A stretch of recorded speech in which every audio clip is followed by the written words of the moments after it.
All right, I'm back. Say that because apparently I was live 9 hours ago. So it kind of feels like a same day thing. A little weird.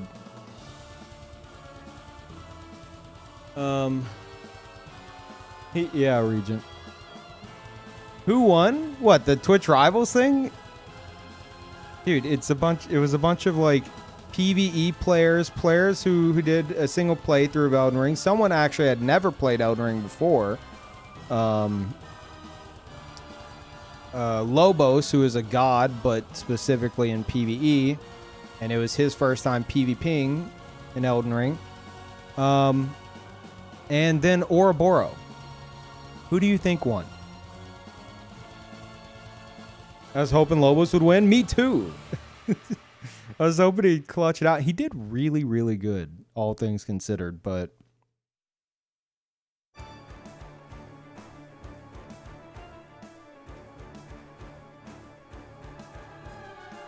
Wow, spoilers, yeah.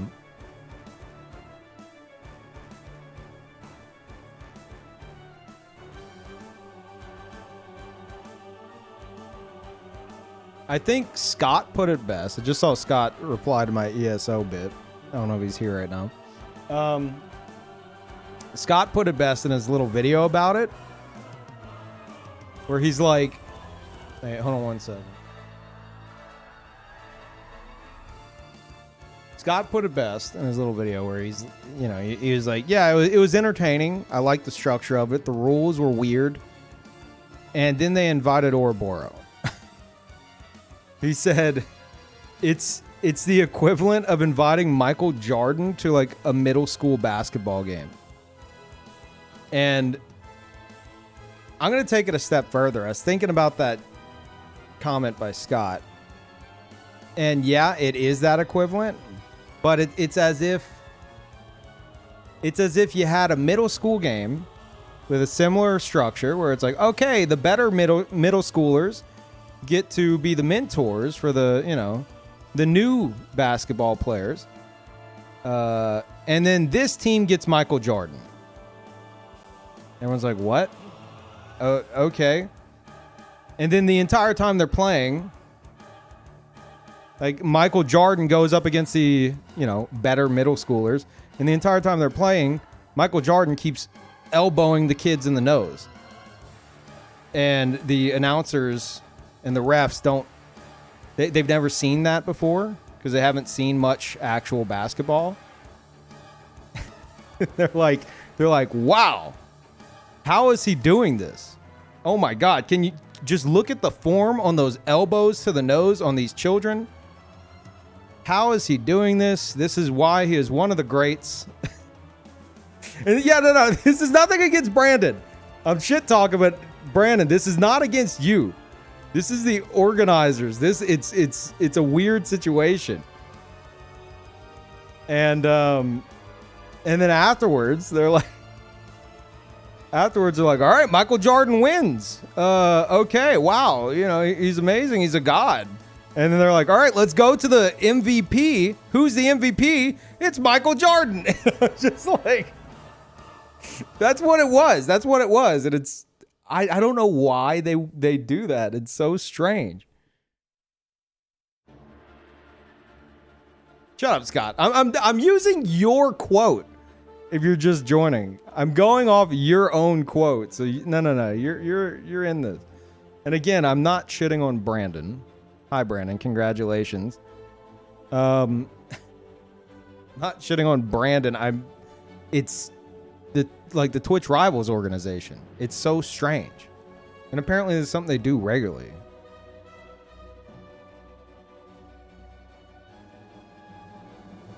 So, yeah. I don't know. It's so weird. Playing as nice as I could. Yeah, that's the other thing I was thinking of with the analogy. Is like, all right, let's go to an interview, which to be fair, I didn't hear your interview bit, but let's go to an interview with Michael Jordan. How did you possibly pull off this win? And he's like, well, you know, they put up a good match, but you know, anytime they get out of line, I just I was going easy on him, but anytime they get out of line, I just, you know, pop him with the old elbow in the nose. They're like showing like slow-mo shots of the elbow to the nose. So at the end, he's doing this interview, and there's a bunch of kids with broken noses standing around crying. That was Twitch Rivals. Oh, and they had the best trick shot player in the world. To be fair, they had the best trick shot player in the world who has never actually had anyone run defense on them. There you go. There's your analogy.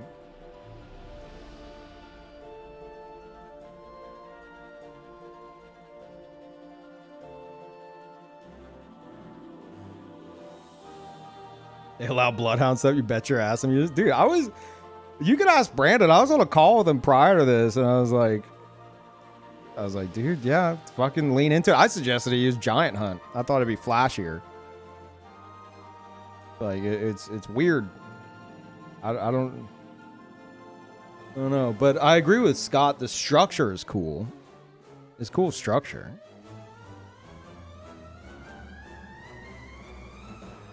What I would have preferred to have seen, similar structure. All the mentors are PvPers. And then at the end, the mentors don't PvP. I suppose they could. I was going to say have it to where the proteges all fight each other while the mentor is in a call with them, like coaching them. You know, so it's like you have the protege fight on your behalf. So if you want someone to do some kind of cheese, you have to like coach them through it because they've never seen it or done it before. Yeah, watching noobs fight is much more fun. I agree.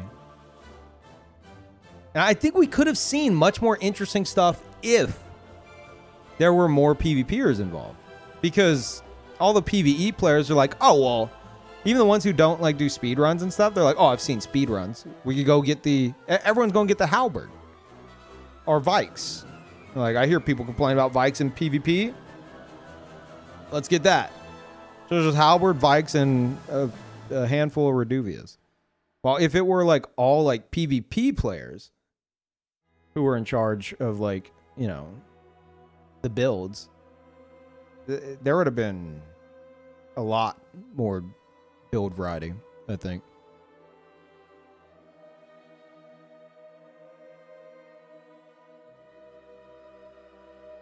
Yeah. Max fucking... Oh, God. So angry at him. He played really well. I was sitting there and I'm like, come on. Please fuck up. Please fuck up. But I saw him the day before. He actually almost beat Brandon. I was like, they're stacked. It doesn't fucking matter. People are like, they're like, dude, like, Brandon's like your best friend and you're rooting against him. I was like, yes, I'm rooting against him because otherwise it's like a fucking free win. This is like the Ouroboros free win competition. Yeah, of course I'm rooting against them. I wanted Lobos and Lyric to win. God, Lobos did so good though. For someone who's never PvP'd in the Elden Ring, going against Ouroboros, Lobos did really good. And then I saw afterwards, I was lurking. I saw he did beat you. So, yeah, you're kind of shit, Brandon. Funniest thing in the tournament was when girl DM's free hit with... Wait, did she do the charged R2? I thought she did like a regular R2. Was it charged? It seems like a charged R2 landing would have... Oh, wait, did she do... She did a charged R2 to pop the bubble, didn't she?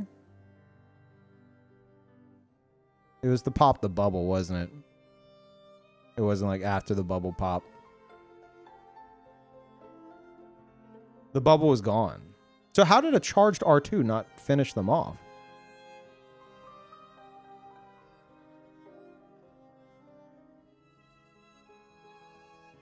Oh, also, while we, I guess we could wait until 15 minutes in. I wanna have these conversations while I'm playing the Playdate. But I'll chill for a bit more. Yeah, I thought it was a regular R2, but I wasn't. I got distracted by something else. You see new Sonic? What? Sonic 2, the movie? No, I haven't even seen the first one.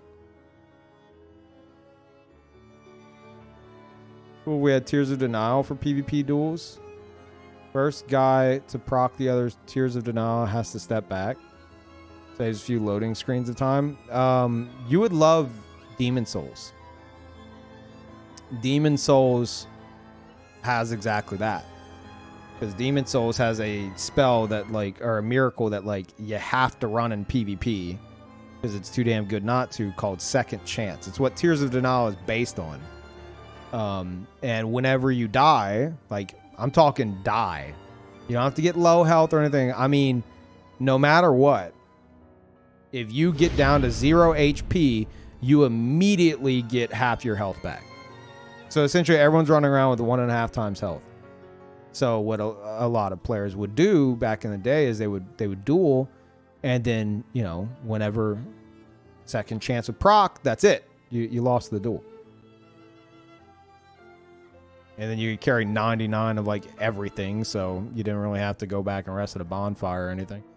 Thank you, Weezer. Welcome back.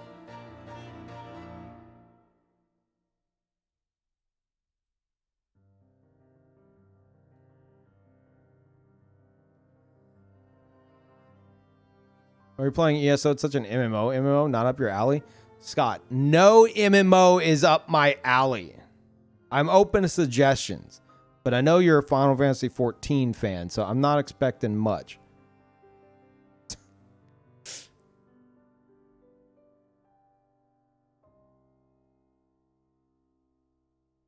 The reason why I like ESO is because Ultima's an MMO. Yeah, Ultima also has, like, nobody playing. And I, believe it or not, get stream sniped when I play it. So as a thief trying to do thief things, and I'm being watched by, like, all the players in the game because they also watch Twitch apparently, and they see someone playing Ultima Online and they come into the stream. I can't do much. Like, there's a time where I'm in someone's guild about to steal from them, and I'm, like, talking to them in the guild chat and stuff, trying to, like I'm stealthing near them. And I'm waiting for them to put the item in their backpack so I could steal it. And then they go, oh, wait a minute. Wait. I'm on the screen. And I'm like, what? And I'm like, oh, God. And they go, yeah, you're trying to steal from me. I had your stream open in another tab, and I had no idea. And I just glanced over, and I saw that, like, I'm the one you're trying to steal from. I'm like, oh. What the fuck? And then I did steal something of really high value on stream one time, and their entire guild, like, they watched my stream like a hawk, and everywhere I went, they, like, followed me, and they're like, oh, there's a thief here! There's a thief here! And I'm just like, ugh.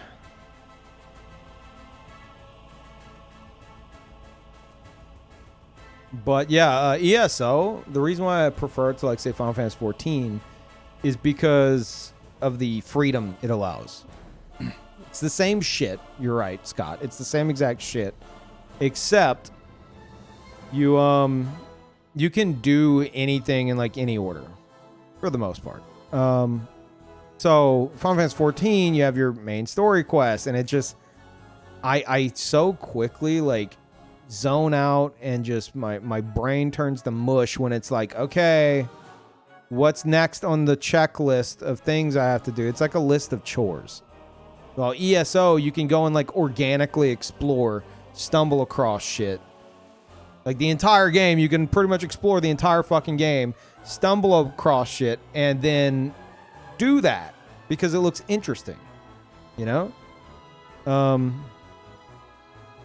And that's, like, the one saving grace of it. That, and it's, compared to all other MMOs that I've seen, at least all other modern MMOs, you can't compete with the immersion element of it. just because of the perspective with the character, the way you're like positioned in the world and stuff, and then all the NPCs are voice acted, literally all of them. So as a streamer, holy shit, that's amazing. I don't have to fucking read entire novels to the point to where I'm exhausted from all the reading. And it's like, it's either that on stream with other MMOs like Final Fantasy 14, it's either I read literally everything or I ignore all the text and just mash through it like everyone else. But it's like, if I'm going to be forced to do these quests, I'm going to pay attention to what's going on and try to get immersed in it. Or I do read it to myself and leave the Twitch chat in silence. So, and I'm not like a super fast reader. So the bad part about that is like, if I'm like reading something in a game, it's something I have in my brain where it's like, I'll read something aloud on stream, like some dialogue in a game, and then I have to like reread it to myself to like grasp what I just read. I don't know if that's, I feel like I have many signs of ADHD. That might be one of them. I don't know. But it's like, I can read the words on the screen, but it won't click unless I like read over it again to myself and focus on like what I just read.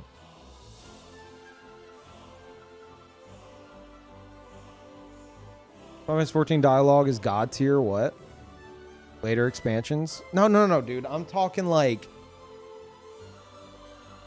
yeah, they do pick up the voice acting after A Realm Reborn. A Realm Reborn was hell though. But not everything is voice acted, you know? Especially like side quests and shit. Like ESO, literally everything is voice acted.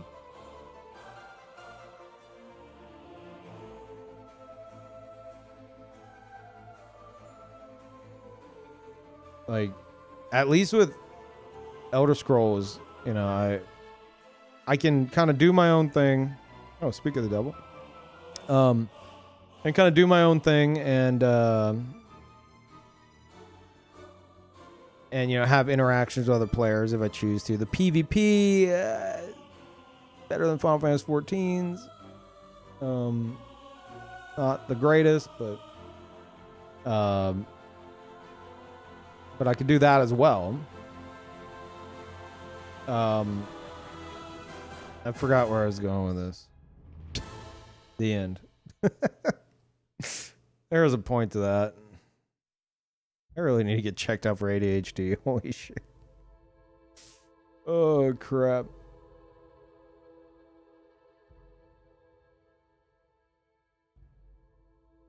All right, chat. While we talk, I want to continue the discussion, especially the MMO discussion. I pretty much ranted and said everything I will about the Twitch rivals thing. It was a fun structure. It was really cool. Rules were fucking weird. And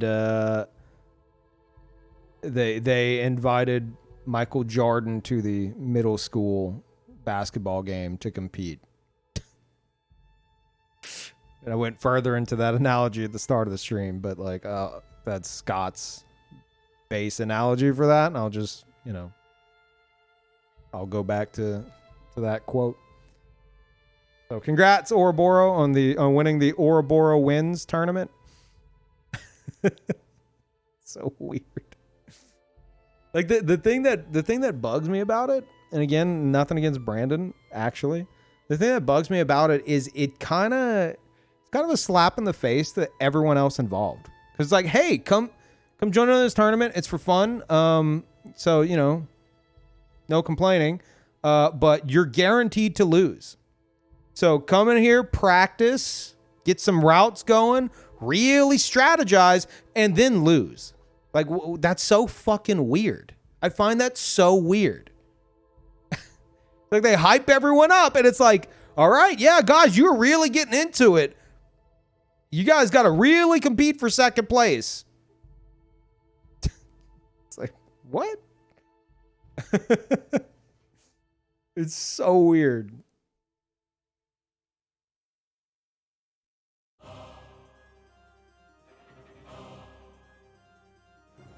Yeah, chat. We got... Oh, shit. Sorry. Blinded all of you. Sorry, I didn't have it turned on. There we go. Give me 1 second. I'll be right back.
Right.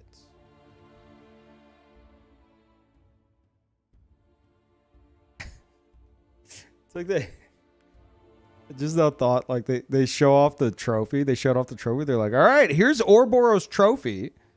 I'm gonna take a good look at what you're not gonna get. Man, what don't you wish you could get this? Well, you can't. And again, they did give one to the PvE achievement winners. So there's that.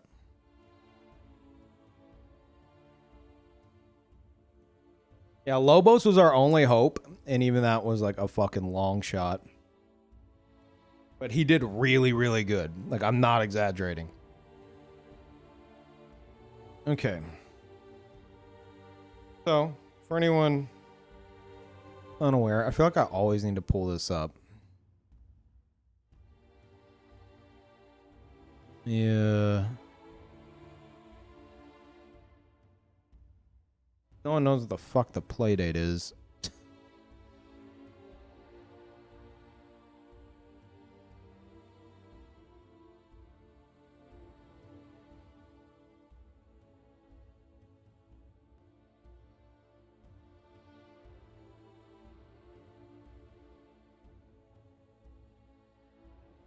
Here we go. I found it.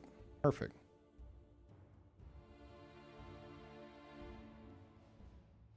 All right. So, for anyone unaware of what's happening, this is a little thing that I got a while back. I've been obsessed with it. I was following it, its production, and it finally came in like a month ago, and I can't stop fucking playing it. And it's this tiny little handheld, about the size of the palm of your hand, insanely high quality, and it's got this little crank that pops out. The crank will like fold in, and then like it flips out, and a lot of these games incorporate the crank somehow. And so they have a bunch of like indie devs that will make like a fun game to incorporate the crank. And so like I get 24 games in the first quote unquote season. So every Monday I get 2 games delivered to me. And it's got Wi-Fi, so they automatically download. But then indie devs can just make their own game for it if they want, sell it on their site or on Playdate's site, and then basically you buy it. It gives you the zip file download, and then you go on your account and on Playdate's site, you go to the sideload tab, and you just upload the zip file. And the next time your Playdate's turned on and has Wi-Fi, it'll recognize, oh, you have something to download. And it will download the zip file onto your Playdate, unpack it, and the game will just be there. Fucking awesome. Playdate's the worst name ever? No, I don't mind the name Playdate, but I wasn't a fan of the yellow. I thought that was a fucking weird choice, but I've gotten used to it. I don't really mind it as much as I thought I would. But like you're gonna make your console like banana yellow. That's so weird. Or yeah, I guess more of a mustard yellow. Yeah, it's so weird. Yeah, it might be a reference to Pokemon Yellow. I was thinking that. Wasn't the OG Game Boy yellow? No, it was gray. The OG Game Boy Color. I think the first Game Boy Color was yellow. Was it the Pokemon edition one? Maybe not.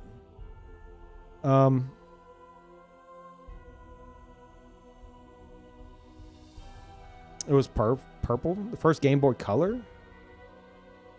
You guys think you're not thinking of Game Boy Advanced, are you? Purple see-through. Really? Yeah, I had my big chonker Game Boy. It was a huge like big old gray thing. All these attachments to it and stuff. And obviously these games are like, you know, similar to the Game Boy. Yeah, it's probably a reference to something like that. I don't know. So they have this super simple like capture program. So easy for me to stream, though I've already said the large majority of these games I'm going to play are going to be like just stuff that I do in my own time.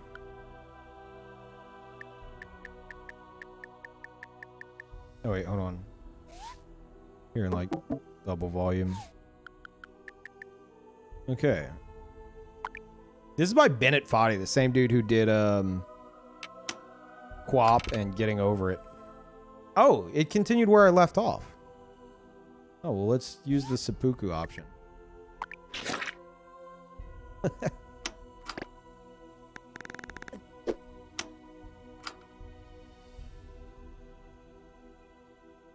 You did Quap? Yep. So it was like a little... It's like a little like edgy puzzle game. Oh, let me try going. Does I kind of know a good path to go?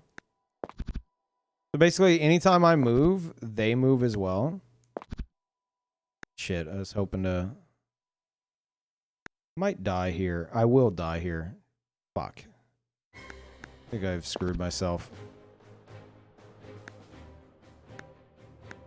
I was trying to do something fancy and I fucked up. This might work. Nope. You didn't know he made Quap? Yeah.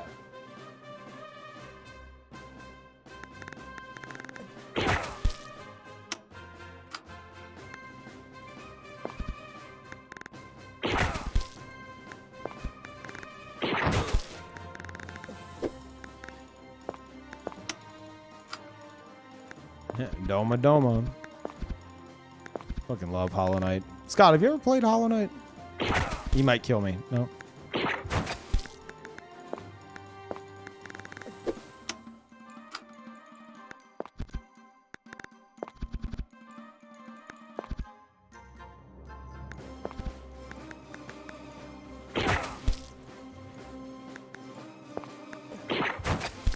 So the blood splatter actually blinded him.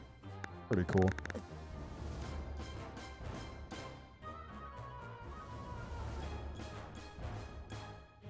We've had this conversation. I have. No, I didn't beat it. Disgusting. That was absolute trash. Worst game ever made. You're the worst.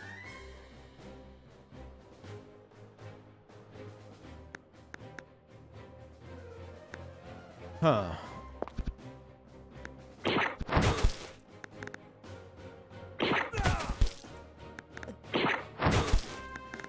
Go.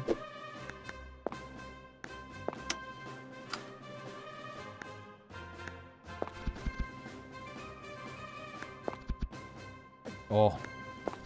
Oh, yeah. Oh, this is going to be nice. Dang. Who is this guy? Heard the castle key is being kept northeast of here. Okay.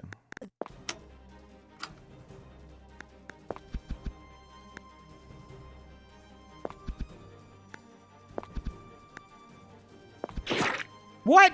That doesn't count as a kill? Oh, get the fuck out of here. Alright, let's go, I found some new enemies this way. Let's go see what that's about.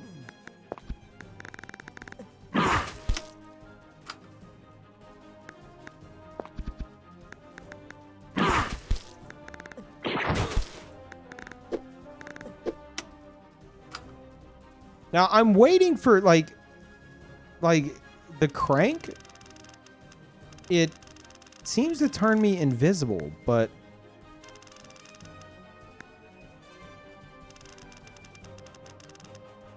it's weird. And if you look at the... Oh! No fucking way! Is that... Wait, am I about to do like a shadow strike thing? Wait, no. No, wait, what the fuck? That was almost cool. What? Okay, wait, no, there's... Alright, so there's definitely a mechanic to this.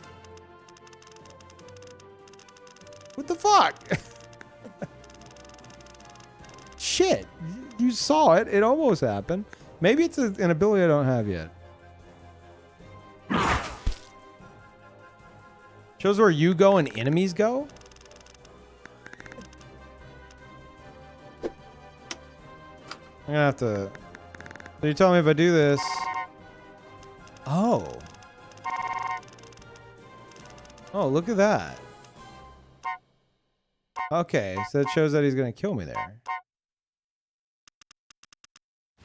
Okay, yeah, it's showing me if you look at the top left. Shit, I thought I had like a shadow strike. That would have been awesome. Yeah, see how the move will play out. Seems like cheating.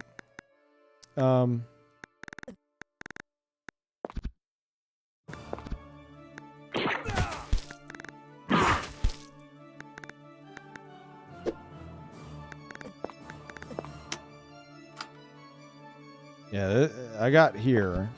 These guys are like rooks. Oh shit.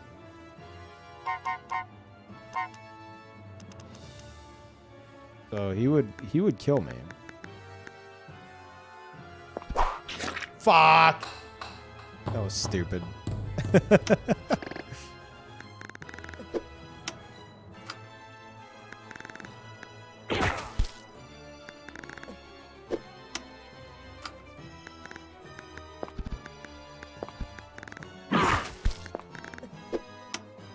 Yeah, I like the idea, at least, of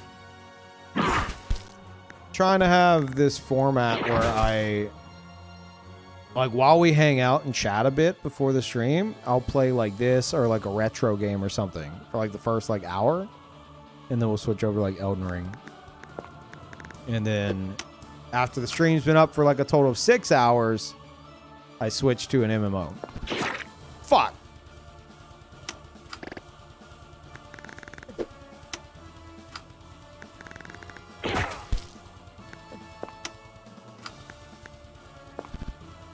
Part of the reason for that is because, like, I swear... Oh, shit. Am I dead? I am indeed about to die. I don't know if there's anything I can... Oh, no, I win. Get fucked. Yeah, I find that the longer the streams go on, the more I just fucking zone out and go into autopilot.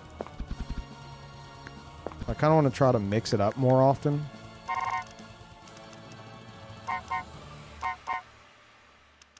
Wait, now is that showing that he's gonna... Oh, he's not gonna kill me there. Oh, I mean, I would die there. Okay, yeah. Gotcha. Because I didn't go past. You know, Oro's Pro build. I agree with the shoutcasters. Ouroboros is a PvP god. How could he pull off such a clutch win against a bunch of players that have never played PvP, at least in any extensive amount?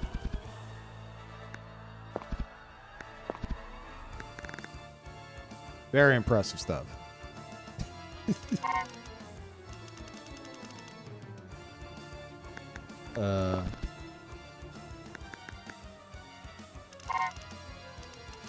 Huh. Kind of fucked myself.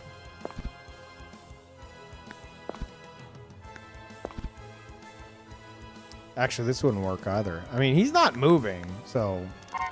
Oh, he will move, though. Oh. That was sketchy. Can I go in there? No.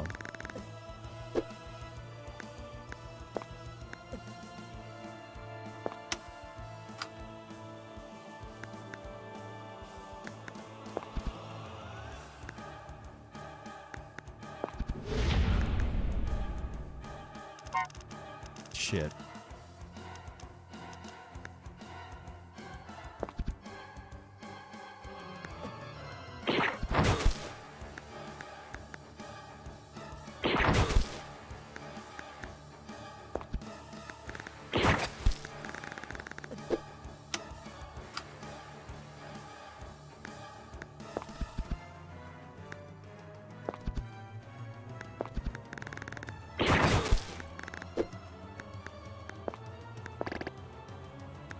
All right, gotta go northeast. And thank you, Boozy. Weezer, thank you. Appreciate it, guys. Katana Zero, I have, yeah. Katana Zero is amazing.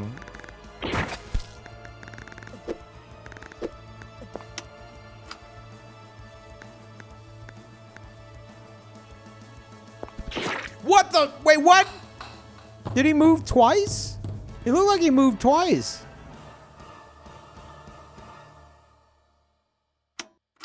Fuck. I was like, question if those like eye line shots are like Bennett Foddy himself. Is that a picture of Bennett Foddy? I don't know.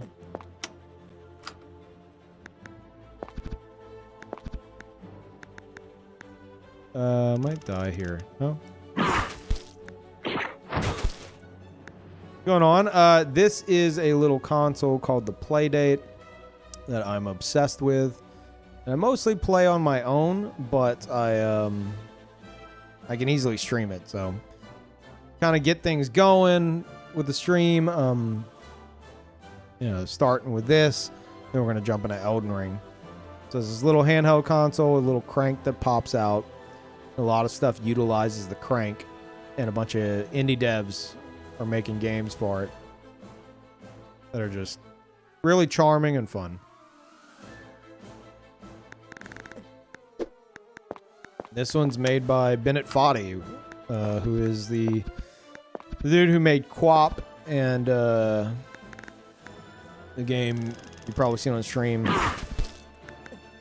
on Twitch, Getting Over It. Did I ever beat the longest joke in the world game? I did. Yes. What's that little thing supposed to be on the right? Is that supposed to be a timer or time stop? See where it says press A to zip? Little thing that pops up. Oh, the crank. It's showing me to use the crank. Okay. Yeah, that's fair.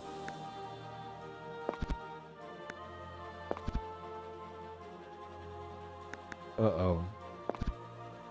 Oh. Oh, you guys are fucked. Shit! He moved twice, didn't he? Am I crazy? Do I not know how to count?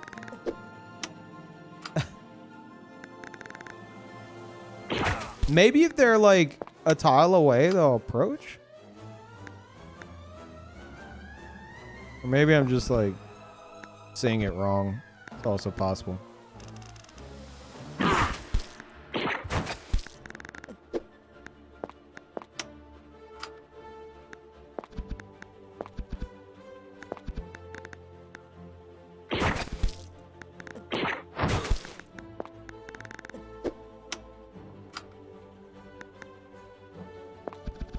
You've never beat Scholar for a sin? Of course not.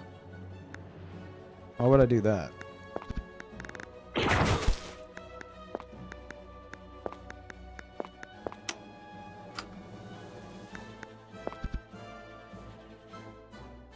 Wait, this one was a pain in the ass. I'll die if I do that. Yeah.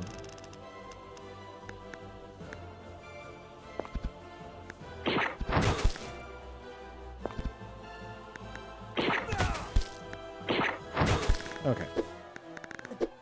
Go this way. Oh, right. Bit of a shortcut thing. What the fuck? Okay. I do think they'll move 2 tiles if they're close. Thank you, CMH. Welcome back. Well, no, because he didn't.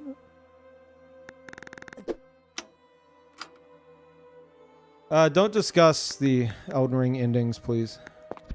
I've still only seen the one.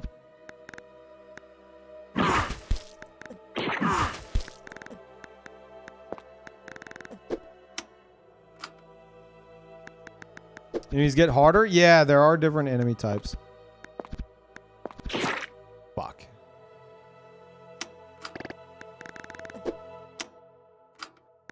But I haven't made it very far.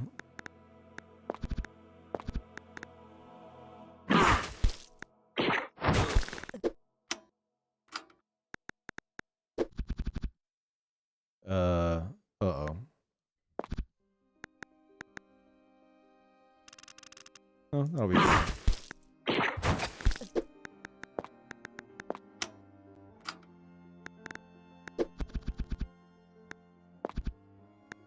Okay, now I've done this and they've lined up. Okay. I could have sworn that's what I did last time.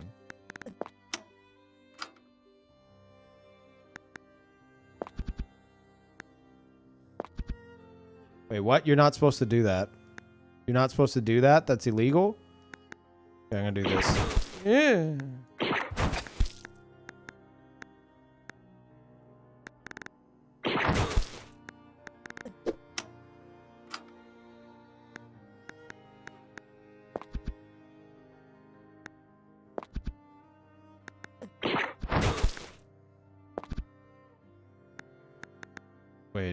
Wait, how fast is this guy moving?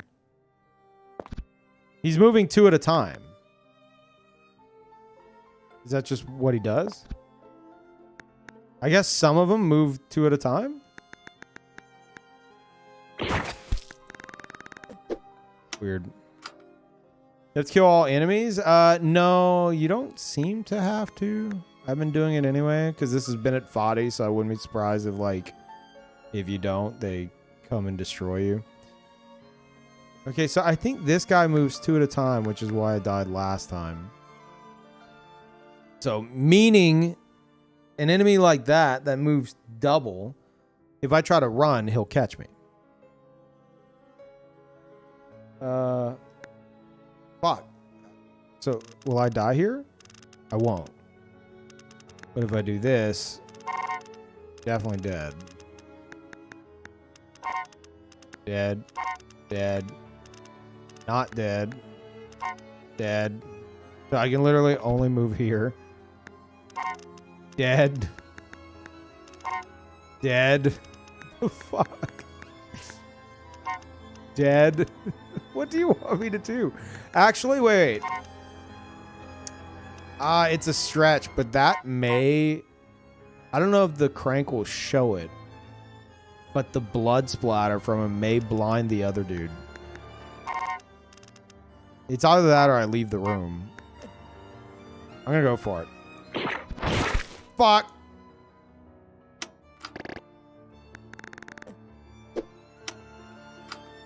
You play Kingsfield? No. It's a stretch? I No, it's not. That's a mechanic.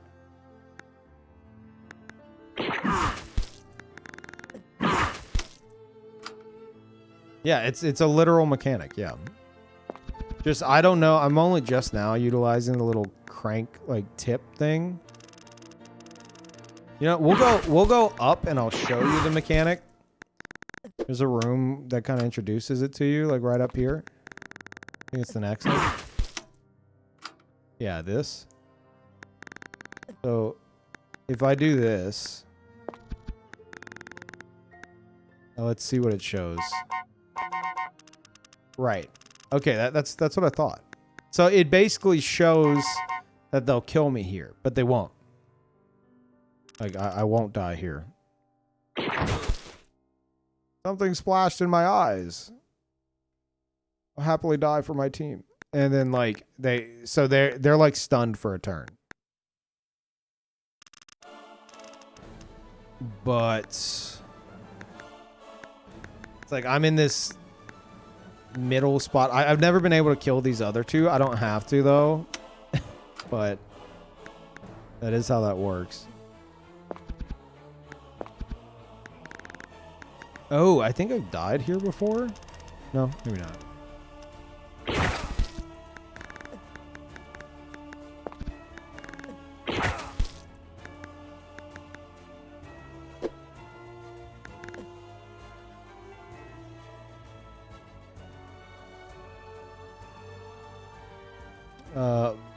Blood spreads away from your movement in a horizontal... away from your movement line in a horizontal manner.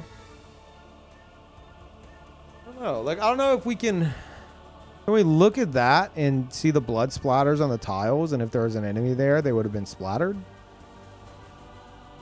I don't know.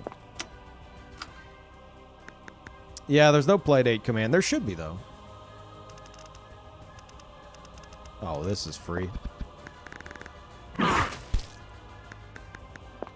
Alright, this might be the furthest I've ever been. So it looks like he's prepared to block my attacks. Oh no, I fought this dude once. Are you fucking serious? Okay. I didn't see the ninja. God damn it.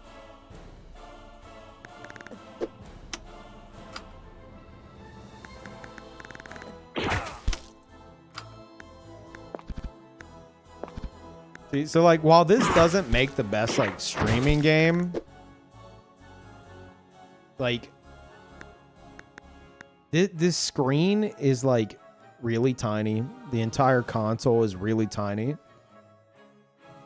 And let's see, like this is like, that's God, there's not much of a point of reference here,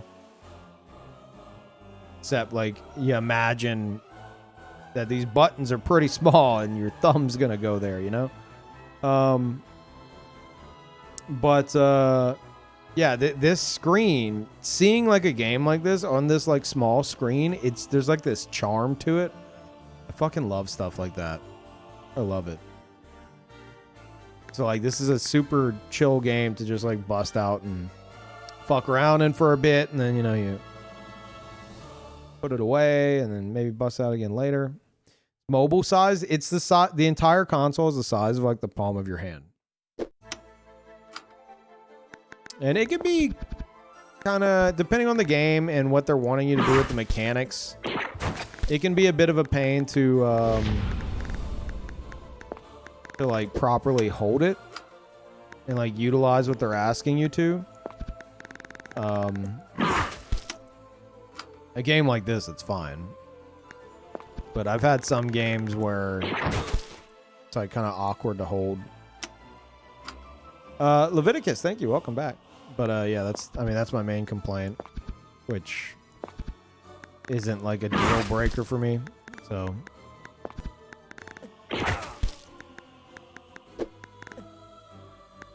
it's like a staircase there. It doesn't look like I can go down it.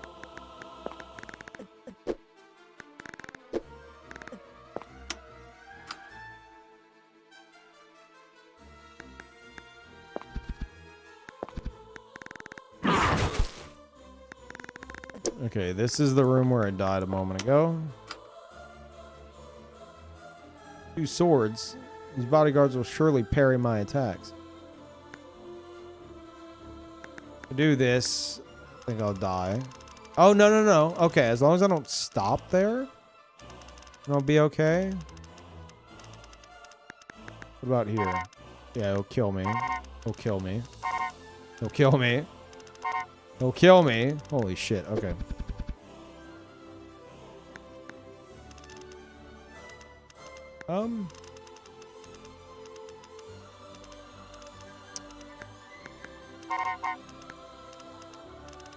Wait, he won't kill me here? The fuck? But I don't think I'll be able to kill him. Let me do this.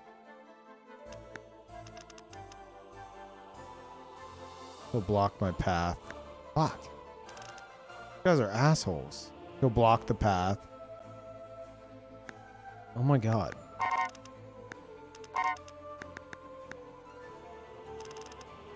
I'm gonna do this.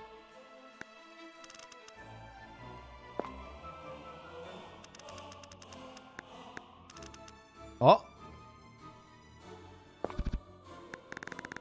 Get fucked. Oh, wait. Make sure. Oh, shit. That would kill me. Fuck. Yeah, he'll catch me. God damn it.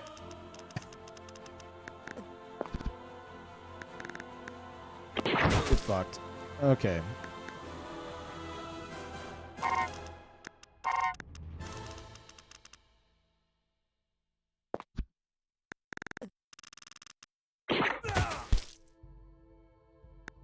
God damn.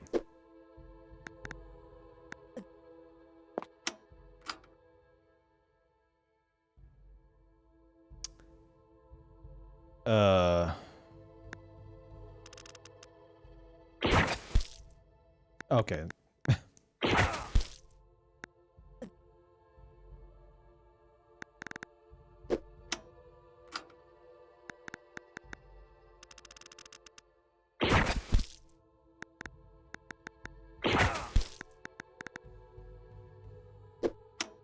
Yeah, I've never been through here. Royal assassins are nimble and evasive. I'll be quick. Game's so credgy right now. I wonder what the black tiles mean. Is that like... Is there some kind of like shadow mechanic to that or something?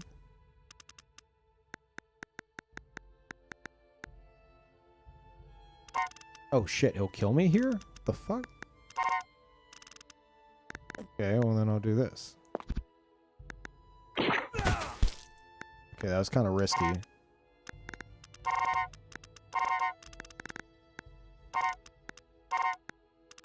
Uh-oh. Uh-oh.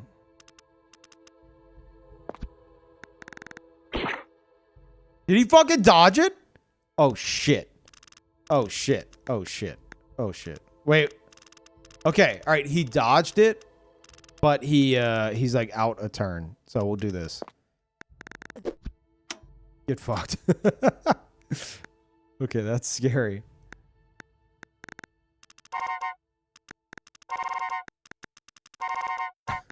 They're just out for murder.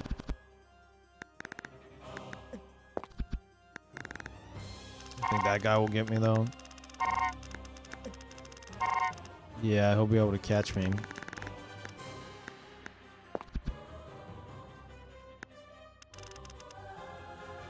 This might do it.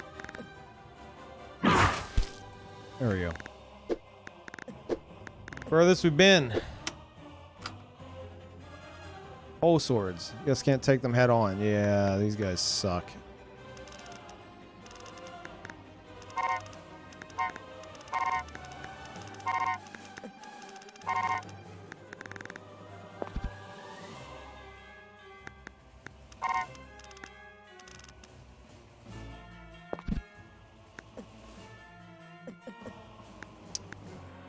Huh.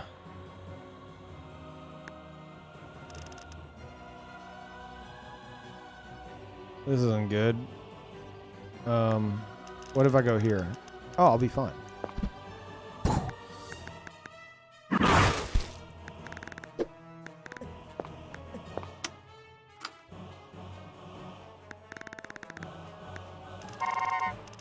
Hmm.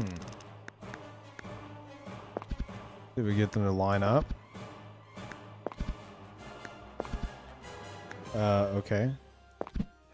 Okay, I don't like this.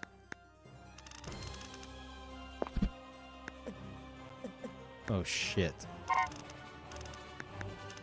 Oh, shit. Oh, shit.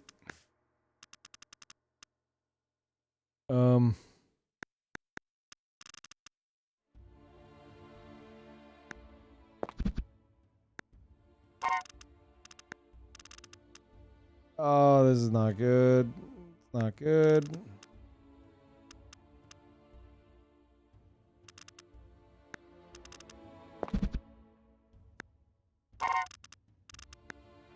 Huh. I've kind of cornered myself here. And, like, they won't let me through right there. Maybe here? No, he's blocking. Fuck.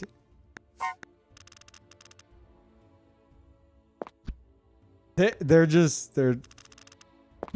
gonna keep repositioning themselves. I'm about to reset the room. But I think if I do, like, it fucks with my overall life.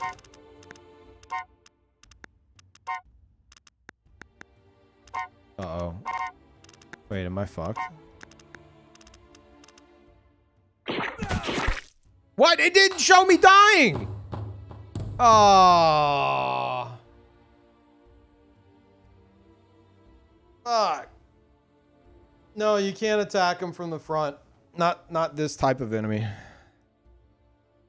Yeah, I let them get too close to me. Shit.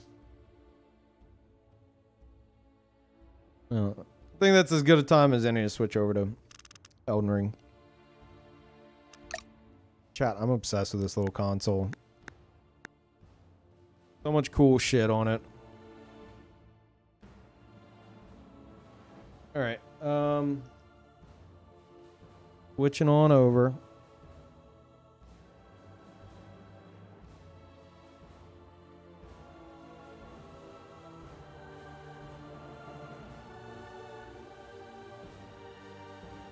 Okay.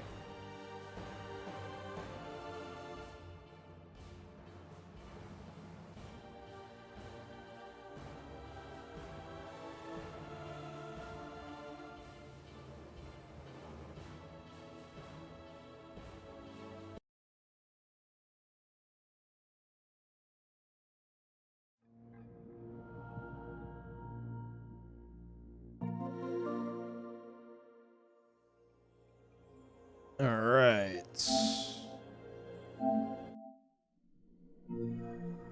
like a cool project. Just devs making actual fun games. Yeah, that's one of the things I like the most about it. Is it seems like they just asked the like indie devs. They're like, hey, we want you to make something for this. Do literally whatever you want and have fun with it. People are like, wow, we can utilize a crank mechanic. Okay. Let's try something cool. Let's see. We're in level 90. PvP assassin build. ESO later? Question mark.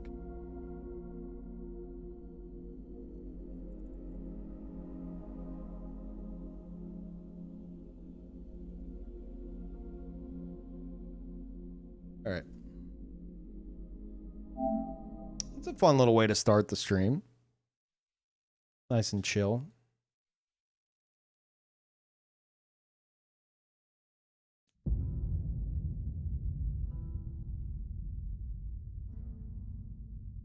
You have to be for a certain age. What, you mean like what the games are rated? No, because that game I was just playing, Zipper, when I started up, it's like there's blood and gore in this, and it's, you know, not recommended for younger audiences.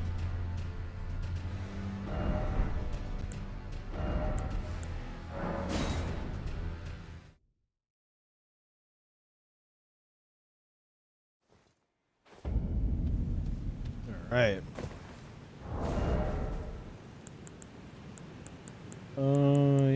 Yeah. Guess we're good. Let's get some 5:30 in the morning on a Thursday invasions. This was a good idea now that I think about it. Yep.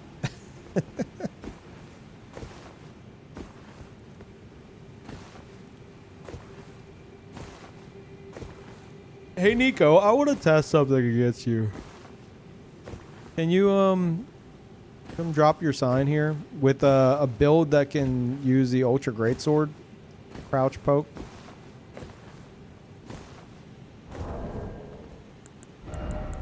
Because I had an idea.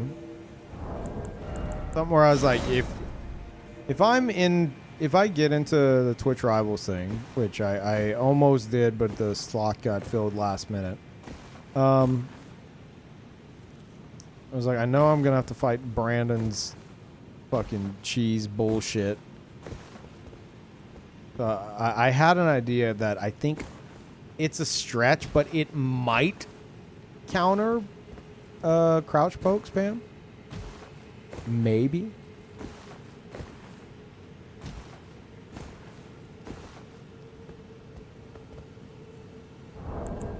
I wanna test it.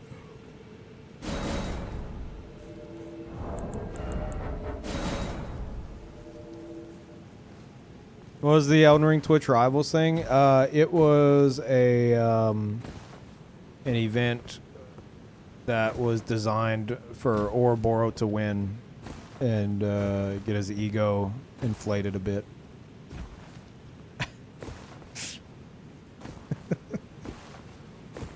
Sorry, Brandon, if you're still lurking. Oh, shit.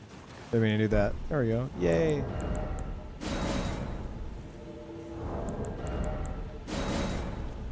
I needed a boost.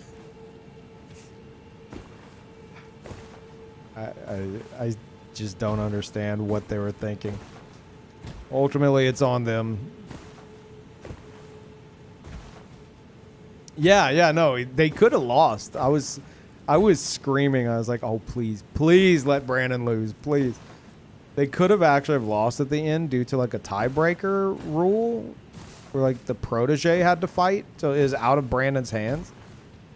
I was like, oh my god, it's possible, but his teammate Maximum is like, he's not only like good at the game in general, like well enough, it would seem, in terms of like the movement and stuff, but Brandon did teach him like, okay, everyone's gonna be spamming this weapon art. You need to attempt to roll backstab it. So, of course, you know, the dude he went up against was spamming that shit, and like, he didn't stand a chance. So their team was pretty stacked. Ugh. Not even the worst Twitch Rivals matchup they made. Yeah, I was saying that, like, I went into Grims' stream, and like the first thing I hear him say, this was like 2 days ago, was something along the lines of yeah, Twitch Rivals, it's weird. They will they'll have like a bunch of like, you know, big name streamers who played like whatever the game is like once. Then they'll have some other people who, like, you know, they're decent or good at the game, and then they'll have like a pro who just steamrolls everyone. And he's like, I don't know why they do this all the time. I was like, oh, you're talking about the upcoming Elden Ring Twitch Rivals. He's like, what? They're doing an Elden Ring one? Like, yeah, it's a bunch of casual players, speedrunners, and Ouroboros. He's like, what the fuck? They did a Dota one, and they put 5 low-ranked streamers versus 5 full-time pros for $10,000. Wait. Like, you say 5 and 5. You mean a team of 5 versus a team of 5? And it's like 5 essentially noobs versus 5 pros. What the fuck? Why? Why do they do this? It doesn't make sense. Someone has some kind of weird, like, fetish over there for watching noobs get absolutely obliterated. There's someone in charge over there that's like, dude, this is going to be fucking funny. All right, we're going to have... We're going to get a bunch of casual Elden Ring players. Someone who's actually... We have one person who's never played Elden Ring, which they did have that. And then we'll have like some people that are decent or really good at PvE. And then we'll invite Ouroboros. And it's going to be fucking funny. He's going to just obliterate everybody. Like, and then they have that? Like, that's fucking nuts. That is nuts. Like, those players don't stand a chance. What the fuck?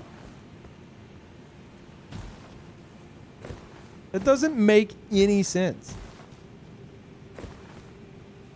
Like, I think I know the thought process, and it's a flawed one, and it's fucking dumb. They get a bunch of like massive streamers, like obviously like XQC, Lyric, etc. And I'm not talking just this. Like, I'm talking anything they do. And then they get people who know the game. And then they'll like be like, hey, let's get like the huge streamers to fight the pros. And then they get fucking obliterated. And it's like, hey, $10,000 go to the pros. And everyone else is like, okay. Thanks, I guess.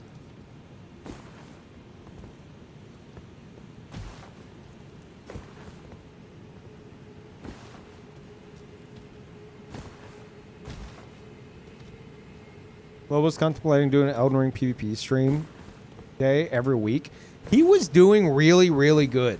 He was doing really, really good. I would love to see that. I would love to fight him. Oh, your sign's ready. Okay. Not getting anything anyway. I was like, money laundering? It's weird. I mean, at least this one, it was just for like a little statue.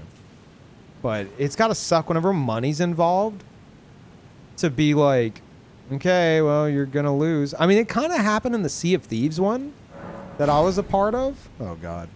It kind of happened in the Sea of Thieves one that I was a part of. Because they had, like... I mean, it was me and Beeb. Well, it was me. This was before Beeb even streamed. So I'm the captain. And then my brother, Beeb, Blurbs. He's a big Sea of Thieves streamer these days. And then I also invited Brandon Ouroboros, who is relatively new to the game, and my friend Trent, he's okay, but he doesn't play too often. And like me and Beeb knew what the fuck we were doing, because we played the shit out of it. And there were some teams that were like just a bunch of like variety streamers that have like never played the game and stuff, and there's a lot of money on the line, and we got second place. Your game froze? Oh shit. Okay. Yeah, we got second place, and we made like, I think we split, how much was it? I don't know if Brandon remembers. It was like, we split like 6K or something. It was a lot of money, and it's got to feel bad for the players who go into it knowing they stand no fucking chance. Like, all right, there's a lot of money on the line. You're not going to get any of it, but have fun. It's so weird. I think it was 8K? Was it? I thought it was 6. Maybe it was 8. And then soon after that, my brother started streaming after 10 years of, at the time, it was probably like 8 years of me yelling at him to start streaming. It wasn't until he got a taste of that sweet, sweet Twitch cash that he's like, you know what, I think I'm going to start streaming. I was like, uh-huh. And now it's like his career. Oh, shit. Prize pool for the Dota one was 50K, not 10K. What? That doesn't make any sense. So a bunch of noobs on a team versus literal pros, and the winner gets 50K? Did they have some other challenges or something? Like, that doesn't make any sense. All right, Swedish, I want you to, now I highly doubt this is going to work when I test it. I want you to just do crouch pokes. Don't spam. But, you know. Whenever you're ready. Shit. Okay. Yep, that hurts. Okay, oh. Fuck. Okay, hold up a second. Alright, stand up between them like you're doing, and then like whenever you crouch, immediately throw it out.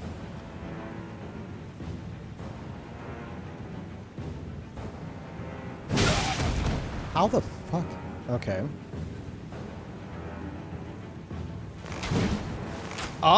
Wait, what? What? Did it bounce off? What the fuck just happened? What was that?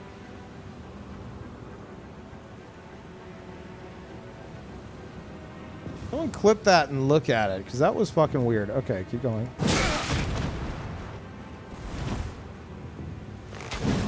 Like, I have to... What the fuck? I have to jump super early. Like, I have to... This is, like, purely prediction.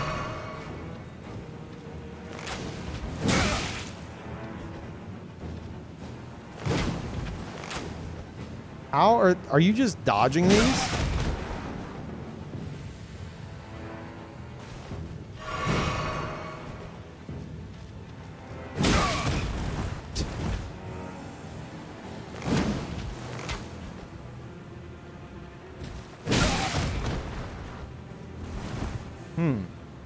Yeah, one of them is like going in the opposite direction. Wait, can someone give me a clip? I want to see that. That's so weird. Does someone have a clip?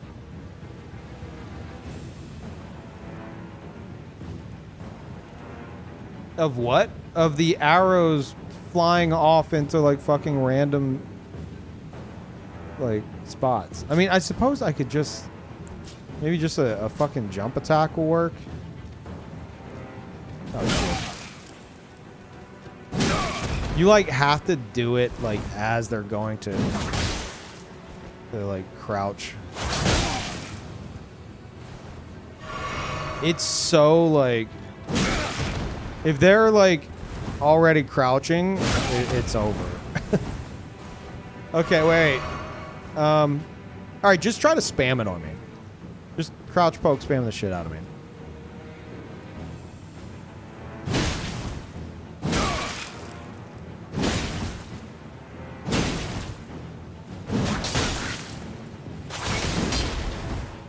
That wasn't bad. That wasn't bad. Okay, okay.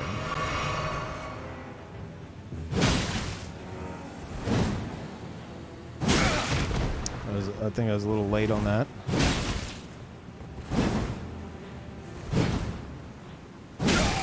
Definitely late on that.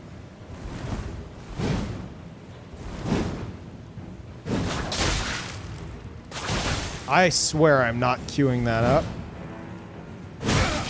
Early on that one. He's training against the Oro build. It's not an Oro build. It's literally everyone build. Yeah.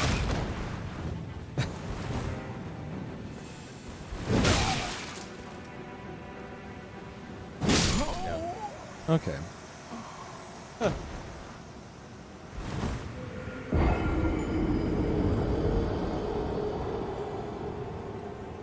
Stop. Okay, that's all I need to test. I would like to see a fucking clip of the arrow. That shit was weird. But it's better just to do a plunge attack. The reason why I thought the arrow might work better was because you kind of like you pick your like one arm is completely straight out and the other one, the elbow is really high up. So I thought that might like... Well, actually, no. This is way fucking better. Look at that. You just... Your arms are as high up as they can be. Because, the issue with, like, a lot of, the issue with, like, just jumping like this is that my... Like, my left hand there could get clipped. Because, like, the bottom half of me gets, like, iframes, essentially. So sometimes, like, you'll get clipped, but if I do that, it should help a bit. And again, I don't know exactly where the iframes start. Is it your waist? Not sure.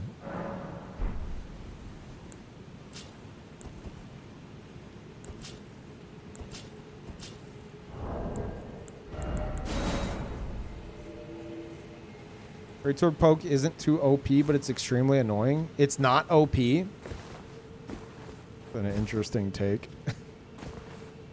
It can be countered, yes, but it's fucking obnoxious. A greatsword shouldn't be doing that. But the thing is, on the other hand, it's all they got. So in order to like balance it, they would have to like rework how colossals work entirely.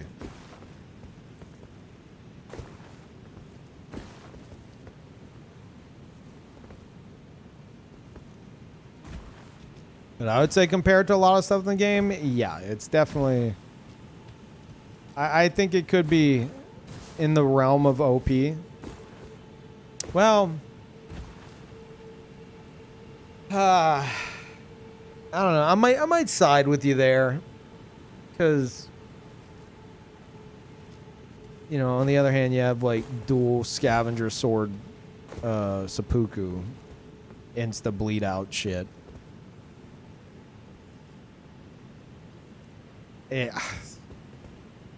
It's obnoxious. Well, I'll just say that. It needs some kind of adjustment. Absolutely. I think that's safe to say.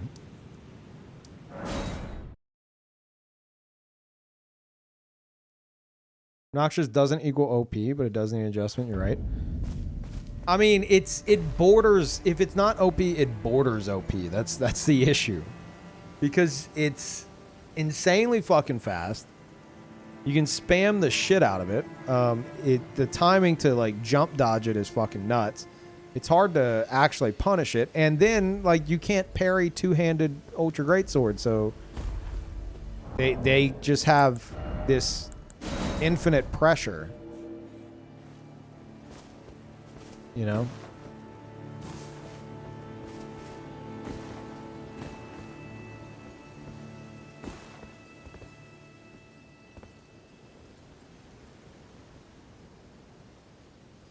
What are we talking about? Ultra greatsword pokes. Crouch pokes. When it's a better thrust poker than any spear weapon, it is not OP and perfectly balanced. Yeah, whatever the ultra great sword is the best spear in the game, that's not a fucking good sign.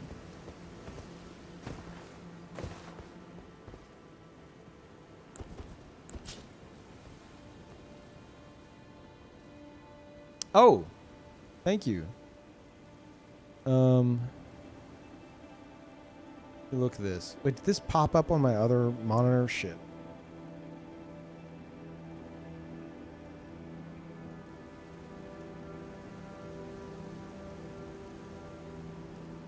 Okay.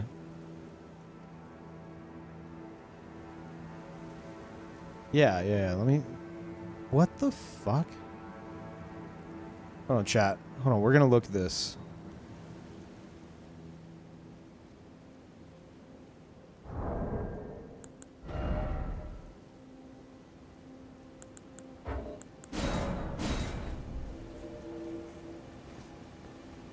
Okay.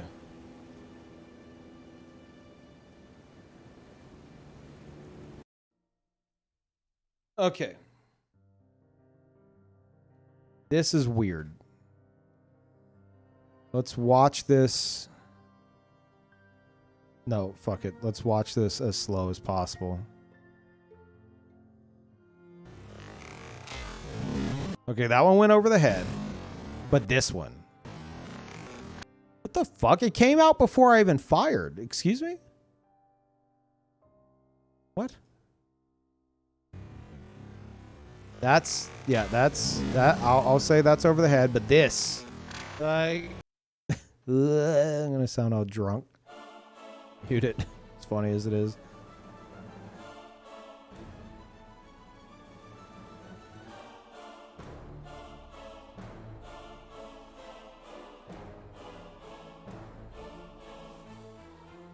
Is it like... Is it because I'm so close up that the arrow is like going through the body, and then it's trying to track the lock on and is just fucking shooting through them and off to the side.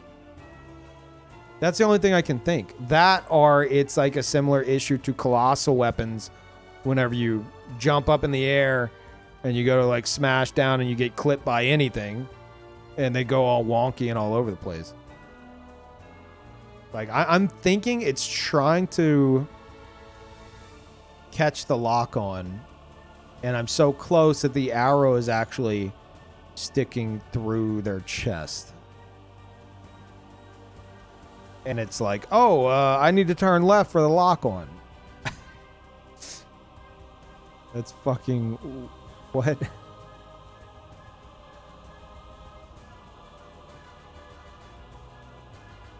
Also, wait, let me look at that hitbox.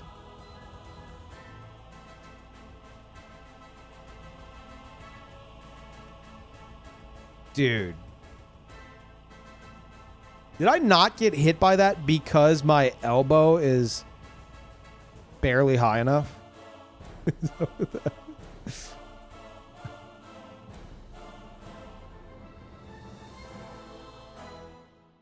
Then again, I get, yeah, the hitbox would have come out, right? Like, it would have like damage by then because it's being thrusted forward.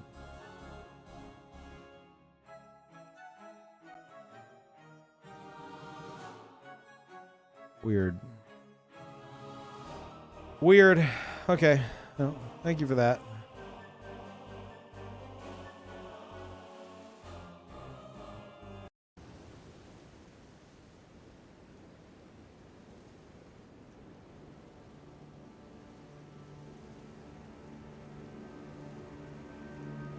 Okay.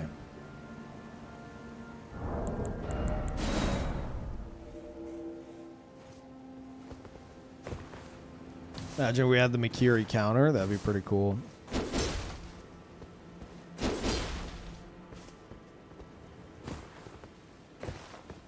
See the IGN build about the, or video about the best build? Yes. Fucking stupid.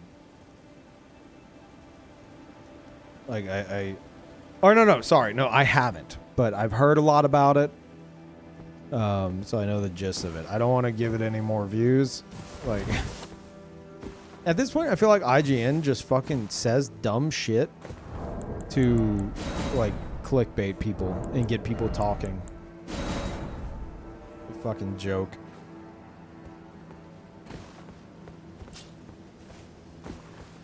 IGN, yeah, just cheat. Just be over level 200 for this build. Use all this shit that you know, we've seen other people use and we think is super OP, and then also exploit on top of that. My favorite build? I think you're looking at it, actually. This or my other build that's like a pirate character. But this one's just really fun to play if I ever get invasions. But I did start my stream at like fucking 4 a.m. So what's the exploit they're sharing? They, as far as I understand, they said to do the exploit where you I always forget the name of the fire spell, where you set yourself on fire, but you have a blood flame buff. And what it does is it gives you an AoE damage tick of bleed buildup. Fire's Deadly Sin, yeah. You use Fire's Deadly Sin and a blood flame buff. And then basically you have an AoE surrounding you of bleed buildup. And you just chase down players and they just get bled out. It's the exact same as the Death Blight exploit when the game first launched, but it's blood flame. Like, they apparently didn't really fix it, and they're like, as far as I understand, IGN's like, yeah, you can do this as well to it's for those dirty tarnish that spam dodge. Some shit like that. I don't know. I don't want to watch it. It's going to make me sick.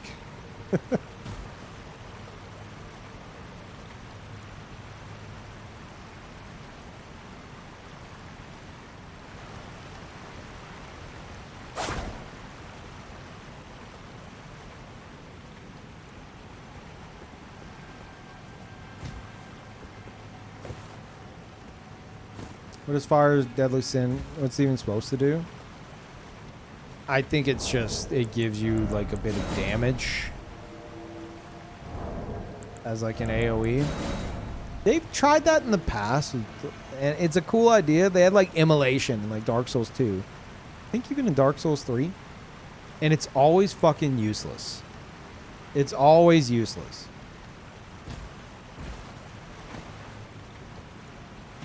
Got a single invasion? Nope, not yet.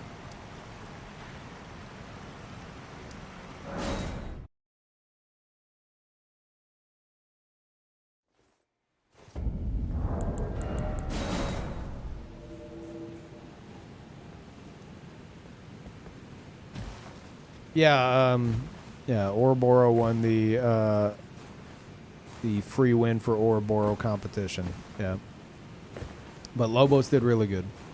And his teammate Maximum was like probably the best protege, the best teammate, because they were good, and Brandon basically told them how to counter Bike's L2 spam. So that was like there it is, you win.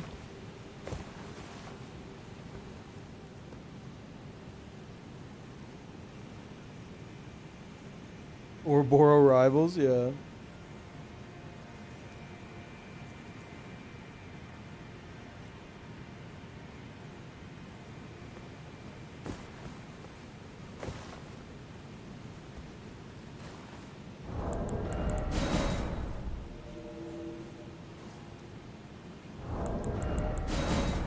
Could have seen Lobos winning against the fairer build. I mean, first of all, we're talking about Brandon, who's actually here and would be the first to admit that, like, when you say fair, this man prides himself on his many different flavors of cheese. So, I don't think... I mean, Lobos did really good. Lobos did beat Brandon afterwards while they were just fucking around. But still, even then, even with all Lobos' skill, it's like Lobos' first PvP match in Elden Ring was in the tournament, in the PvP tournament. You know, it's still insanely stacked against them. And that's on the organizers. Like we've been talking about that the whole time.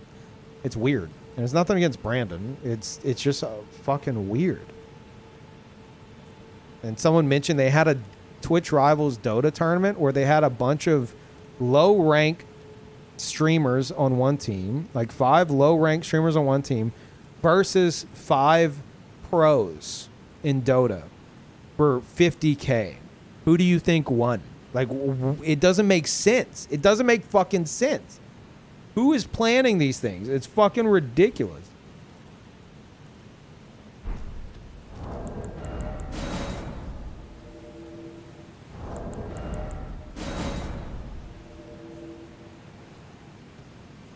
I will say, though, that Mindo, I know, was involved in a lot of the planning. In terms of the overall structure of the event, it was really cool. I would like to see more of that. It was a cool idea. But the rule set was pretty fucking weird. And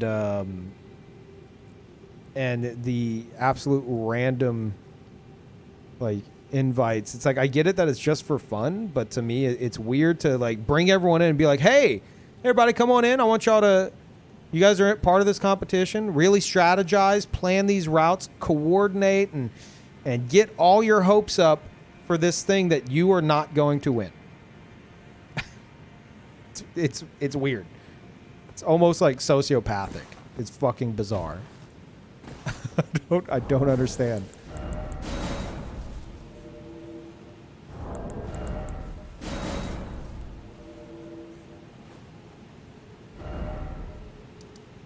Yeah, no Cerulean flask. No blue flask. So someone not realizing that, because it's strange, made a mage build.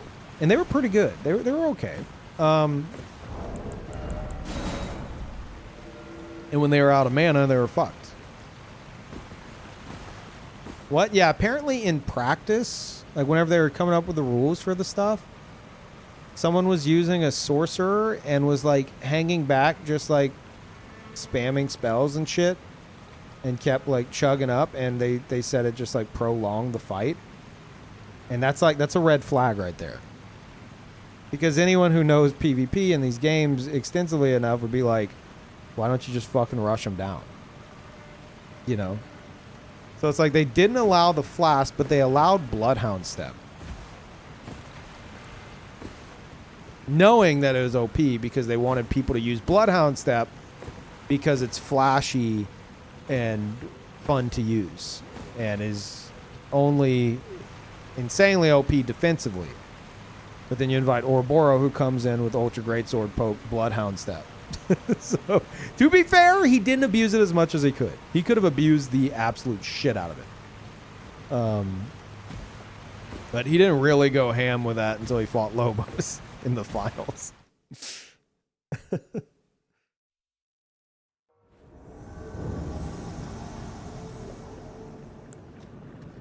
Playing nice? Yeah, it was weird. Took me by surprise. I was like, what the fuck is he doing? Oh, wait, I need to start a replay buffer. There we go.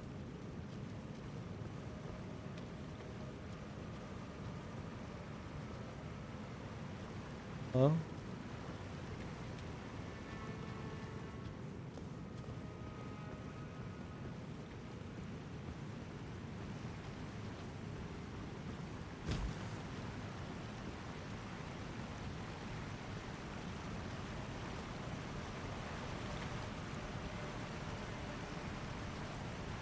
Where are you, friend? What are you doing?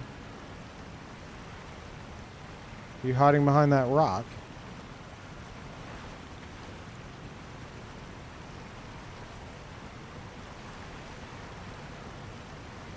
Where are they? I'm trying to sneak up on them, but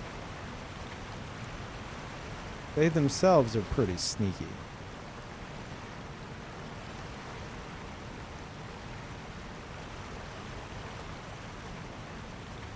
Must be like right on the other side of this.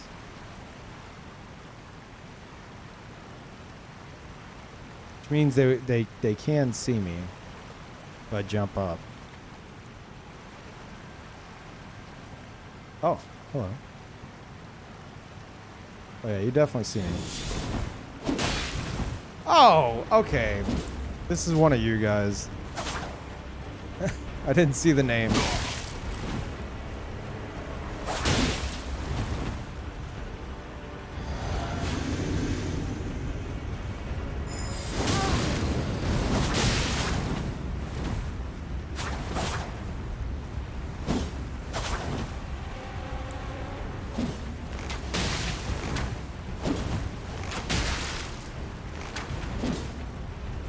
Didn't have the stamina for it.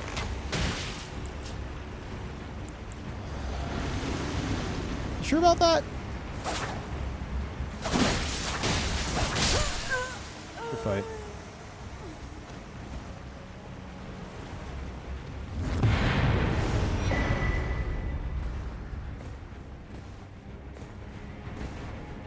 Who won the Twitch Rivals tourney?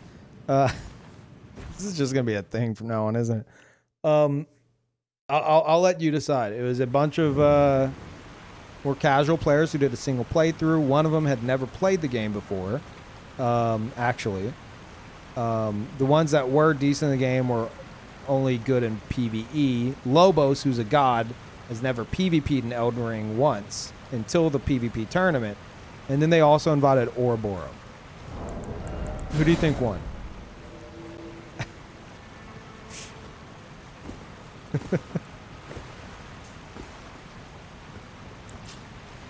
Like I said, nothing against Brandon. It's just fucking someone in charge of shit over there is a sociopath. It's just nutty. Apparently this is a trend they have.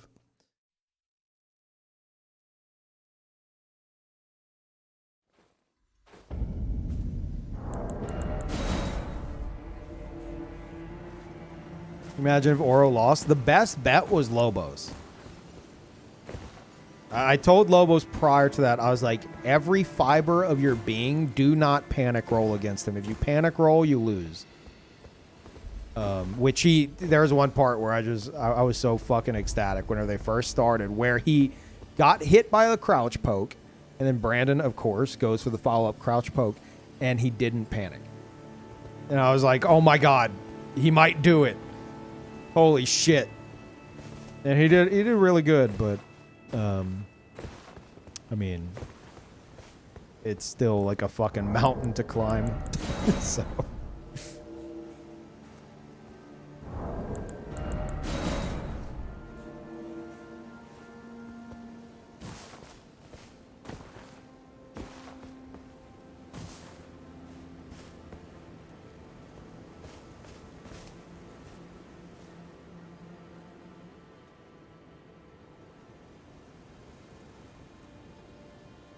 yeah, we're trying to find some invasions.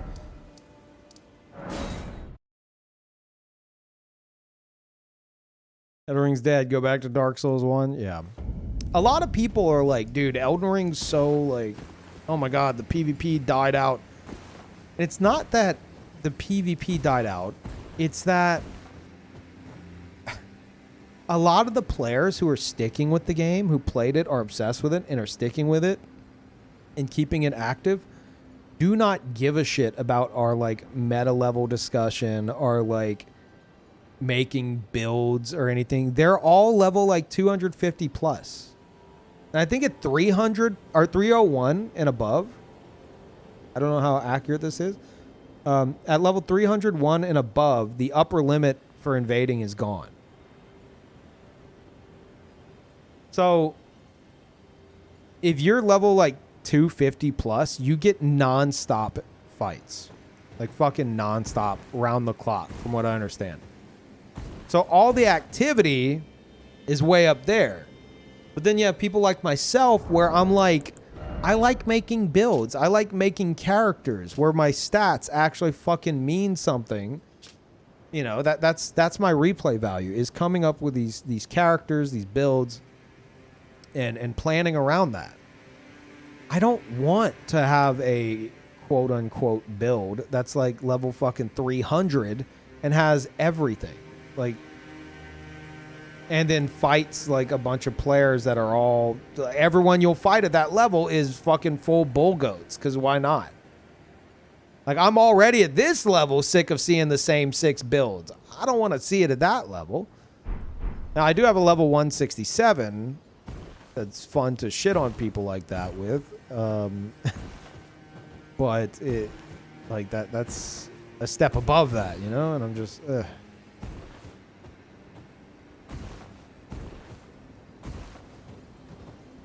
Main character is level 315. Invasion is just not possible. Yeah, Brandon, I will say this. In terms of, like, how you handled it, like, I think for people who didn't know, like, what they were seeing and didn't realize the context of, like, this man's entire life is Soulsborne PvP, and he was brought into this tournament to murder everybody. In terms of the average viewer, it, you know, you put on a good show and everyone's just like, oh fuck, this dude's really fucking good. Holy shit. The shoutcasters are screaming about these crouch pokes. They must be like really fucking tough to land. I'm just over here like yelling. I'm like, stop. Stop it. The entire time they're like, all they talked about, and nothing against them. I know Captain Flowers, like, really cool.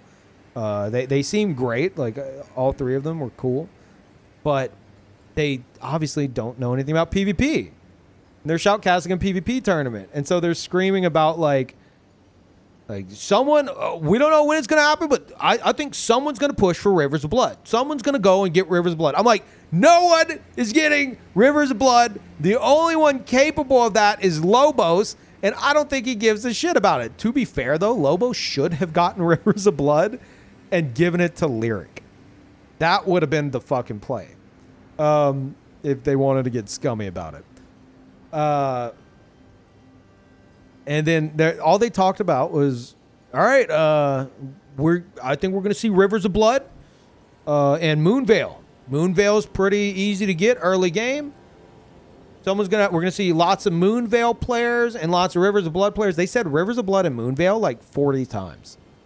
And I'm just like, it's not happening. No one's doing that because everyone's just following like speedrun strats, getting the +8 halberd because time constraints, and then rushing Vike's spear. Like that's all anyone's going to do. You know?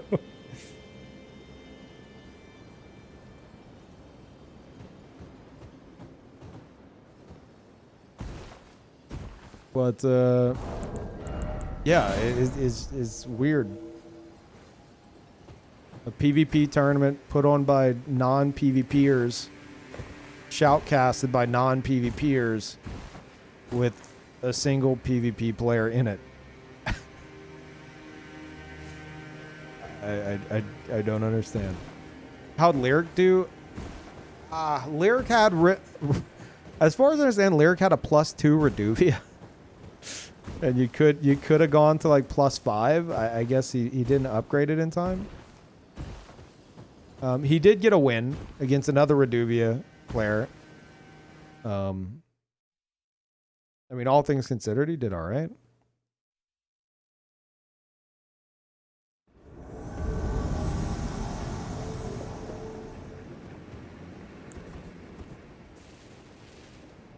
What?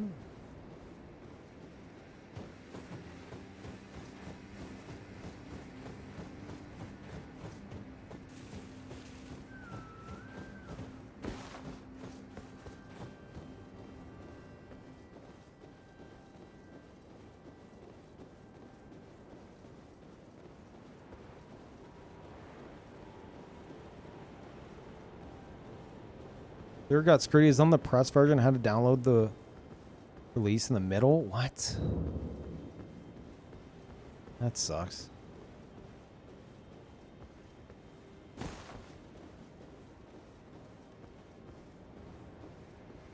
I think it's one of you guys fucking with me. Yeah. Just your casual PvE player having some snacks and buffing randomly.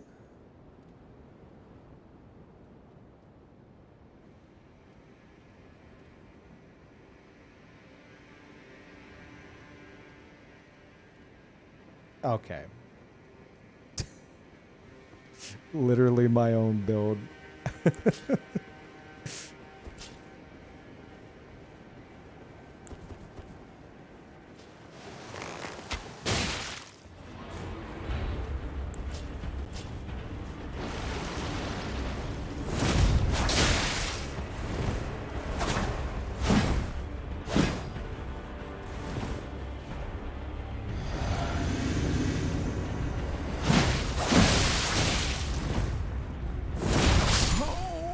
Fight. Okay, maybe it wasn't my build. Let's see. Skewering.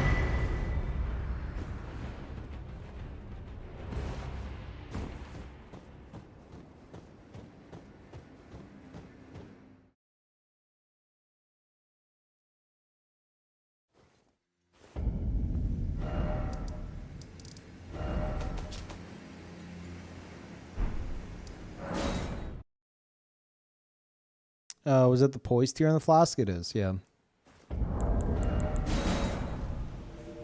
Oh.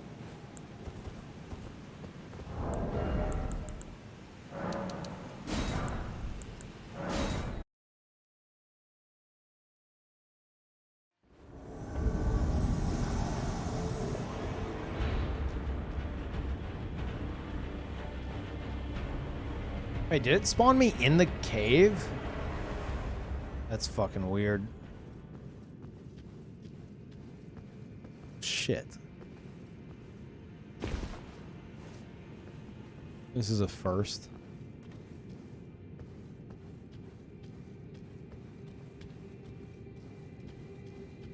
Let me tank them.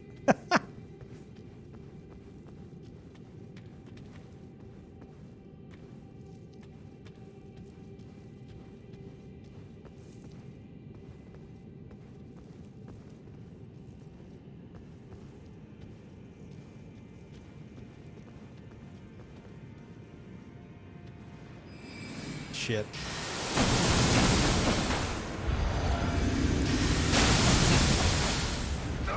Hello? Crimson World? What the fuck?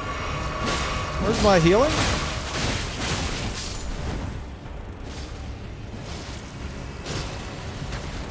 Hi, host. Bye, host.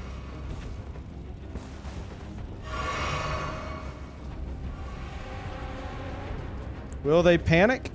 Let's find out. Oh shit, I didn't mean to do that. Fuck. Boo. Boo. Boo.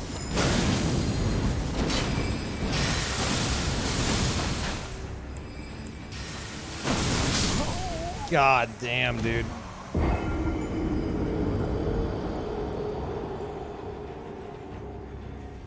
Is healing as much as it was dealing? Maybe.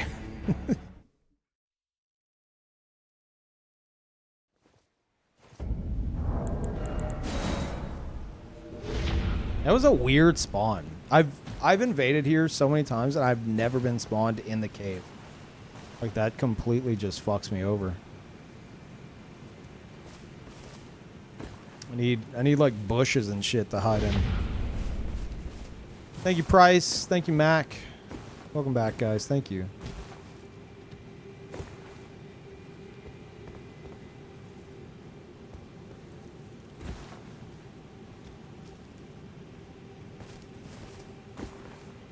Don't you just love how the only way you can evade is against a gank? Yes. Unironically, yes. If you want 1v1s, you shouldn't be invading. That's all there is to it.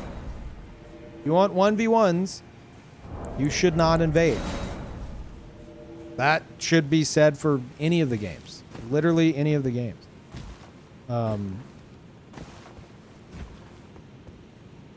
Yeah.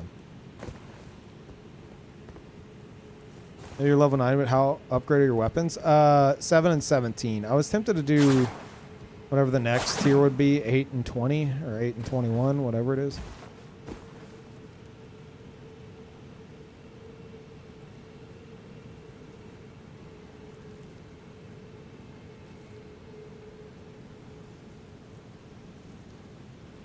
Miss Dark Souls 2, one-on-one fights against host.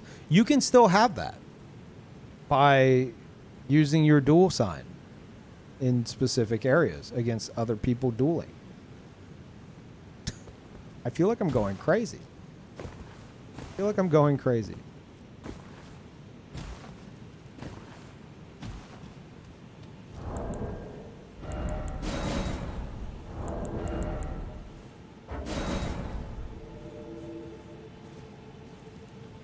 Yeah, or you can use the Taunter's Tongue and fight the invaders. Yeah, you could do that too.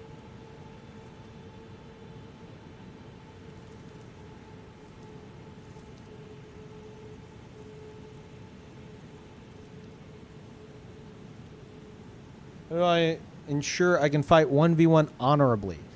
Do you mean, like, how do you personally fight honorably? Like, to where other people don't complain? Or do you mean, like, fighting someone else that's looking to duel?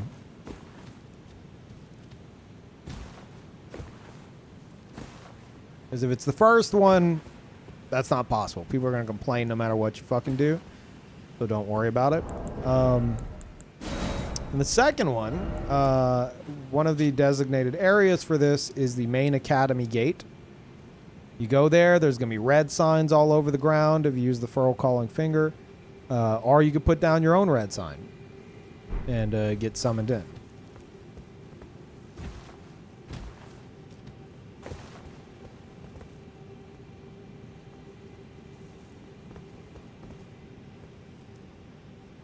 Ah, yes. Fight the honorable PvEers 1v1 with your min-max build. Yeah, I feel like it's for a lot of players, and I know this is going to insult a lot of you, it's this situation of like, they want 1v1s. They don't want to get ganked. They want 1v1 fair fights. Whenever they're invading a host, many times, this host, assuming like solo host could get invaded organically, they want to show up, stop the host from PvEing, bow, and be like, yes, I'm here to challenge you. Meanwhile, like they're kind of like, you know, bloating their ego. Meanwhile, on the other dude's end, 9 times out of 10, this PvEer is like, fuck. Here's this asshole here to fucking, like, I've been stuck in this area for hours, and this jackass shows up and thinks I want to, like, to have a fucking fight with him. Like, fine, let's fucking get this over with. At least he's not ganking me with enemies.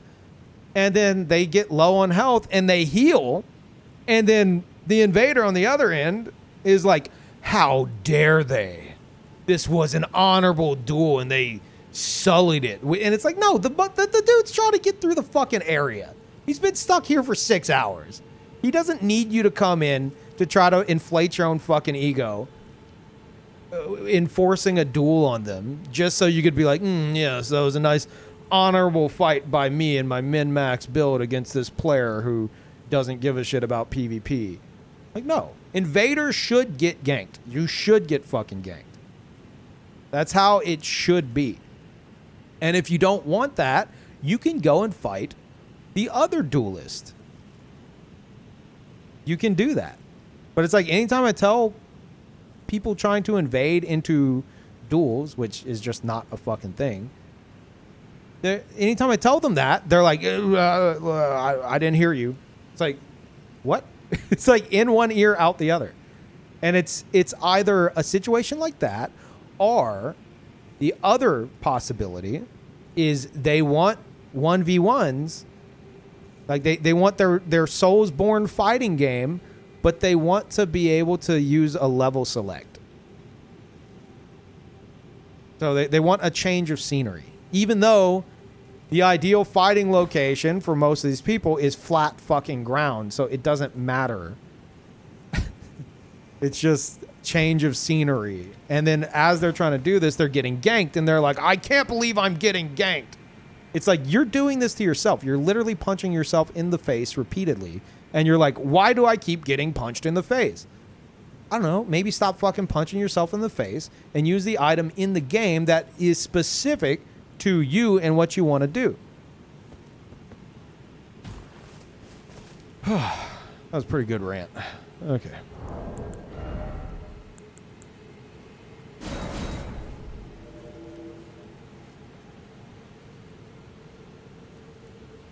Like, if you don't want to get ganked, don't invade. If you get angry about getting ganked, or you're like, oh, these fucking assholes, they won't fight me 1v1, you're delusional. Of course they're not going to fight you 1v1.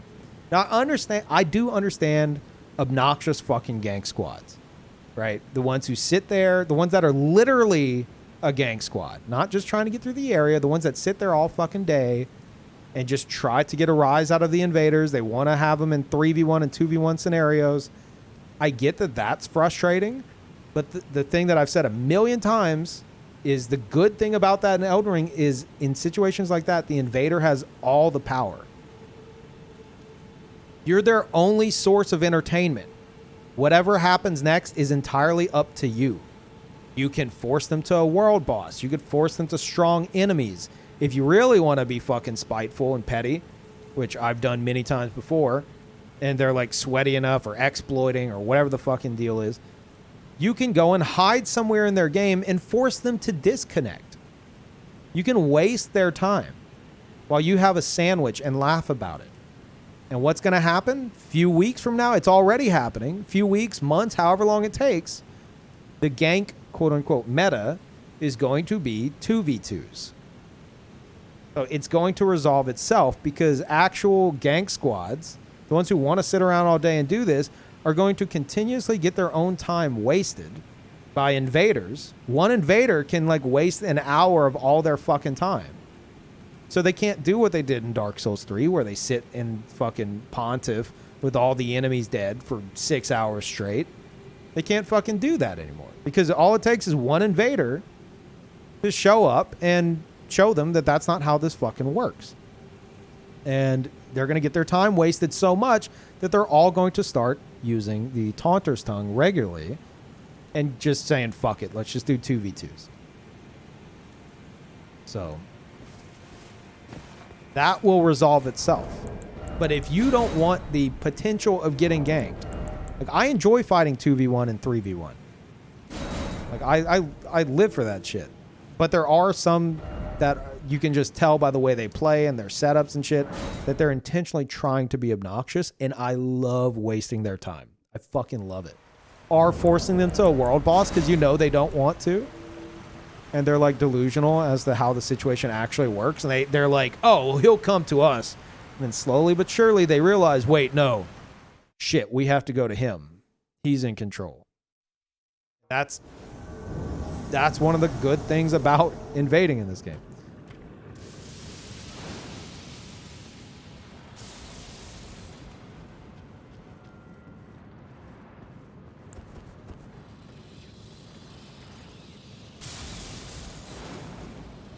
Where did I spawn?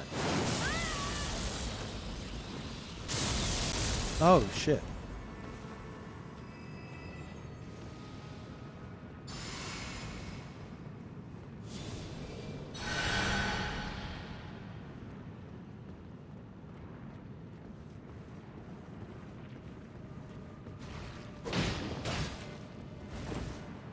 I don't know if he saw me. My God, is that a moon veil? Holy shit.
Holy shit. Okay, good thing I didn't go jump in on that.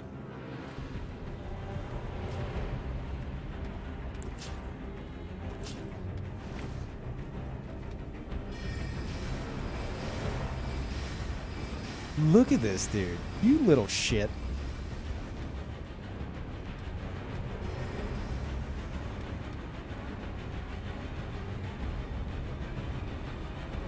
Alright, I'm gonna have to just assassinate the shit out of that summon. I think I'll jump him when he comes around the corner here.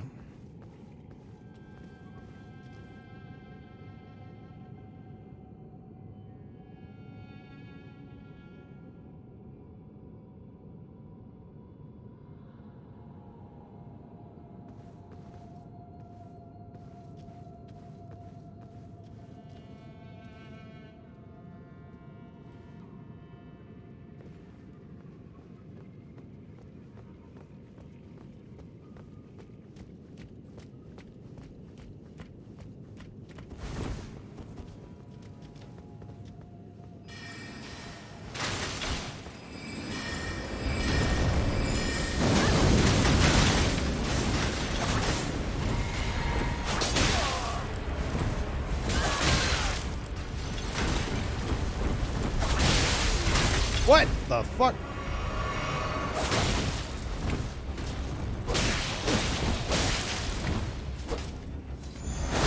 Thank you.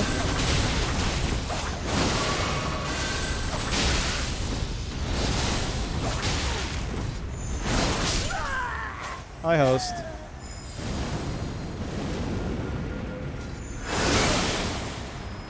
Okay.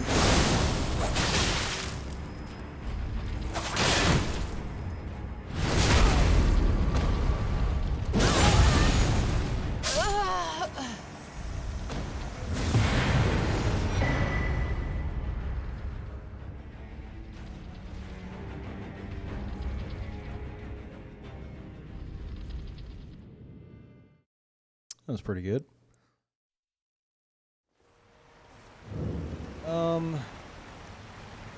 think the problem... Also, what's up, Vader? I think the problem on both sides is people need to look at getting through a hard thing as an awesome achievement of fighting a 1v3 gank.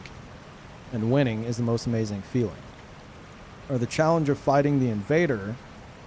Oh, where's my mouse? Or the challenge in fighting... the challenge of fighting the invader in the area and still clearing it and killing the boss. It's just part of the challenge FromSoft intended. It's one of the reasons why these games are hard and why it feels so good in clear an area. Yeah, the problem with that, though, is that people experience these games differently. Right? There are people who love the Soulsborne games. They love them. But they fucking hate PvP. And they can avoid PvP with different, like they can be solo the whole fucking time. Not summon anybody. They won't ever see another player. But the issue with Elden Ring, and I mean, I'm the first to say that's just how these games have worked for 13 years. If you don't want to get invaded, maybe don't summon so much. But the problem with Elden Ring is there are people who invading it's a risk-reward mechanic. It's literally designed as a risk-reward mechanic. And the issue, though, especially with Elden Ring, is there's a lot of players who they don't need the reward. They're not summoning because they're struggling in an area. They're summoning because they want to play with their friend. And they want to get immersed with their friend going through this huge, amazing open world. And then every 15 minutes, they have a fucking, complete jackass show up and spam Rivers of Blood or some other bullshit. Or, one-shot them with Glintstone Pebble or something and then teabag them. And you know how fucking annoying that is? And it's yeah, that's just how these games work. But I totally get it if you're you want that experience without having to deal with a fucking asshole every 15 minutes.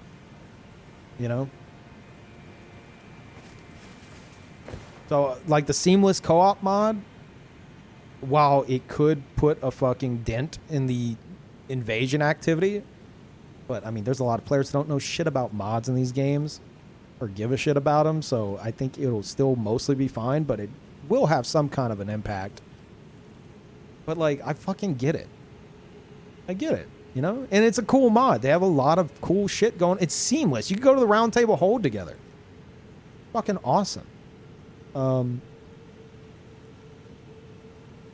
So yeah, there's players who they love these games, but they don't want every 15 minutes to have Sweat Lord McGee show up, whose goal is to either shit on them and laugh at them or inflate their own ego with a quote unquote honor duel being forced on them out of fucking thin air. Something invaders need to understand. I was discussing this on Twitter. I'm glad I remembered. Something a lot of invaders don't understand. They don't fucking get it. Because a lot of them are wanting to do the honor bit. As an invader in these games, you're the fucking villain. You're trying to be oh, I'm super honorable. I'm not attacking them while they're fighting enemies. I'm not healing on them. I just want to 1v1 them. It's a lot of these players, they don't fucking want the PvP. You're there. Your presence is immediately pissing them off. You're literally the fucking villain role. And you either accept that and play into it. I'm not saying be toxic as fuck all the time, but don't expect PvE players to be oh, I had a great experience with this dude who showed up and fucking used dual seppuku naginata on me and bled me out in 2 taps. At least they bowed No, a lot of these PvE players don't give a shit about you. And so a co-op mod like this comes out. Of course they're going to be like, oh, thank fuck. I don't have to have an asshole show up every 15 minutes now. Awesome. And then I see invaders being like, oh, how could they say this? It's like, because you're the villain. You're literally the villain role. Like, a lot of invaders, they see this discussion. And don't get me wrong, there's some fucking weird-ass PvE players making some insane reaches with the discussion. Like, fucking crazy shit. But those people need to just be fucking ignored because they're out of their goddamn minds. But aside from the psychos, yeah, there's a lot of players who they don't really give a shit about the PvP community because they didn't want it in the fucking first place. Do they need to be toxic as fuck about it? No. But you're also the villain. No matter how... There's no nice way... This is what it boils down to.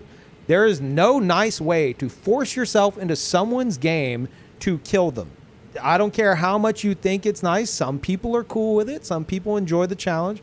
But there's no nice way to show up uninvited, kick their fucking door down, and murder them. There's no nice way to do that. You're literally a villain role. Accept it. And, you know, what comes along with it. I'm not saying invaders deserve to get harassed or anything. No, again, that's the fucking psychos. But, like, a lot of people don't want to encounter you in the first place. So a seamless co-op mod where they don't have to, of course they're going to fucking celebrate it. Why wouldn't they? You know? Oh, thank you, Justin. Yeah, I need to get back to uploading. Hey, Ninja.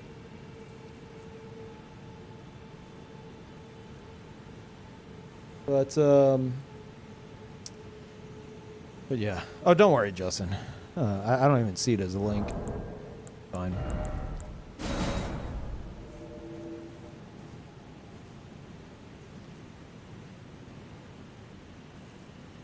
But I don't know. There's a lot of PvPers who they feel entitled to be able to invade and fight a solo host and not get ganked. Or if there are multiple players, they all fight them 1v1. It's like, you're just as delusional as a lot of the PvEers who refuse to accept that invasions are a risk-reward mechanic for summoning. Like, you're just as delusional, but on the opposite end of the spectrum.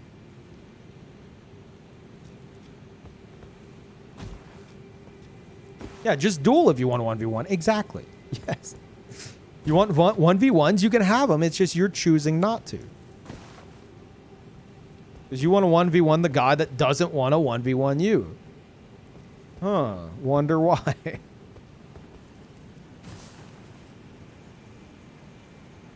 Thing is, no one duels without some dumb meta build.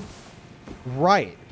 And that fucking sucks. I get that. You can maybe try to organize, like, fight clubs with people who don't do that, I guess. With, like, a password or something. But aside from that, you have to also realize that even if you're not using a super fucking sweaty build, you're invading a PvE player who hasn't even leveled Vigor. They haven't leveled Vigor at all. And that's who you're wanting to duel? That's who you're wanting to have, like, the 1v1 fair duel with, where you bow after you fucking one-shot him by sneezing?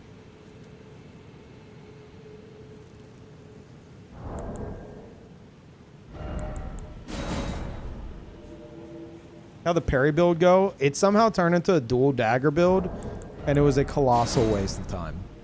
It was so bad. Never again.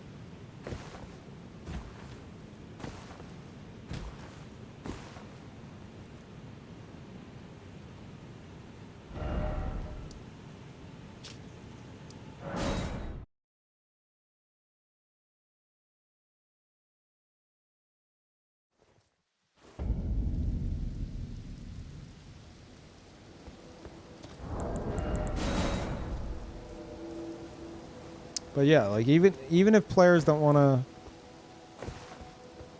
even if players are willing to accept that invasions are risk reward for co-op,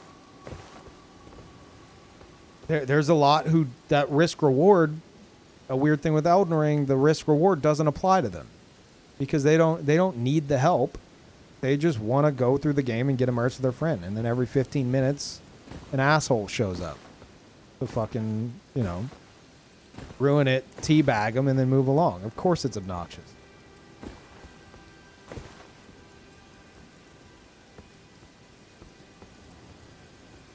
So, invaders. I don't care how nice you are with your fucking quote-unquote honor in invasions. You're a villain. Accept it. And lean into it. Don't be toxic, but, accept that you're the aggressor. You're the villain role. Of course, people aren't going to be happy at you literally just showing up in the first place. They don't care what you do after. You even being there pisses them off. Just how it goes.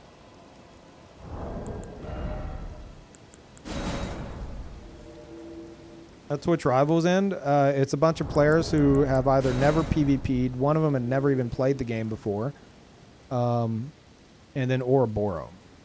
So how do you think that went?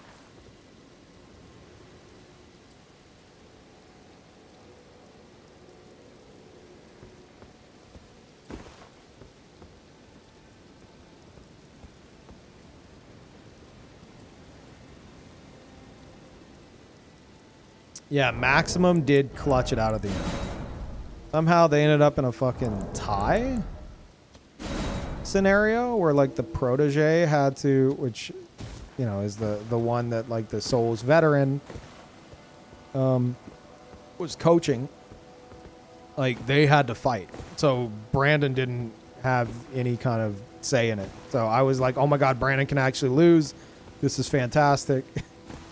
But his protege, Maximum, is actually pretty fucking good at like just general gameplay of the game.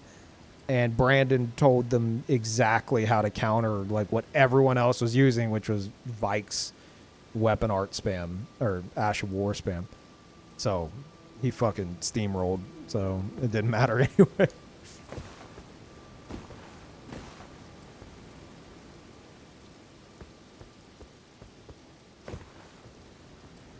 Can I show my build? Sure you go. Sure you go? Sure, here you go.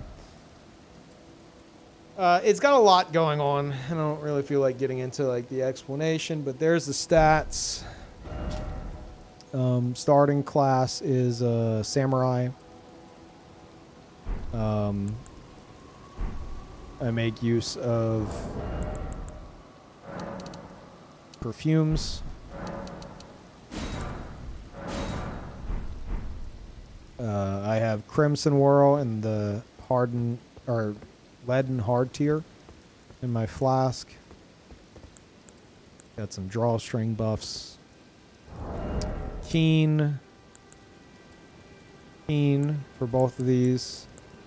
And the pulley bow for sniping from the bushes with mighty shot, and then the black bow for fighting like mid combat. And Lifesteal Fist because it's fun to try to land, even though it's pretty fucking useless. And then this, which is completely slept on, Assassin's Gambit. Not for sneaking up. I have Concealing Veil for that.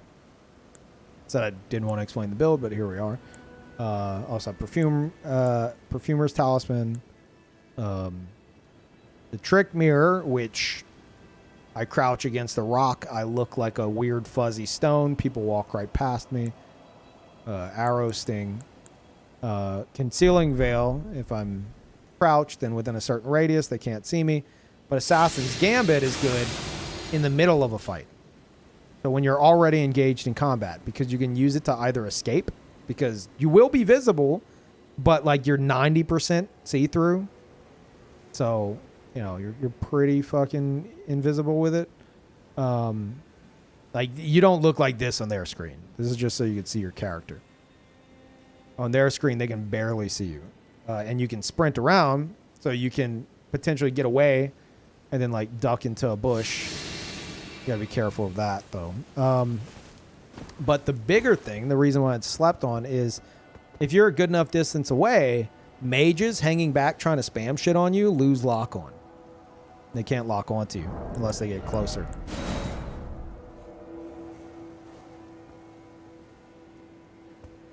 You asked Ouroboros' opinion on the build, being that he is the champ and all. Yes, he won the free win for Ouroboros competition. Yeah. Champ. It's not his fault. It's not. It's not his fault that he got invited by the sociopaths at Twitch Rivals to fucking murder everybody. Fucking weird. The weirdest part for me was afterwards. When they're like, how'd he do it? Oh my God. The man's a god. How did he fucking pull it off? Time to go to Pizza Hut for the MVP, and it's Ouroboros. It's like, what's happening? I was saying earlier, like Scott said that it's like Michael Jordan getting invited to like a middle school basketball game and just shitting on everybody. It's true. It's true. And then like he's like elbowing the children in the face the entire time, and the children at the end all have bloody noses. And then they're like, oh my God, this man is a legend. All right, who's the MVP? It's Michael Jordan. He's like accepting the award, and all the kids are crying with fucking busted noses. There's a sociopath that works at Twitch Rivals that apparently does this regularly. I don't fucking get it.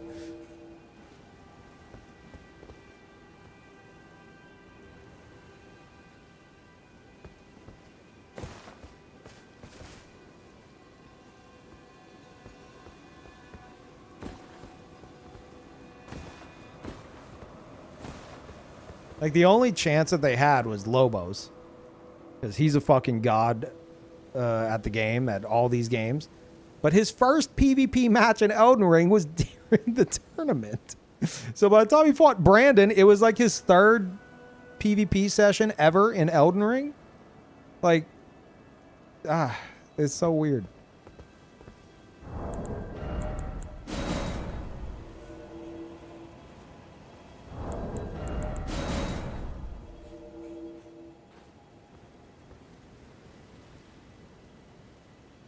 Mindo set it up. New Oro deserved recognition. I don't know why they should have definitely threw you in there since him and Lobos were in there.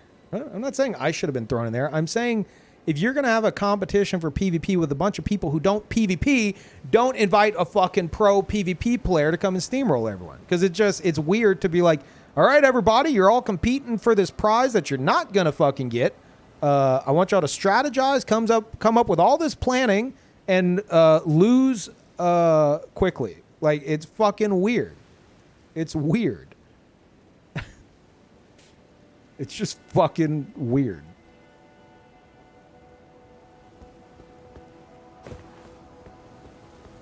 And someone mentioned earlier they had like a Dota tournament with 5 low-rank streamers versus 5 pros for $50,000.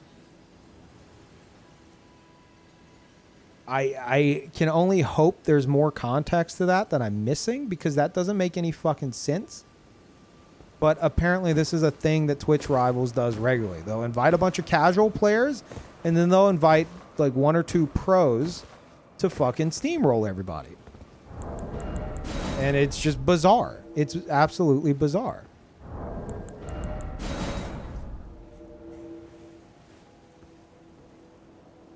It's to get viewers. It's to get viewers with they get all the big names, right? And then they sprinkle in other people. But they could easily just not have the pro player at all. So then you have a bunch of noobs fighting each other, which is fucking entertaining. Or if they are going to bring in some sweat lords, bring in some other sweat lords to fucking counter them. Instead of it just being like a noob beatdown competition.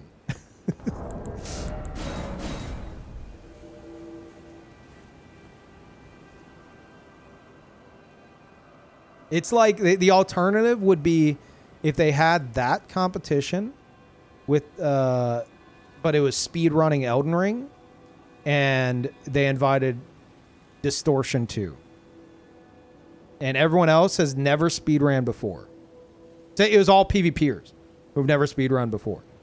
And then Distortion 2. And then they're like, all right, first one to the end of the game wins. And we're 3 minutes in and Distortion wins. What a fucking god. How'd he pull it off? It's fucking strange.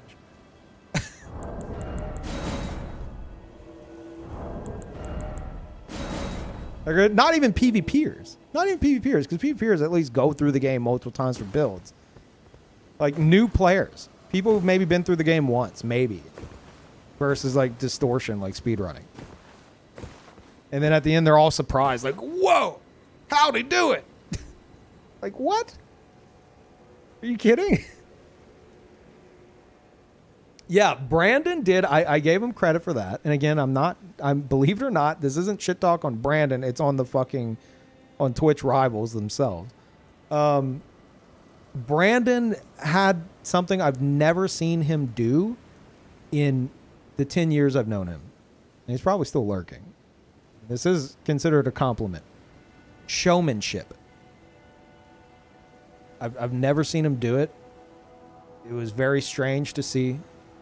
But he switched off of Bloodhound Step, Ultra Greatsword Poke to like use more fun moves and stuff with the halberd. Because otherwise he could have just have kept spamming that indefinitely until he got the win and pissed everybody off, which is what I think his original plan was. So in that respect, you know, that's good at least. Yeah, until Lobos, until the finals, and then you saw the fucking... You saw what it was all about. But Lobos did a really good job of not panic rolling into insta-death. Very proud of him for that. And he was doing good with the Bloody Halise. Considering that was like his third PvP match ever in Elden Ring, he was doing really fucking good against Brandon.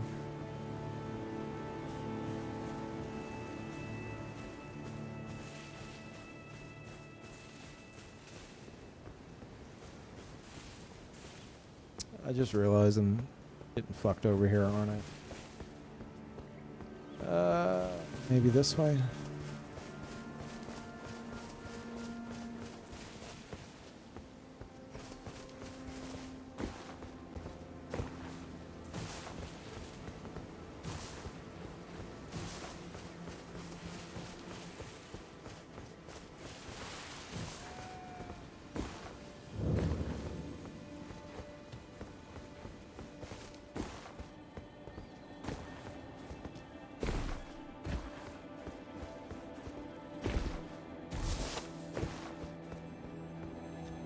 You can get up there from here. No.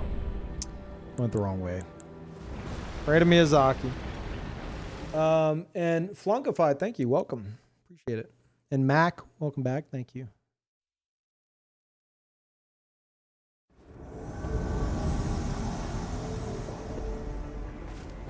There we go. That's better. Wait.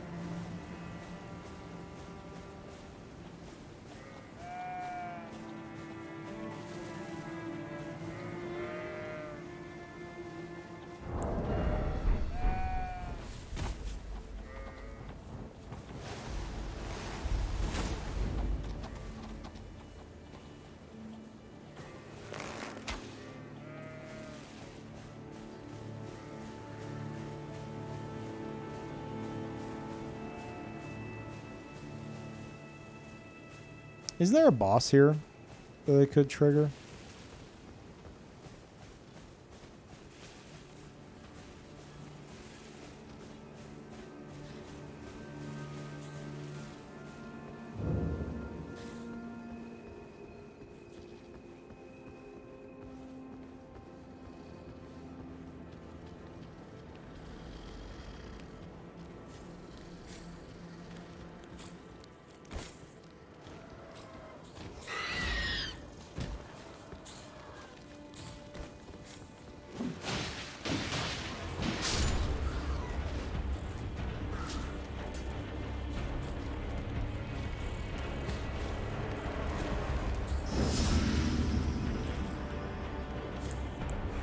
Fuck. Whatever. Probably see this, but that's fine. Oh, River's Blood. Neat.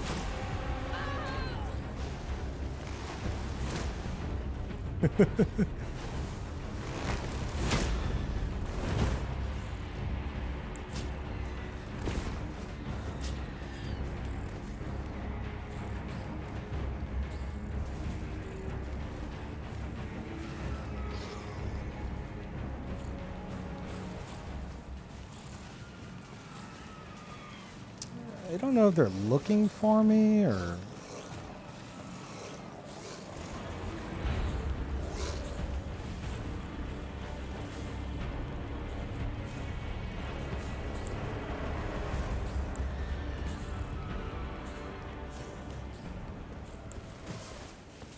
Okay, good.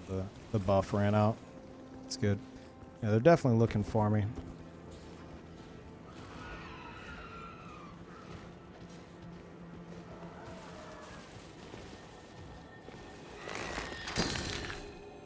Whoops.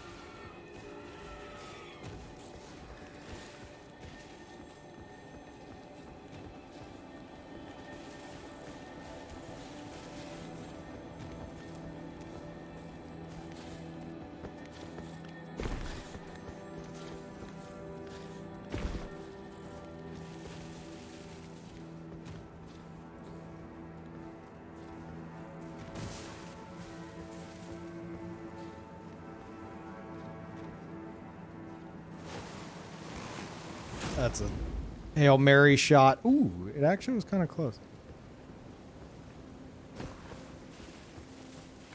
Yeah, I think they're ignoring all arrows and stuff. I'm just going to have to go jump them.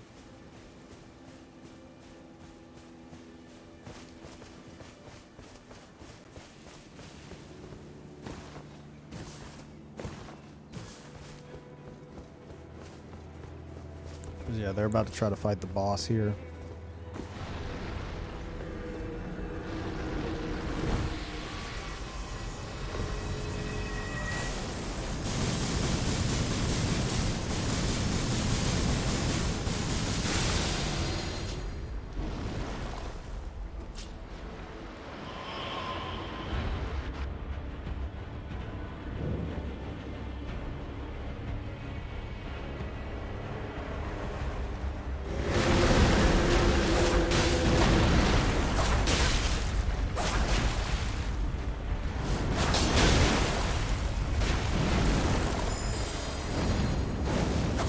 Dude, what are you doing? Press L2. Oh no. Bye.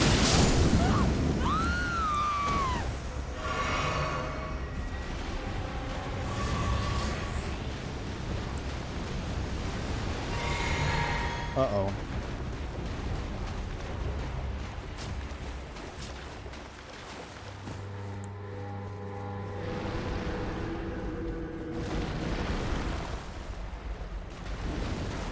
Oh no, host. No, no.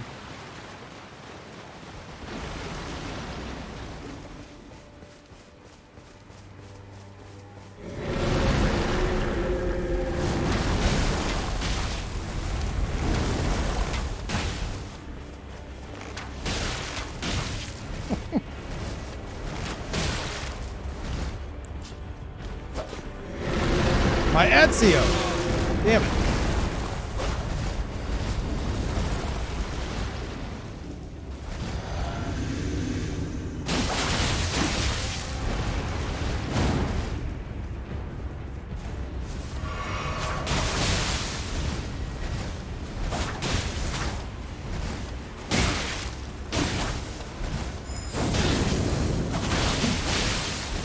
Okay, all right. Dude, don't get greedy. You could win. You had the advantage.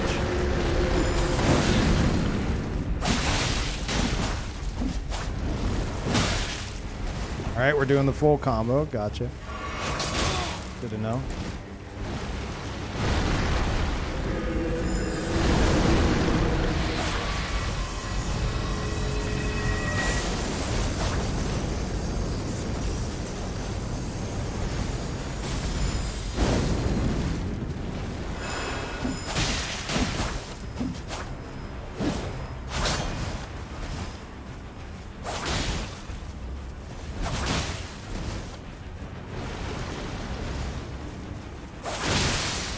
Oh no.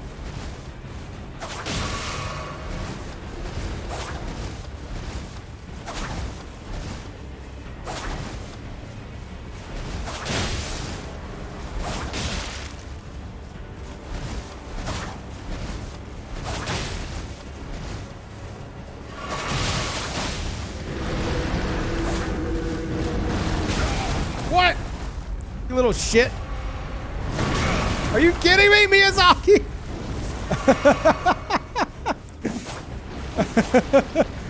Miyazaki, like, sending him a fucking help. This dude's out of flask.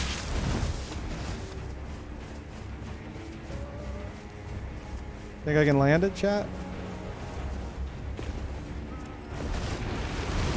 Ah!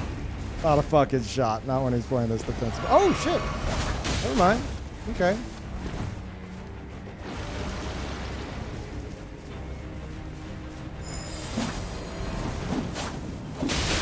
I gotta just not go in on that because he's just gonna do the full combo. Careful.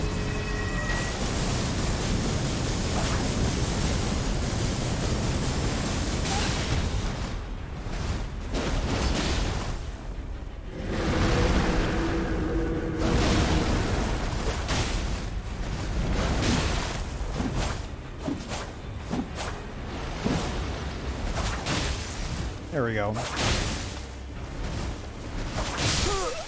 Okay. Gotta get those roll catches, man. Jeez.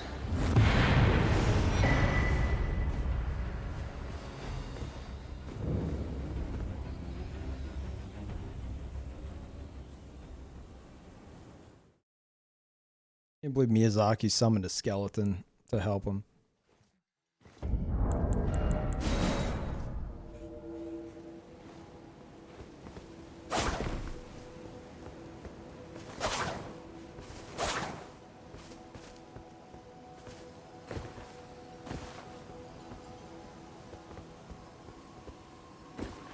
Oh, this fist weapon over others? It's got a cool moveset.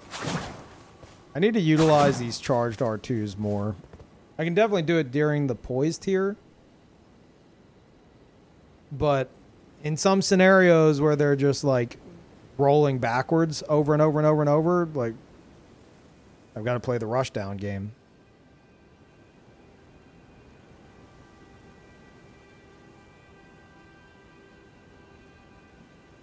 Shut the hell up, Thrash. Apparently they only wanted one PvPer to beat the shit out of everybody in the PvP tournament.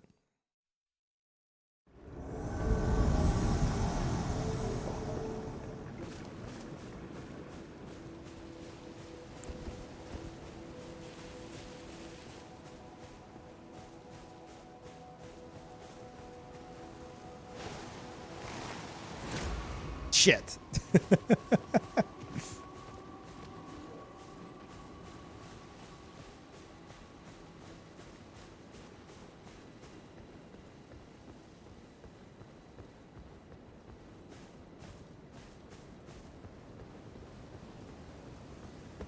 I mean, if they're solo, there's no point in me being all sneaky.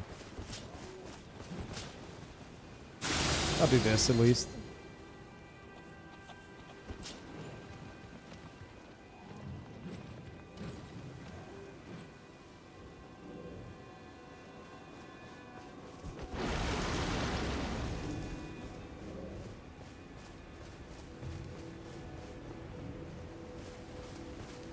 Boo. I pressed the R1. What the fuck? I just stood there. Hello?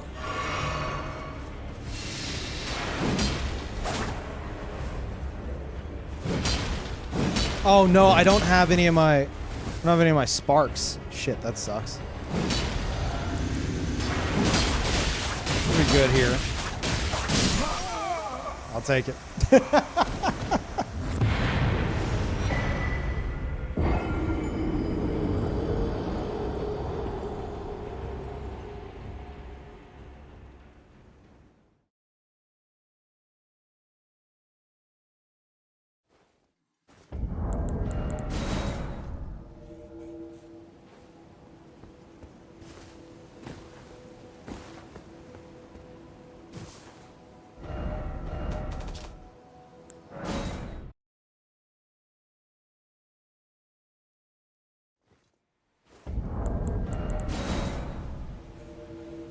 Here we go. Oh, shit.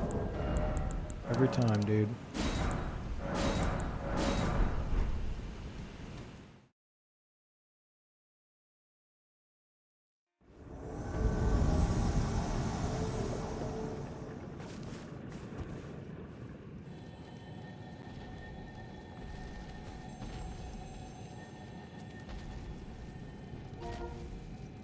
It's two of them.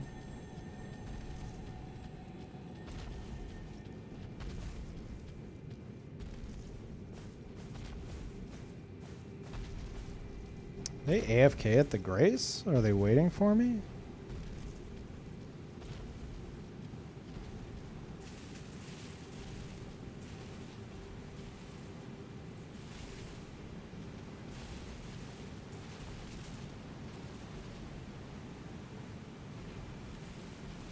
Did you just leave your friend? Your friend is surely back here AFK, right? The only thing that makes sense. Unless it's a hunter about to show up? Huh. Oh, wait. Oh, no, there they are. Didn't see them.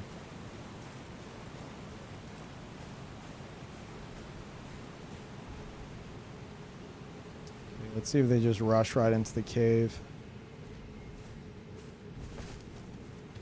Like they will.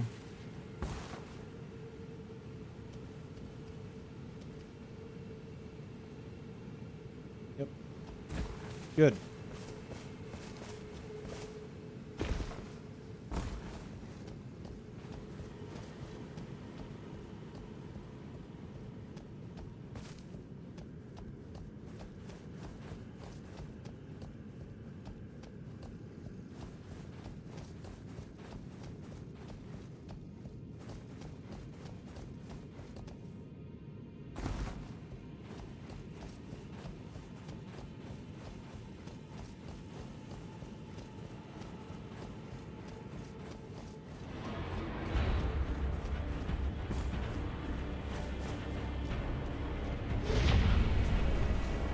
In death, hooking up no titty goth boyfriend. Welcome back. Thank you, I think.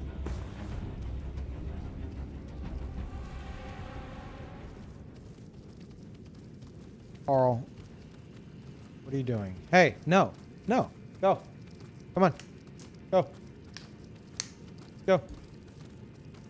Go. Go. Go. Go sit on the router. Go. Carl. Like insistent on sitting in front of the monitor. Oh.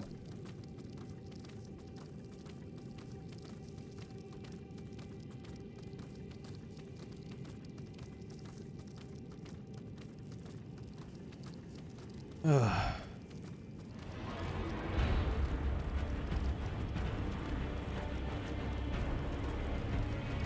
You gonna sit in my lap? You can sit in my lap.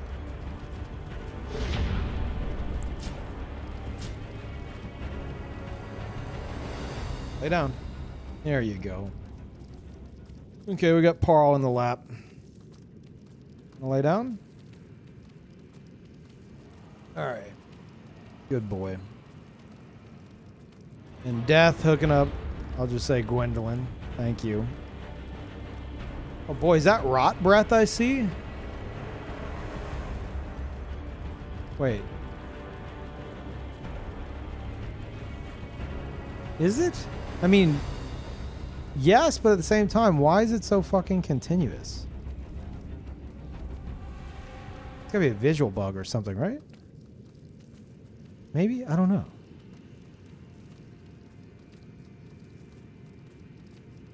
Yeah, we had a visual bug a while back with the frostbite one, and it was so annoying. Basically, they weren't shooting it out, but it was constantly like spewing out of one of them, and I couldn't see shit. It wasn't doing anything, but I couldn't see anything. They're definitely spamming the shit out of it though, so maybe. Holy shit, dude, just fucking spamming it.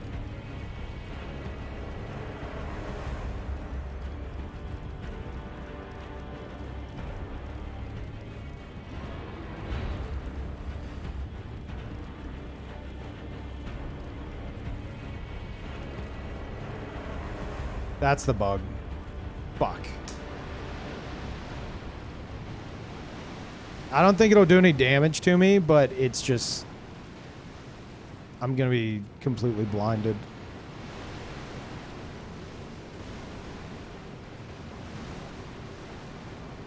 Do they know how to proc it? I don't think so. I think this is just a visual bug on my end. Maybe that'll correct it? It doesn't look like it. Holy shit. Fucking... Oh my god.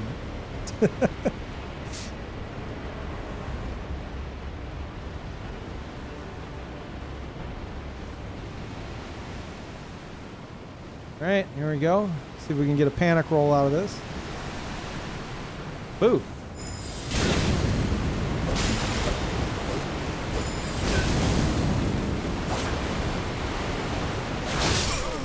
That'll work.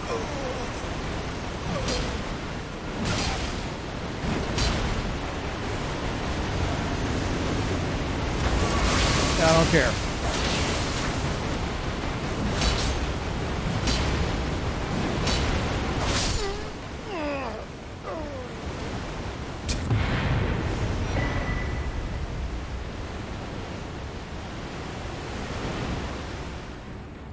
Oh my god.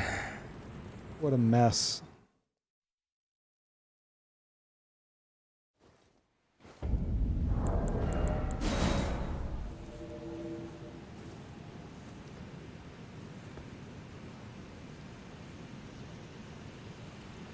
Is that guy cheating? No, I'm pretty sure that's just a visual bug on my end. It's just something that happens. I don't think they're aware of it. Doesn't seem to help them. If it's the frost one, it's obnoxious. The frost one is like, you can't see shit. Especially if they're chasing you constantly. You can't see where you're going. You can't see what you're doing. Oh, what are you doing? Please don't step on the power button. I don't know. Suddenly decided he wants to sit on top of my PC tower. Okay. Doesn't normally do that.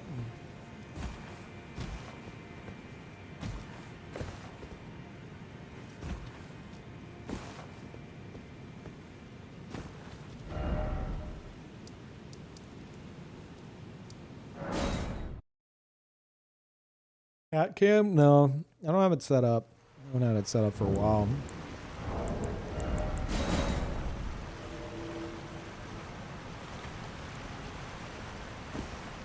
I don't know, guys. I'm kind of fucking tired. I woke up with a horrible stomach ache, as I do every day, and was miserable. And then at that point, I'm like, okay, I'm just awake now. So I took a shower and I got the stream going as soon as possible. I was like, yeah, I'll just have a long stream day. Then I look, and apparently I was live like 9 hours before. So I'm like, how long did I sleep? Because I didn't go to sleep right away. I'm guessing I slept like 5 or 6 hours, which isn't too bad. But considering I was sleep deprived from the day before, because I'd only slept like 2 to 3 hours. Every day you got a diagnosis? Oh yeah. Yep. IBS. Irritable bowel syndrome, which is essentially them saying, we don't know what's wrong with you. You have a grumpy tummy. So I need to go get a second opinion or something, but it looks like I'll have to do one of those FODMAP things where you eat very specific stuff for like a certain amount of time and you figure out what is like triggering your issues. Because I don't know. Like this past week I was trying to have like barely any dairy. I was like, maybe I am lactose intolerant, even though I tried that in the past, but just a bit of copium on my end. It doesn't fucking matter. You wake up with acid reflux? No, but I have had acid reflux in the past. And then it calmed down whenever I lost a bunch of weight. I dropped down to like 165 pounds, obviously. I lost a bunch of weight and I didn't have the acid reflux anymore. But the doctor told me that regardless of that, while I'm not feeling it in my throat, it may be doing what's called silent reflux, where instead of fucking with like your throat and stuff, it goes into your stomach. Or colon, stomach, I don't fucking know. Whatever's act up and causing the issues. And essentially can just fuck with you that way. It's a good trade-off. No, it's not. Dude, give me horrible acid reflux if it keeps me from spending like half my fucking day in the bathroom. At least I can, you know, live normally with that. It was not a good trade-off. Fuck no. If that is what's happening. 165 kg pog. I don't know what that is. I don't know the conversion, but I mean obviously because I'm, you know, I mean most of y'all know I'm from the US, so I wouldn't be speaking kgs. It's just anytime I speak in pounds and I don't say pounds, viewers are like, kg? I'm like, no.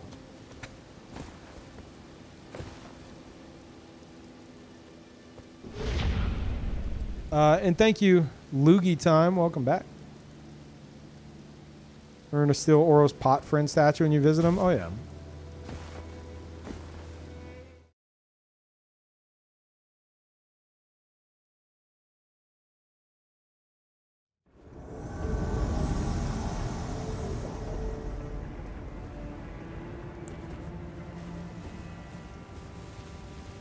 Got its Moog.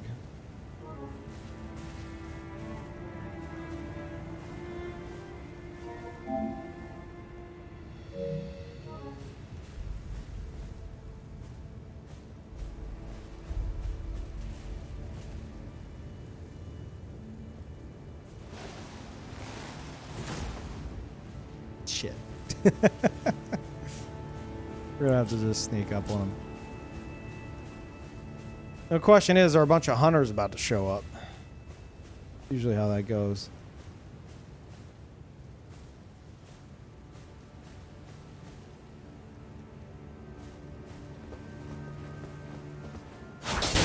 You really not hear me coming?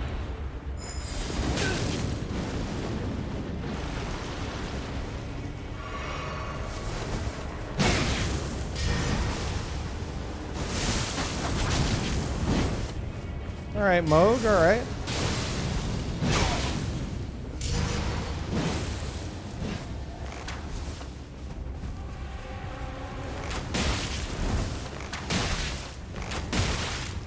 Oh, you're turning into a pin cushion, friend.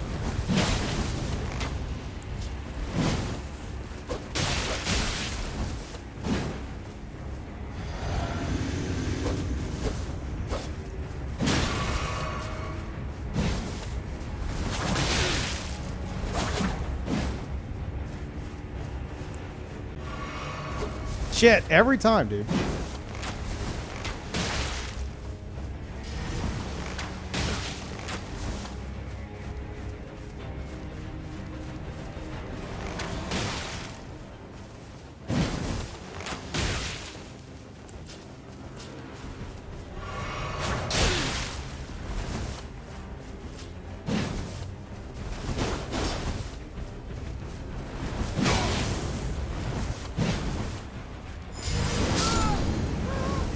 Fight.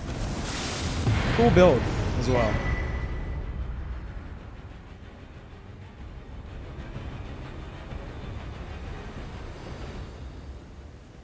Though I would recommend instead to use the octopus headpiece, because that's the closest you're gonna get to that.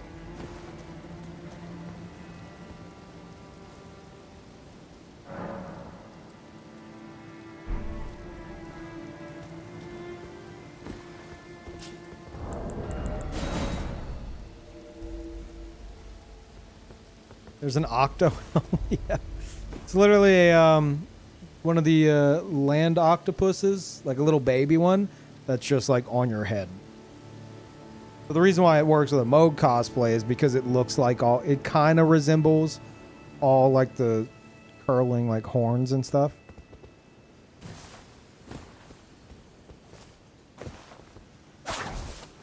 stupid drop rate? I thought you got it from one of the paintings in Limgrave. It was like one of the first headpieces I got on my first playthrough. I thought it was I don't remember getting it from a painting. What was that? The black bow.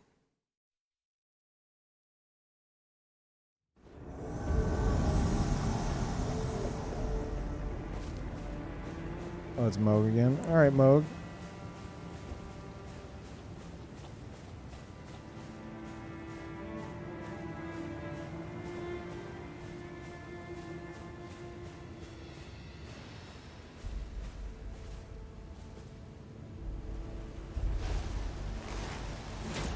Shit. You can see me because I stood up.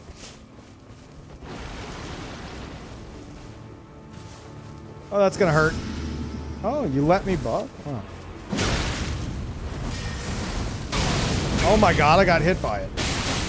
Holy shit, Moog, please. Oh, actually, you know what? No, keep doing that. Fuck, I forgot it would heal me.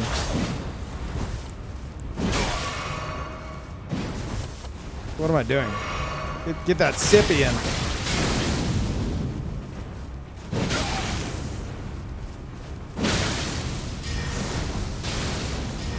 Oh no, I sippy.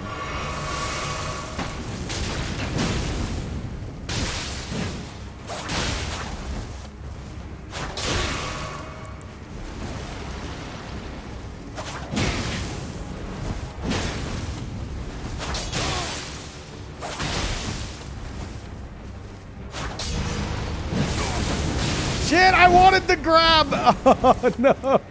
I tried to grab him. There was no shot it was landing though.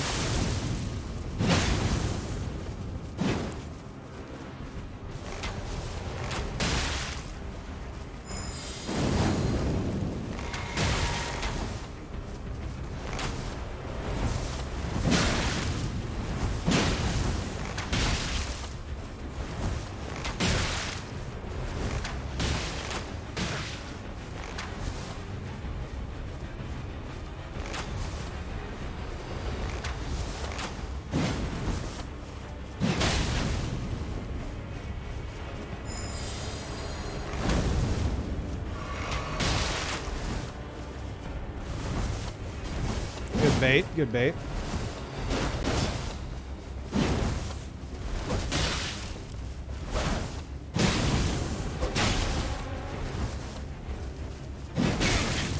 Gotta respect that range. Oh, mine's stronger. Good fight.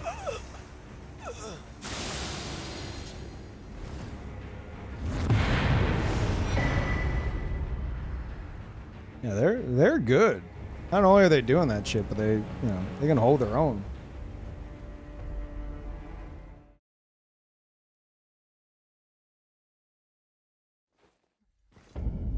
Maybe if you invade them, you can give them the octo head piece if you have one. I don't.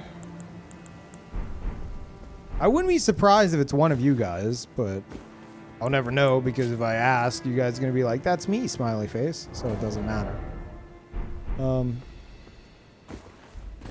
Yeah.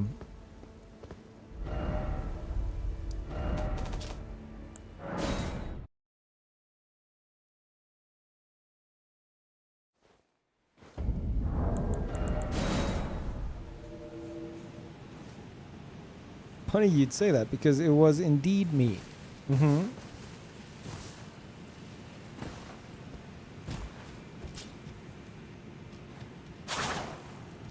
This is my favorite place to invade on this build because of all the bushes.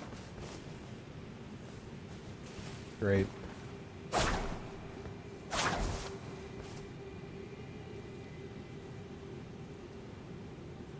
Oh, we have a Mogwin in here. Your name spelled wrong? So, no.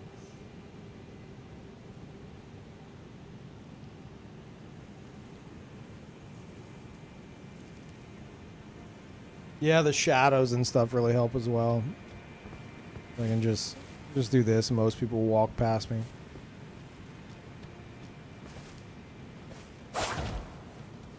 It's on purpose, but it's not me? Oh, okay.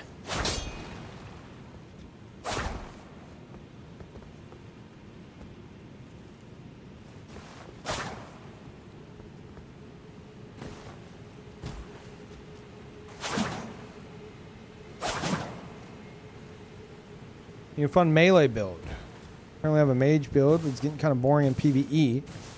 Any YouTube vids from different builds? I mean, I've really been slacking on the YouTube front lately. Like, I picked it up the first, like, month of the game's release. I uploaded, like, 50 videos of my first playthrough. Uploaded one. How much did I upload? I uploaded 6 hours of footage. Like 3 different episodes, 2-hour chunks, every day for I think 2 weeks straight, and just got them all pushed out. But then after that, I started slacking big time. I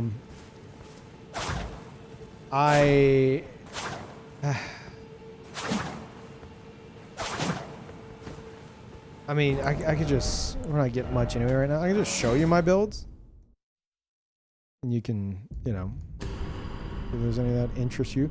But you should know, I don't have, like, sweaty builds. My builds are, like, for fun. Ignore this one. It's just not a thing. Also, this guy, let me change his fashion. At the very least.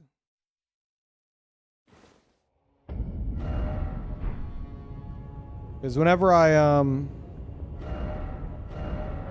I make a new character, I'll go to one of my already existing characters, and I will I'll mix and match different setups and stuff to try to get a feel for what I want to build for on the new character. So this is not how this character is supposed to look. Obviously, he essentially my other assassin build. He's this edgelord right here.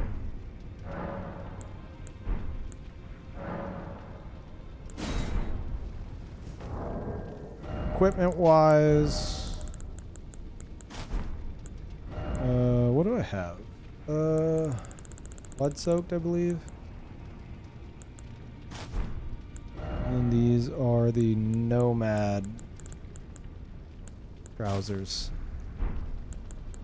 This is Blasphemous. No.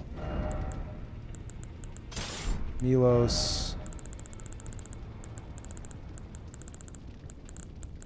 Blasphemous. Flame Seal. I don't remember my talismans. It's been so long since I've fought on this guy. It's not these.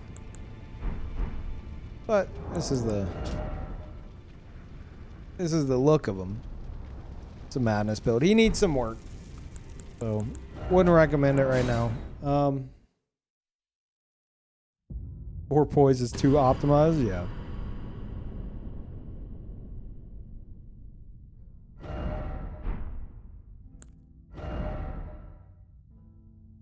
And this guy also needs work. I would say it'd be either this one or the assassin in terms of, like, you know, sub 100 level build.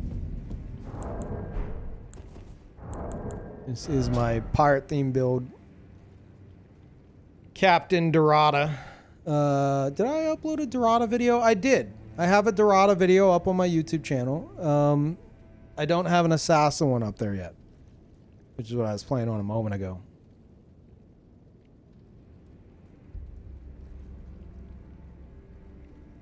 What pants? Those are Blythe's Greaves.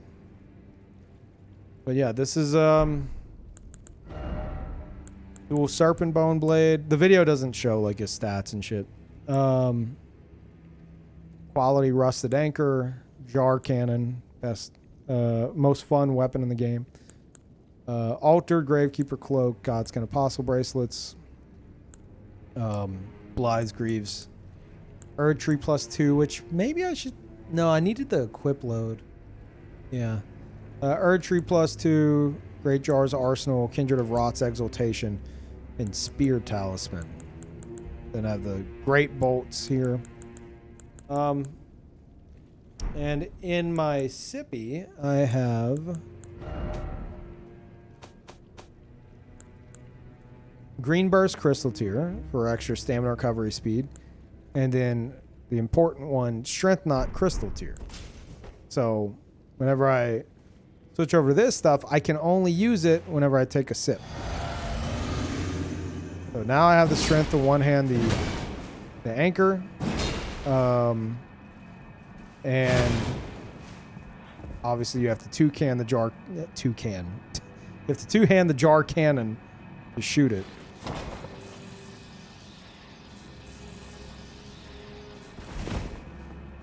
So, yeah, this is pretty much the build. It is a poison-based build, which is fucking not the best. But with Kindred of Rot's Exaltation, if I proc poison, then I get a 20% damage bonus. Or is it 20%? 15%? Something like that. Or no, I think it's 20% for like 15 seconds or something. 10 or 15 seconds. Looks really clunky to play. This looks clunky to you? The dual katana shirtless man? This is a clunky build? If you're talking about this, yeah, this is very situational. However, I'd be like, why the fuck do you have the spear talisman? Because the rusted anchor is 100% piercing. So if you get counter damage, that's pretty good. And also I have Stormcaller on it. Mostly for the like pirate captain / like sea theme. But people walk. They just keep walking into it, and you could just keep laying into them. They try to attack you in it, and that's where you'll get like some damage from them, or you'll break their guard repeatedly. You can't change the weapon art on this, which is really annoying. Really fucking annoying. Because it's a plus 25 weapon, so why can't I change the weapon art?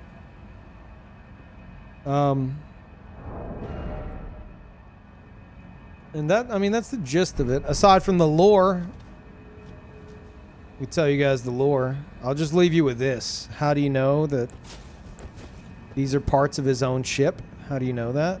Because they are. But how can I prove that? That's him on the bottom of the anchor. That's him right there. My God. It really was his ship. Holy shit. Also, there's his stats. Let me try to take a seat. Ignore that.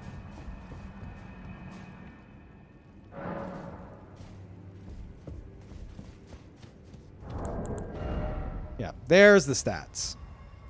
You'll note the 16 strength, but with the crystal knot tier, the strength knot tier, it boosts to 26, which is just enough to wield to one hand the rusted anchor. I like to think of it as like he's getting his liquid courage there, and you know, that lets him do dumb shit. This is rum. How long does it last for? 3 minutes. So if you're using it to invade and stuff, you wanna pop it right away as soon as you're about to engage, and then like from a distance you can like snipe people with the jar cannon. The jar cannon's so fun to use.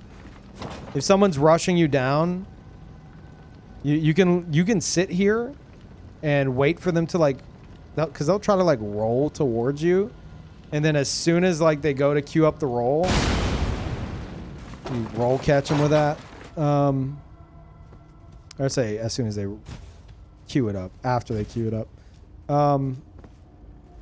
Then another thing you do with it is you do this, right? You sit in this position, and then they get behind you, and they're like, "Oh, he can't get me," but you can quick scope to like really quickly spin around with it. So that's super handy, even though you do need to put a very slight delay because your character does have to spin.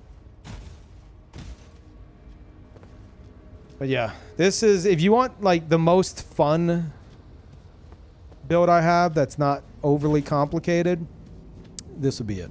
This would be my recommendation. But just know any of my builds are more characters than they are builds. And there are way better things you can do. Because I'll min-max the shit out of them, but I will do that within ridiculous boundaries I set for myself and for my build's theme. So. And if you're using it for PvE, you have to consider that the altered version of the Gravekeeper cloak says the wearer becomes a slightly easier target for foes. It's only the altered version. So if you notice underneath my stamina bar, you see Shabriri's Woe icon. I don't have Shabriri's Woe. I just have the effect of it because of these snakes.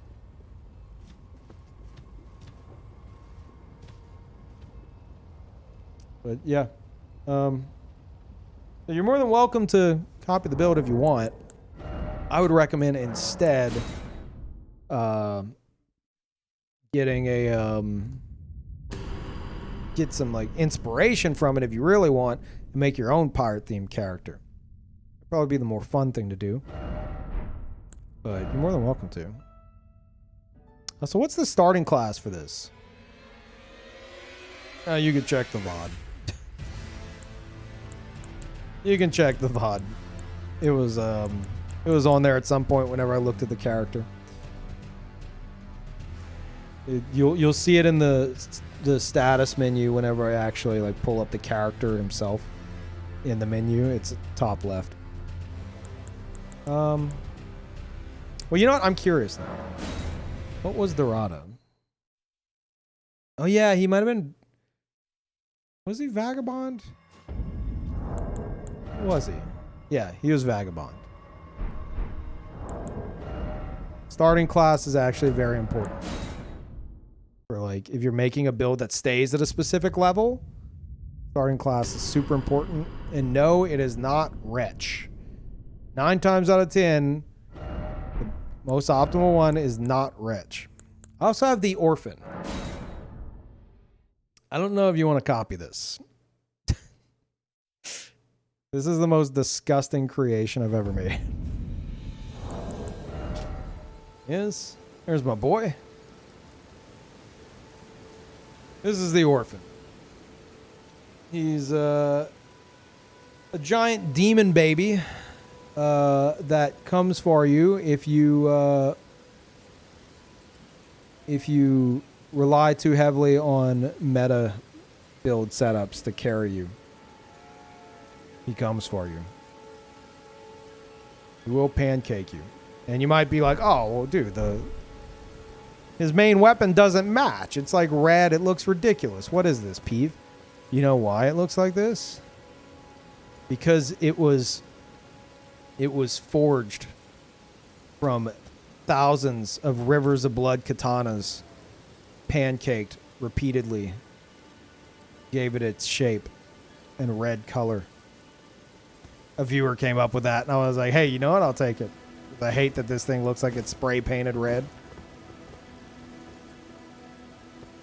And this guy is an anti-bleed gank killing build. Basically, I just obliterate gank squads that are heavily reliant on like Rivers of Blood spam, seppuku shit. So pretty much everyone. And then I have Barrier of Gold, which also helps with mages. And I fat roll with them. But with this, I have the Speckled Hearts here, which gives me more robustness and, resistances in general. And then I have the Winged tier, which lets me light roll for 3 minutes. So, Ball Talisman, got more robustness there. Shard of Alexander for, mostly for this.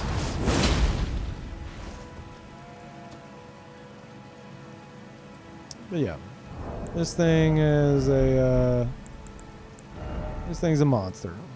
He's level 167, so that on the lower end he can invade level 150 on the dot.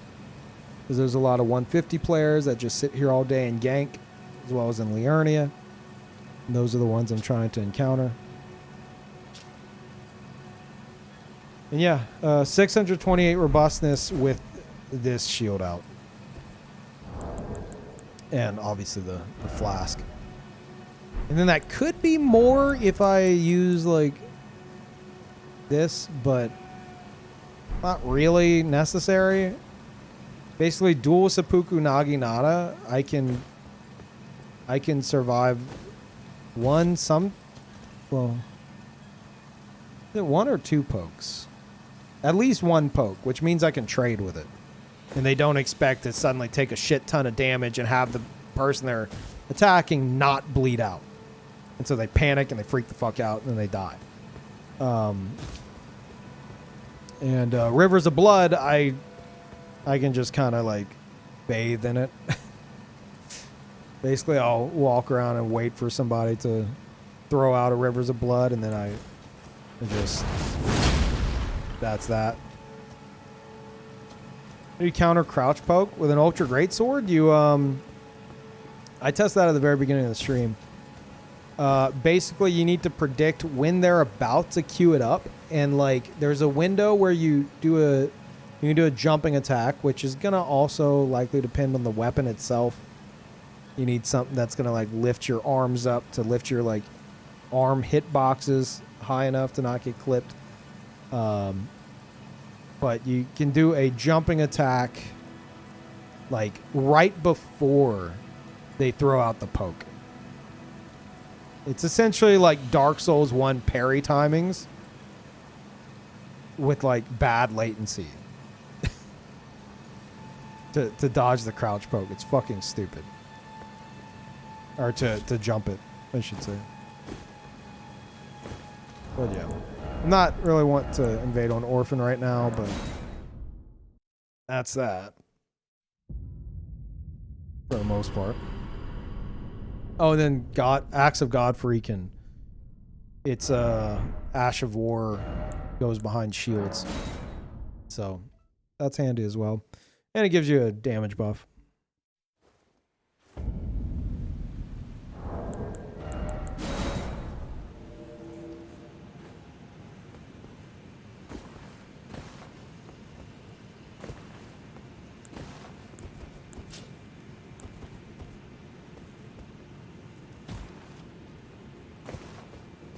Patient Zero? What? Are you talking about my Moonveil build? That build is on PC. The first Moonveil build in this game's existence is on PC.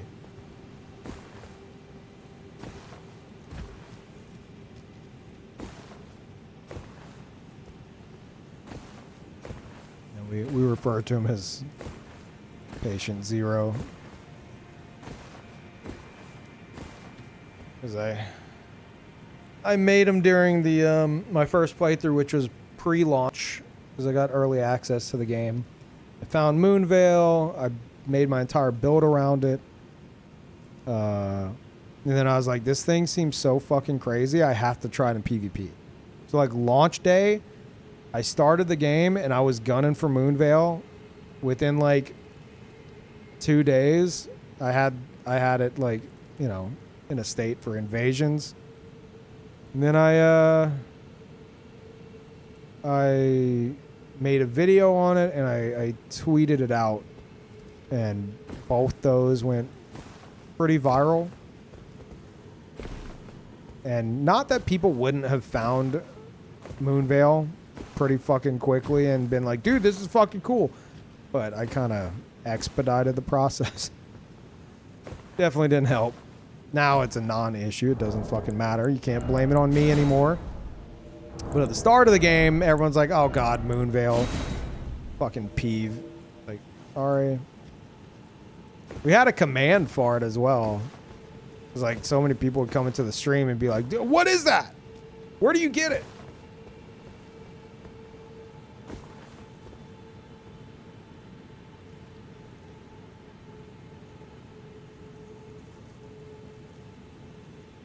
It was your fault? No. You could say it was potentially my fault for how many were seen like within the first week or two. After that, no.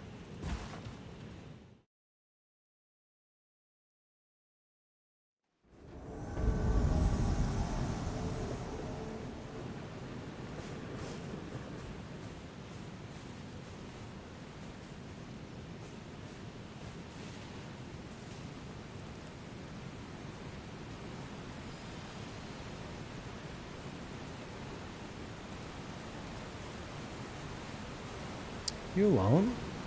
Or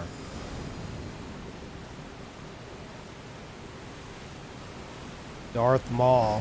I'm trying to bet he's got Eleonora.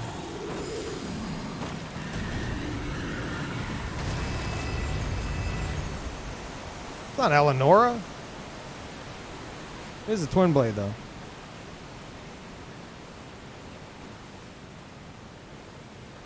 Whenever it's like a solo player, I don't really care to like sneak up too much. Like this is the most I'll do.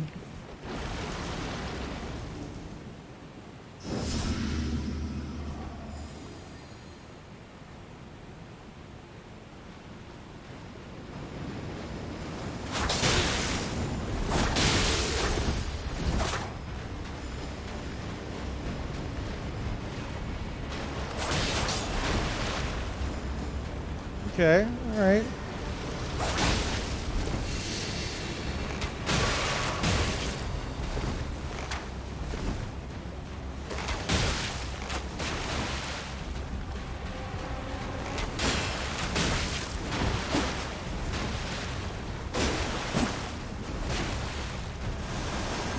Oh shit, I don't have any what's it called?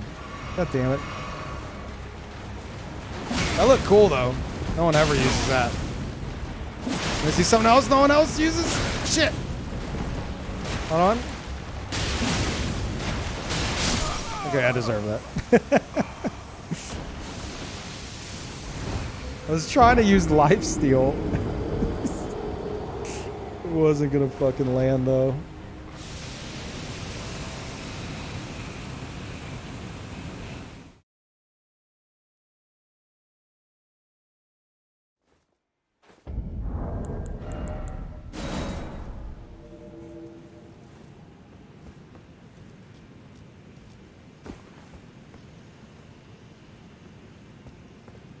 Out-edged, impossible.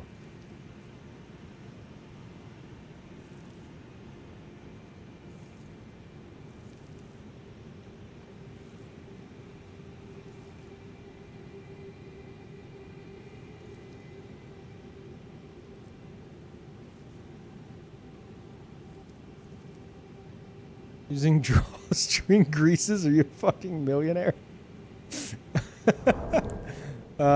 I'm a streamer, so essentially in terms of, you know, as far as the game is concerned, yes. I have something called streamer privilege. Allow me to make you sick.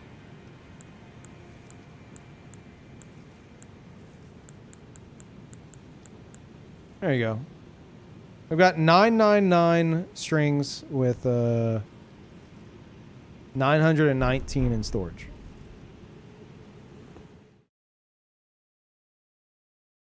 Perfumes? Didn't I make them? I made them, right? Yeah. Meme? Okay, this is Nico.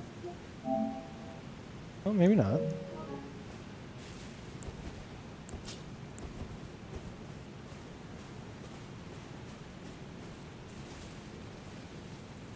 Whoa, Carl, it's okay. You're okay, buddy. My cat like wakes up from nightmares in like a panic. Freaks the fuck out.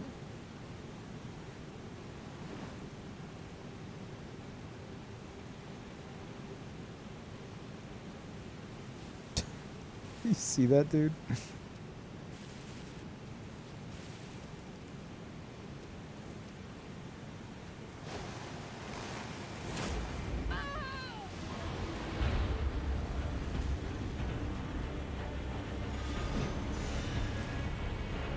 Fuck, are they fighting? Or attempting to. You don't got it. This is dangerous.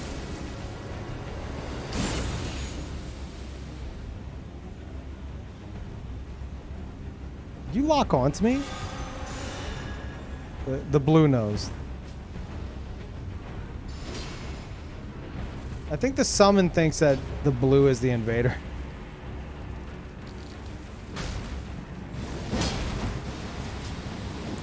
Come on.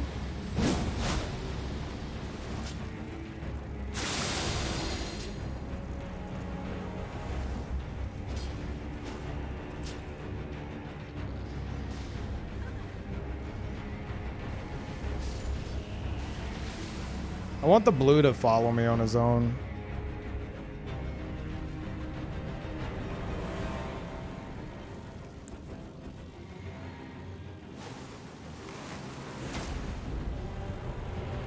There you go. There you go, blue.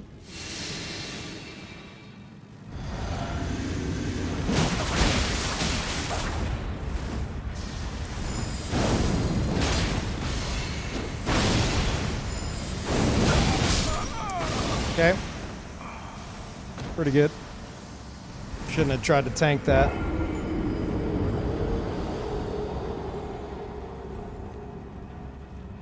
Getting those workouts in, that's fine. Hey!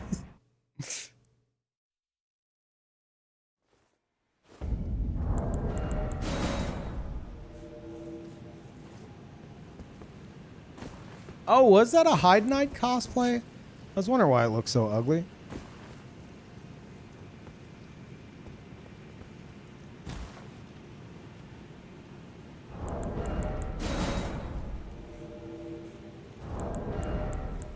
Not wrong.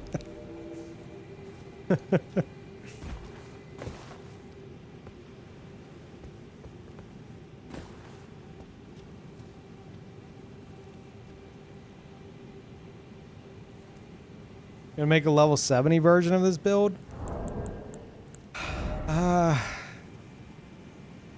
At level 70, you could get away with 40 vigor and I guess 40 dex.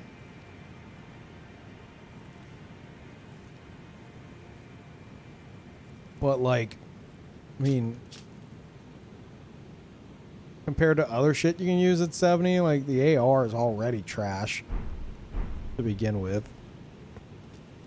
But if you're using the blood grease drawstrings on the claws, maybe it won't matter that much. Speaking of, what? Didn't I go through? Am I crazy?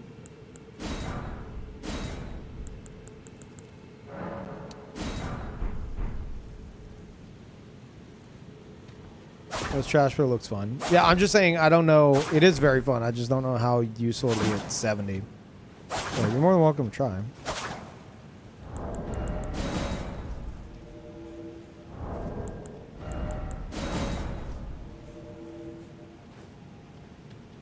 If anything, the spark aromatic may be like significantly stronger just because people are less likely to have vigor then. So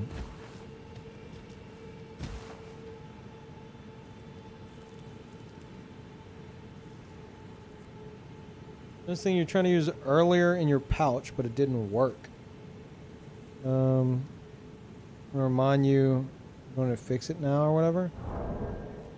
I tried to use my pouch that didn't work. I was out of, I think I was out of perfumes is what you're talking about. But yeah, I fixed it. Thank you.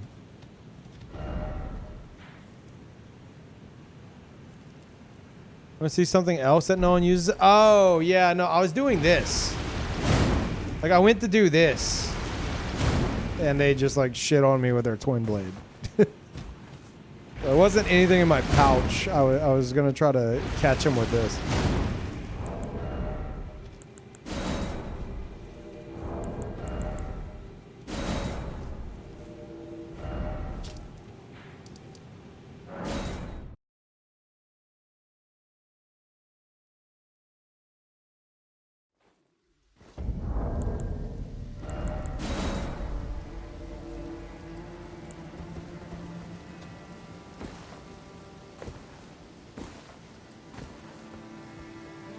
Surprised no one used Eleanor yesterday. Yeah, I could see people maybe trying to rush for it, but Eleonora isn't as good as people think it is.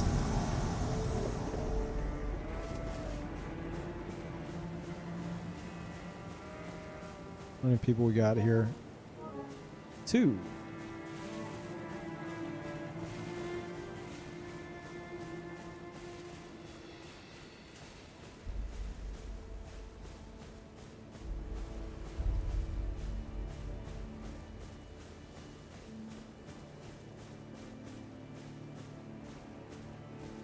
There they are.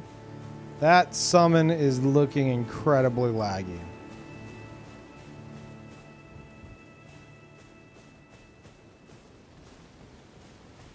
Holy shit, they're like bouncing around everywhere. What the fuck? Okay, they're going up the mountainside. Yeah, they're running for it.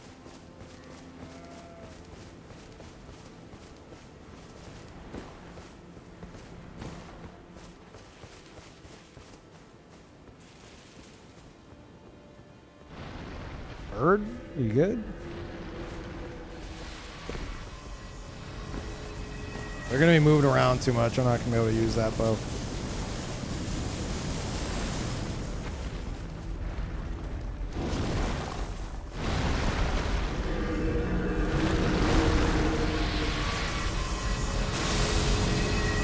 Shit, hold on. Carl got caught in some wires. You're alright, buddy. Oh, he's about to pull down my entire setup.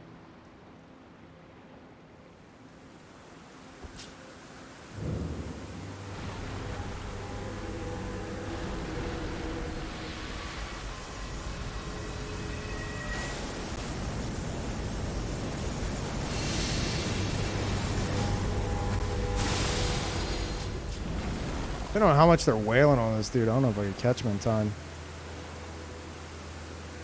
Because if they kill it, then I get sent home.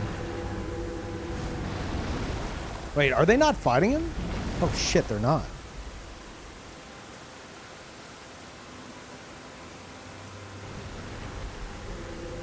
Oh, this isn't good. This isn't good. My thing's gonna run out. There we go. Ow!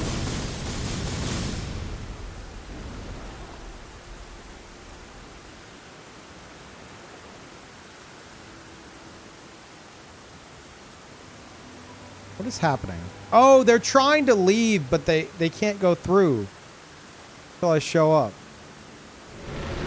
If you weren't such a sweat lord, I would consider bailing, but you have to... You've got to go. It looks like you're AFK. Let me send you home.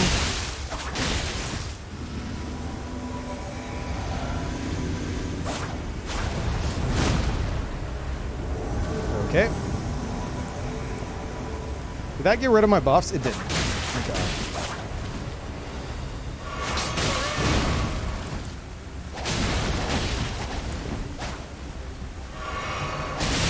I'm dead. Oh, GG then. What's going on? There's a boundary there. Uh-huh. You're so good. Very impressed.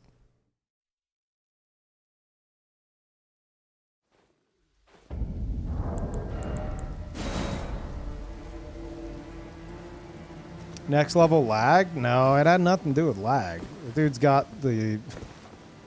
If they had seppuku, it would be the most broken build in the game. But, I mean, the build's so fucking strong, you don't really need seppuku most of the time.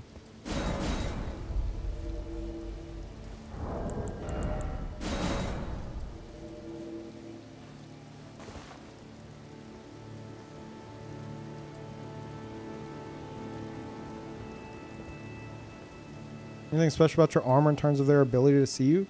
I'm using Concealing Veil, or whenever I'm crouching. They can't see me within a certain radius, but my armor is super useful as well because, I mean, shit. I could just sit here like this. I could be like right here. And a lot of people just running by. Well, I usually use the bow so the sword doesn't poke out the back. Corner of their eye, they're not even going to notice this.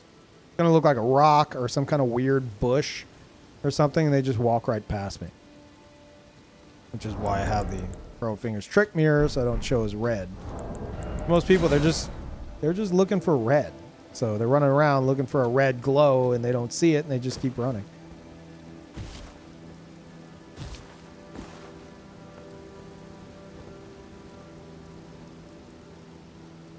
But yeah, dual scavenger sword with that mask.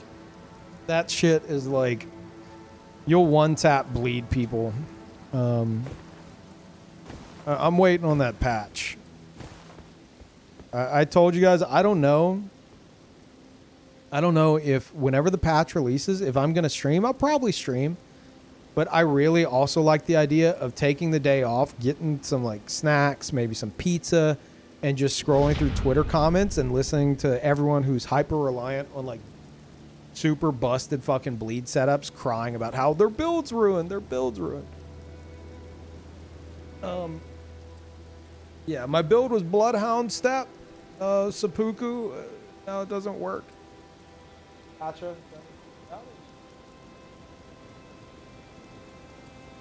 It's cat. Can you stream scrolling through Twitter? Serious question. Yeah, I can. Also consider that.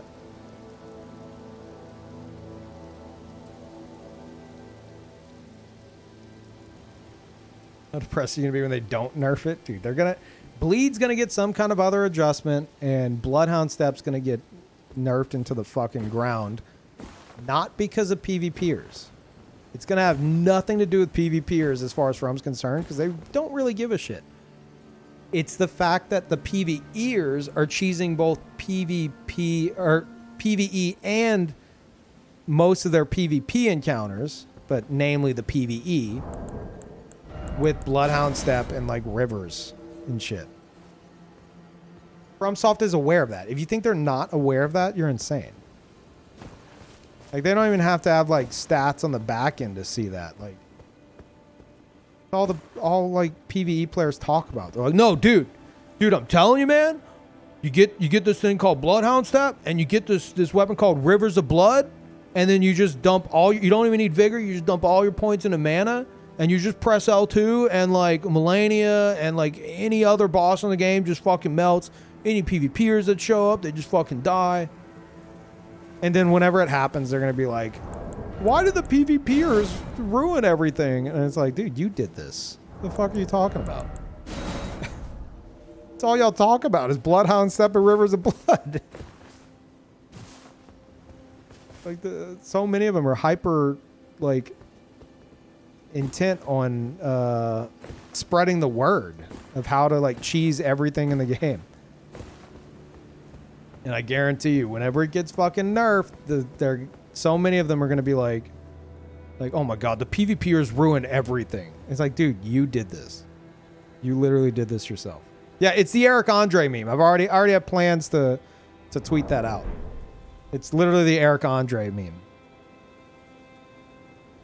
Like, how could the PvPers do this?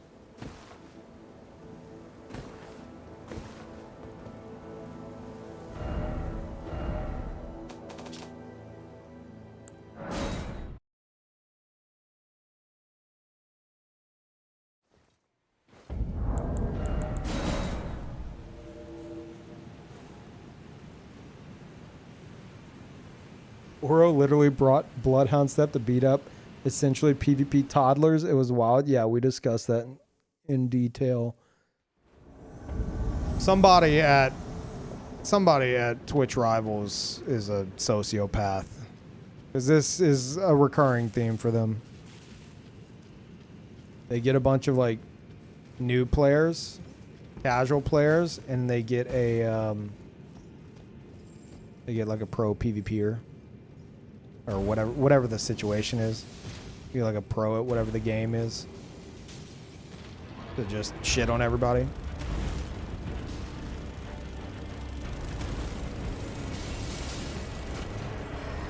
am I hearing? Is that Hoarfrost Stomp? What? Yeah. What? Are you using Hoarfrost Stomp against the flying enemies that are getting too close or something?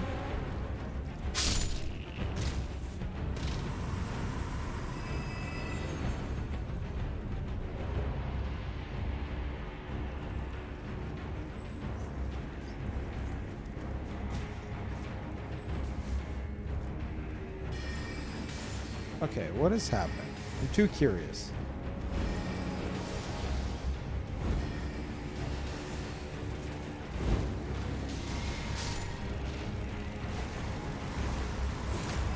Shit.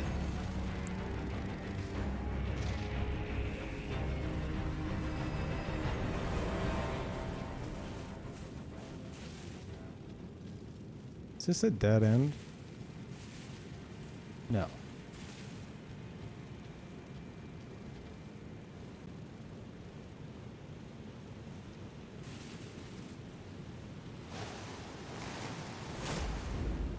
Well, he saw that.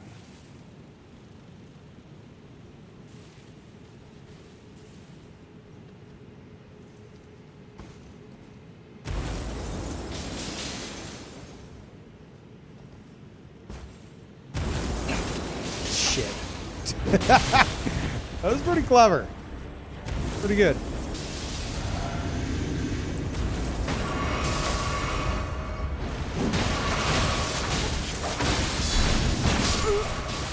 Huh? Your host left you, by the way. Oh, replaced immediately. Yeah,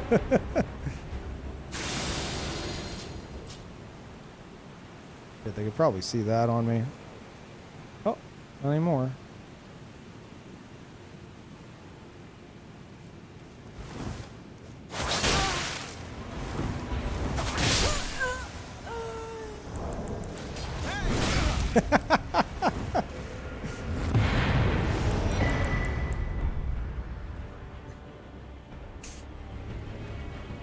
Oh, crap.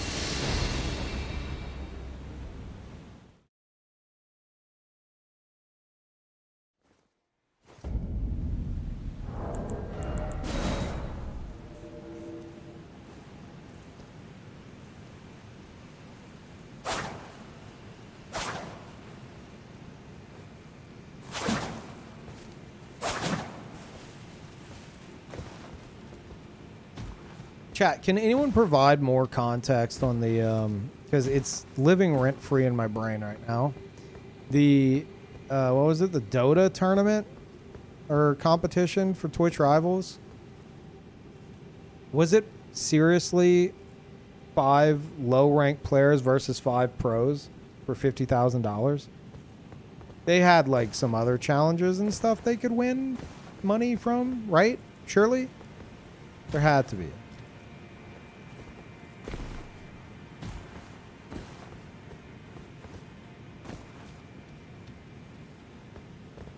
Oh, yeah, sure, Stipes. You can also click the, there's a little clip button, which will clip the previous, like, 30 seconds to a minute. It's pretty basic. It's more about the setup with the aromatics I use and etc.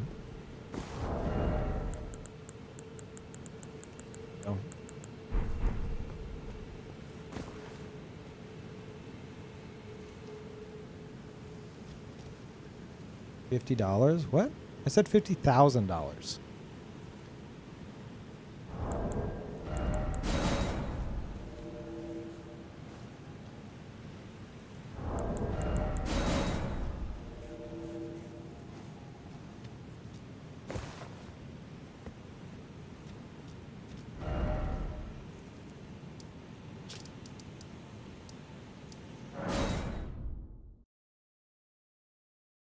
There's no way 5 pros versus 5 noobs is insanity. No, that's what they do regularly. It makes no sense. Why invite people to like this competition that you're doing, even if it's quote unquote just for fun? Especially if there's money on the line or something. But even if it's just like a fun prize or something, whenever there's no chance of them winning. It's like, what the fuck?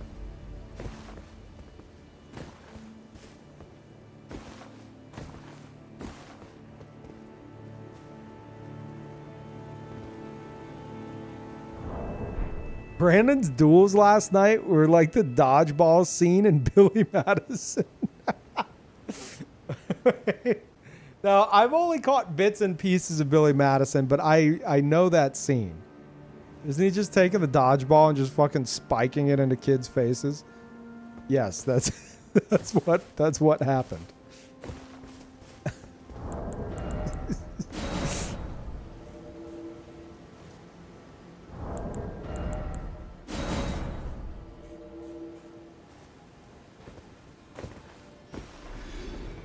Yeah, it's less about the situation with Brandon and more about the organization. It's so weird. And the shoutcasters are like, man, this man is a god of PvP. By the way, everyone else in this tournament has never PvP'd once. And the ones that have it's been casual. So we decided to bring this PvPer of 13 years now, who has played almost 1,000 hours of Elden Ring PvP exclusively, into this PvP tournament against people who've never done it. What? And thank you, Captain Blad, for the tier 2. Welcome back. Yeah, Lobos did insanely good. The sad truth, though, is that Lobos' first time PvPing in Elden Ring was literally in that tournament yesterday.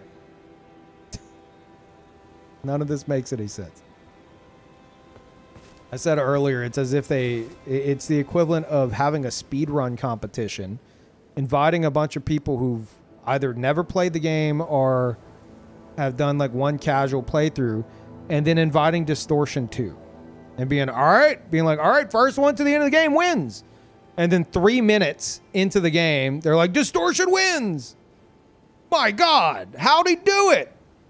All right, let's go to Pizza Hut for the MVP of the game. It's Distortion 2. Like, what? Fucking sociopaths, man. What the fuck? Doesn't make sense.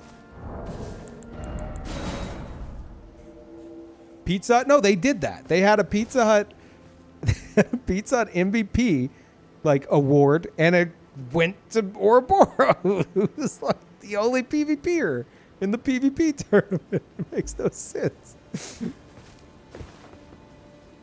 It was pretty much a let's give Ouroboros the free win and talk about how awesome he is tournament. You know, now that I think about it, I question if he if he organized it himself behind the scenes and like slid John Twitch a cool mill. Like, hey man, do this tournament and let me win and talk about how awesome I am.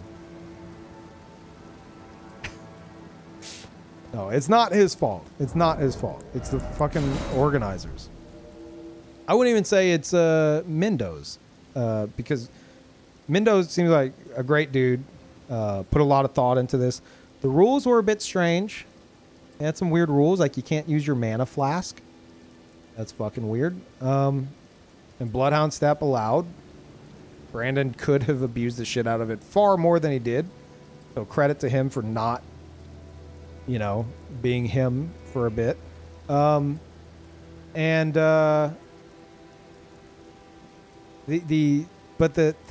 thing about inviting a pro PvPer to a casual PvP tournament and then telling everybody to like, all right, really strategize and, do some practice maybe the day before, figure out what you're going to do whenever it's ultimately all for nothing. Fucking bizarre. And this is something Twitch Rivals does all the time.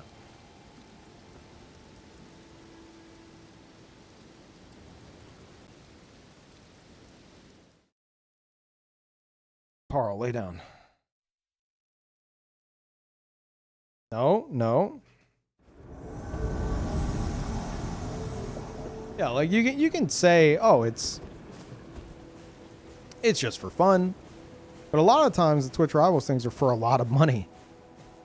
And then even when they're not, you know, it's like, hey, here's this cool trophy that you guys aren't gonna get. Isn't that sweet? We actually already shipped it out to Ouroboros. It's in the mail. All right, let's start the competition. How much did you get? There's no money involved, dude. It was a pot friend trophy. So it's like, I don't know, it's just weird. Like getting everyone together and people are really strategizing and trying their best, but then you have it so insanely unbalanced and tipped in one person's favor that like it's over before it begins.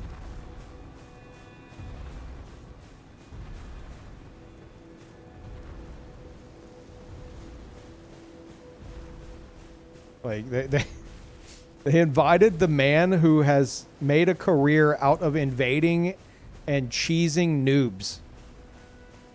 And he does that like every day of his life. And then they invited him to the noob PvP tourney. Like they let the wolf into the hen house. It makes no fucking sense. And it's not his fault. It's not. And he could have been sweatier. So at least he didn't do that. But it's just fucking weird. It's weird.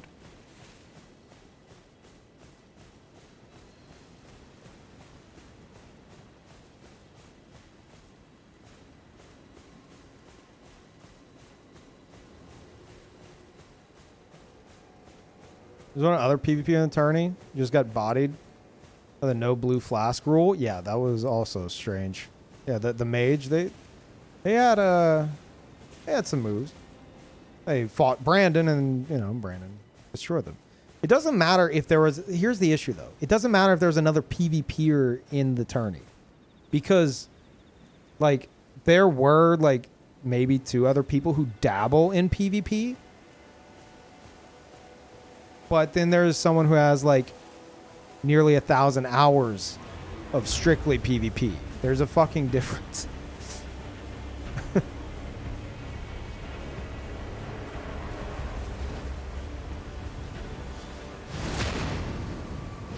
Yeah, he did do a great job coaching Max. And Max is just pretty good in general. So they were pretty stacked. You don't see me. Impossible.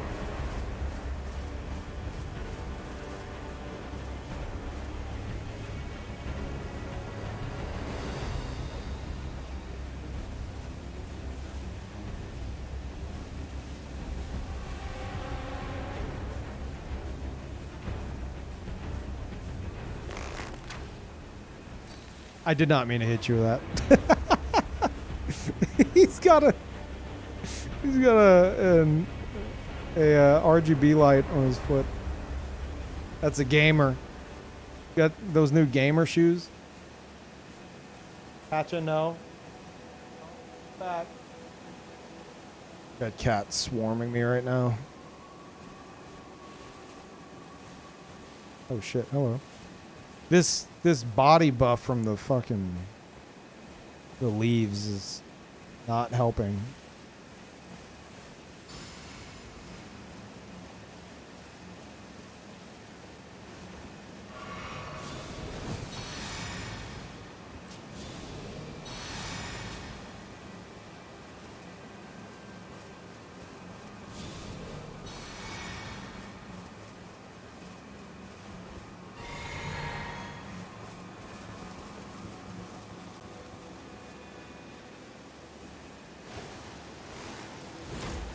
Shit, I thought they were going... Well, they were going to the right.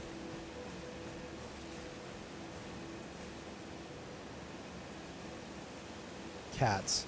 Cats, please.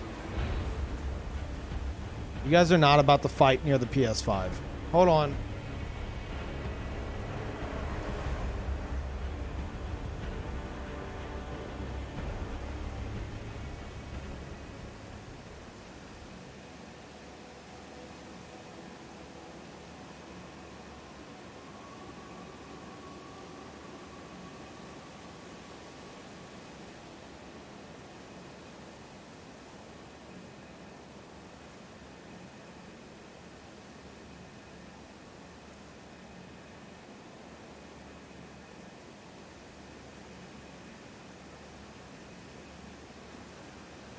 Okay, I'm back.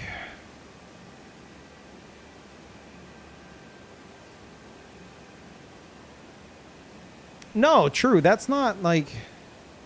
I'm not sitting here saying, like, I should have been invited to it. I feel like if you're going to do a thing like that, it'd be way more entertaining and fair for everyone if you don't invite, like, a pro of whatever it is that you're doing. Like, no one who does extensive PvP should have been invited. It would have been way more fair and way more... I mean, it was pretty entertaining, to be fair, but... like, people would have stood a chance, and it would have made way more sense. Wait, are you by yourself right now, friend?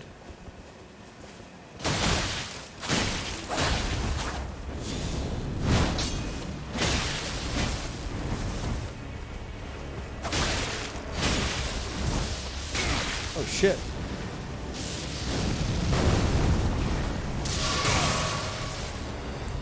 Yeah? Okay. Yeah, nice lock on. What happened? You lose it?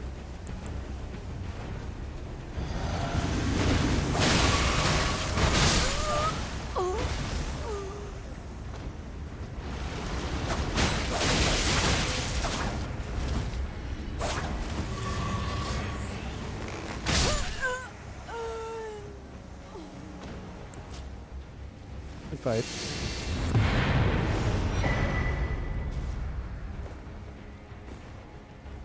Do you ever use Lifesteal Fist? I want to start mixing it in more, but it's like, one, it's entirely situational, and two, that situation is never a good idea. So, I have it on here for fun. I want to have more fun with it, but it's so bad that, like, attempting to use it is like, it could, like, throw the match. I originally had Raptors of the Mist, yeah, but then I switched it out for Assassin's Gambit because, as you saw right then and there, I use that while in the fight, because if you use it from a distance and they see your health bar, they know where you are. So it's not very good for sneaking up on people, which I'll occasionally do if I'm pretty certain they're not looking around and it's like a solo host. But it's great for, like, when you're already engaged in a fight, you can use it to either get away, or, more importantly, you use it and then, like, any mages hanging back, just locked onto you from, like, a really far distance, just spamming shit on you, they lose lock on. That's why the host, after I used it, went to use a lightning spear and just threw it into the ground because he lost the lock on. And he just chunked it into the ground right in front of him. So it forced him to get in close. What does it do again? It makes you like 90% see-through. And even though they can see you, it's so you have to be already following them with your eyes or you'll lose them like that. You're practically invisible with it. And so I can use that, gain some distance, and then like duck into a bush and they'll like keep running. So that usually works. Plus I have Concealing Veil, which makes me invisible from a distance while crouching. But I mostly use it in fights to break mage lock on and potentially escape again.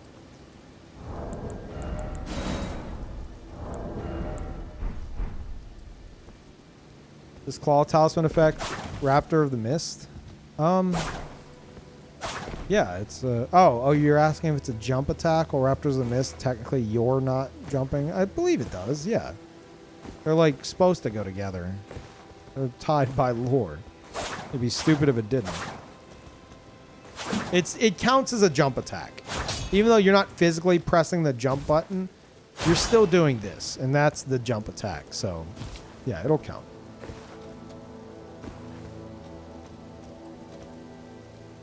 Weapon level is 7 and 17, but I may try 8 and 20 or 8 and 21 or whatever it is. But I would back up my save first and see how the activity is. The reason why I want to try it is because more damage. And I feel like while 717 has like a bigger range for players at like say level 90,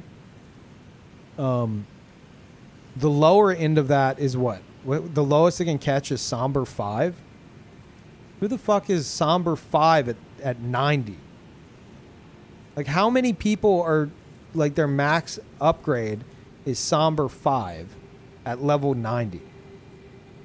Like, how many people are you catching with that to make that bigger range, like, worth the shit?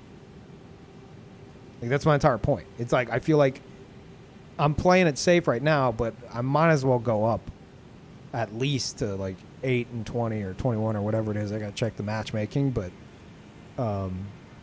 yeah, it's kind of ridiculous. But I need to wait for, like, a day where I'm, like, streaming, like, in the early evening or something to try to switch over. Maybe would 20 and 8 be the next tier? I don't know. Exclamation point matchmaking, and you can kind of piece it together yourself from the info and the link. It's either, I think it's either 820 or 821. Not sure.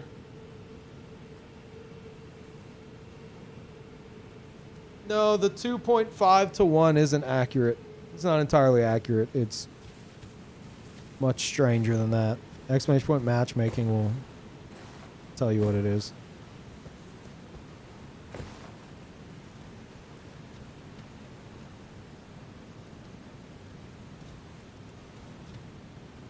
What distance does Concealing Veil lose its effectiveness?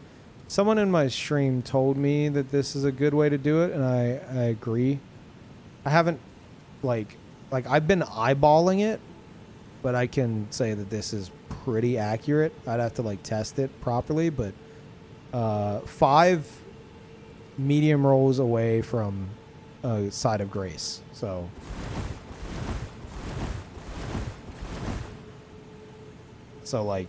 like that's pretty much the range. So if that's the host, they wouldn't be able to see me. But if I get, like, here, I would appear and they could potentially see me.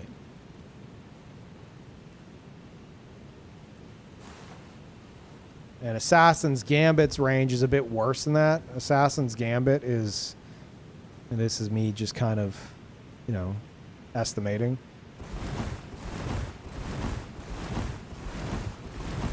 Assassin's Gambit is like one more roll away from that.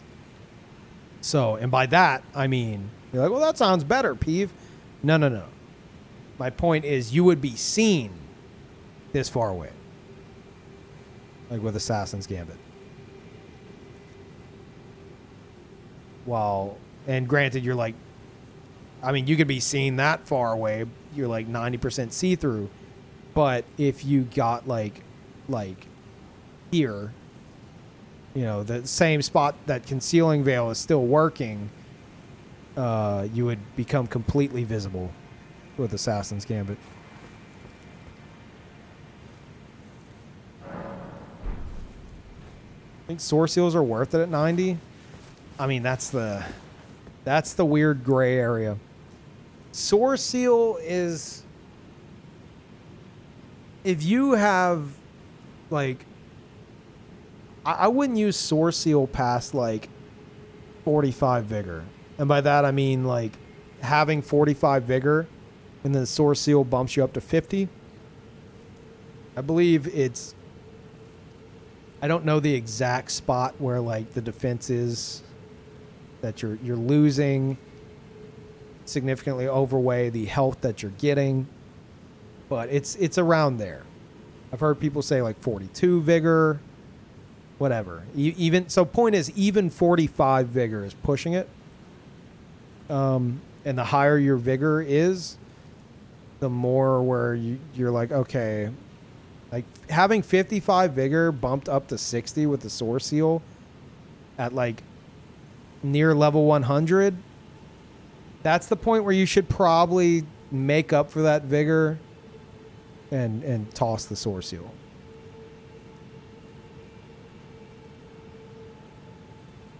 Like I personally wouldn't intend to have a Source Seal on a level 90 build. You definitely could, But that's about the point where it's like, okay, time to ditch the training wheels. And you know, put points elsewhere. Is 50 vigor good for 125? I mean, if you're really fucking doing something that's stretching it, you could make it work, but I would say you have to have Crimson Medallion +2 as well. But 125, you really want to have 60. Really want to have that 60 vigor. But if you make up for it with a talisman, you could do it. But like above 125, above 130, I would say you want to have 60 vigor. Like I feel like above 130, there's no excuse not to have 60 vigor.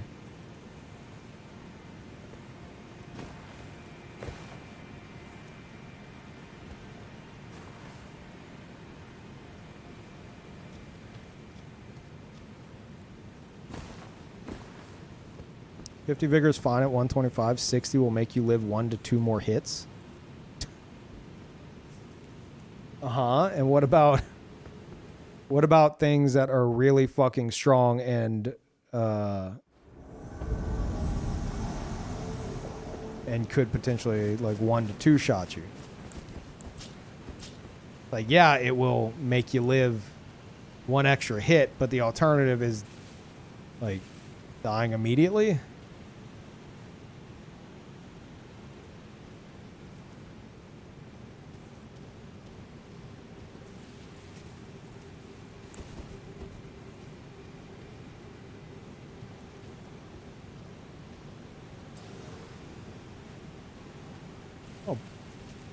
You activate the Toner's Tongue or deactivate it? Don't they have the same animation?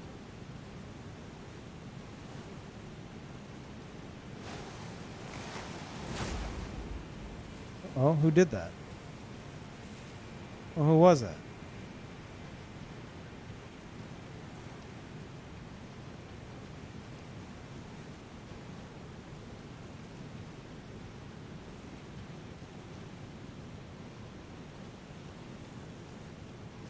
Shit. Mashing lock on.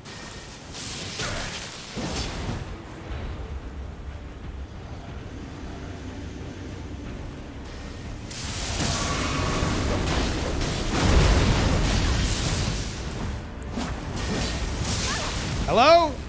There we go.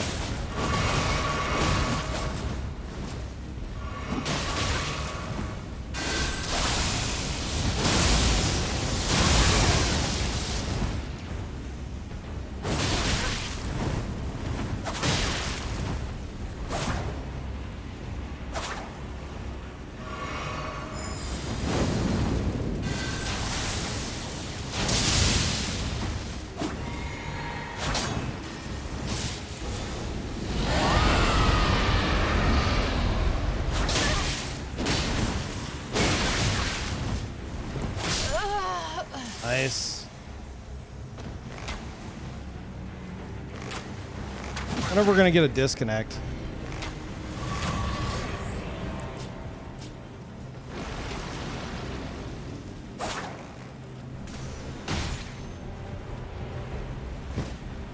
Dear God.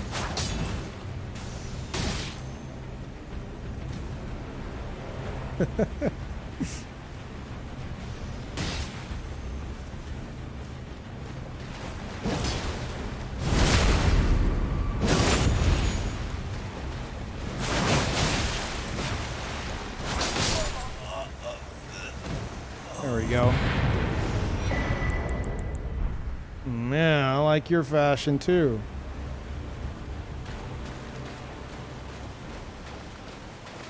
Which of y'all was it?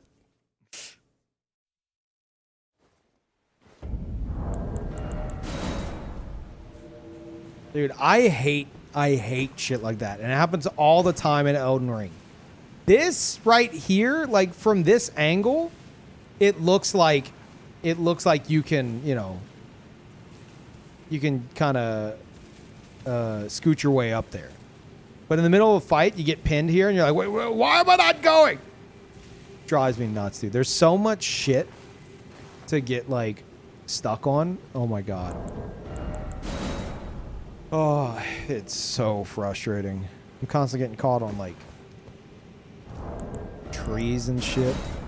So many times I've gotten pinned between, like, there'll be, like, the corner of a building and, like, a tree. In a space in the middle where in an intense fight, you don't think otherwise, but then you get there and then you're stuck and then they pin you into that corner and you're fucking dead.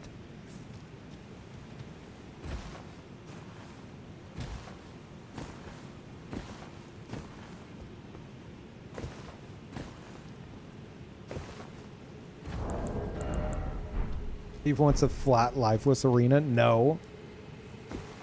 No, there's no real way to, you know, do much for that, but it's still frustrating.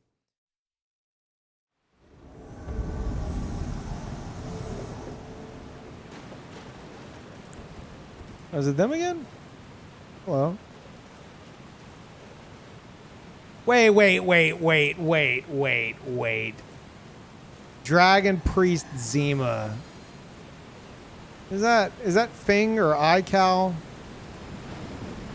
And Casper. I don't know who Casper is. It's Nico. Nico and Calamine. Fucking. God damn it.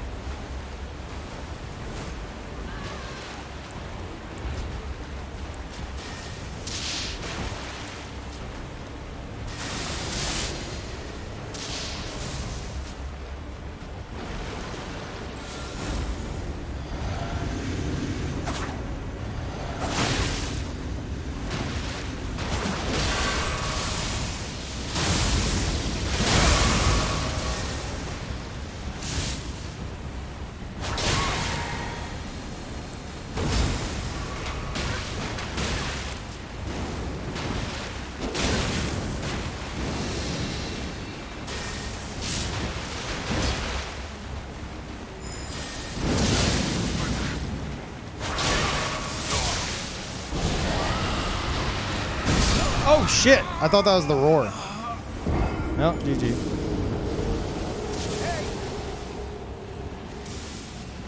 Yeah, I doubt that. To be fair, I doubt they're like watching to see where I am, but I'm not looking to get stream sniped right now. Because the issue is if I'm getting stream sniped, even if you're not watching the stream on this build, like you know what my game is. You know what I'm trying to do. So like I'm not gonna sneak past you or anything. You're gonna just walk near the bushes and like go to lock on and find me immediately.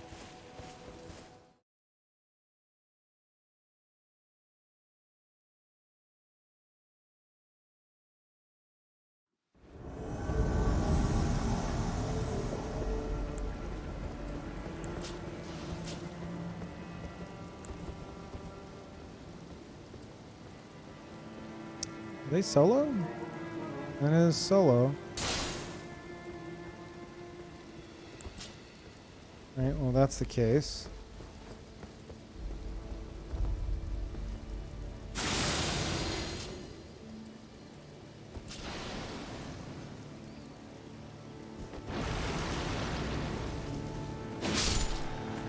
Oh, shit.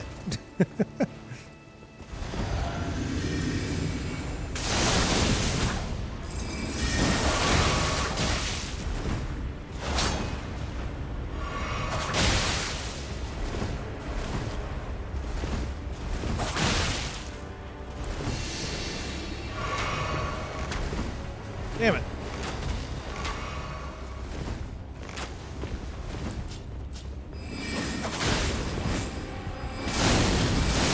Oh, shit. Okay.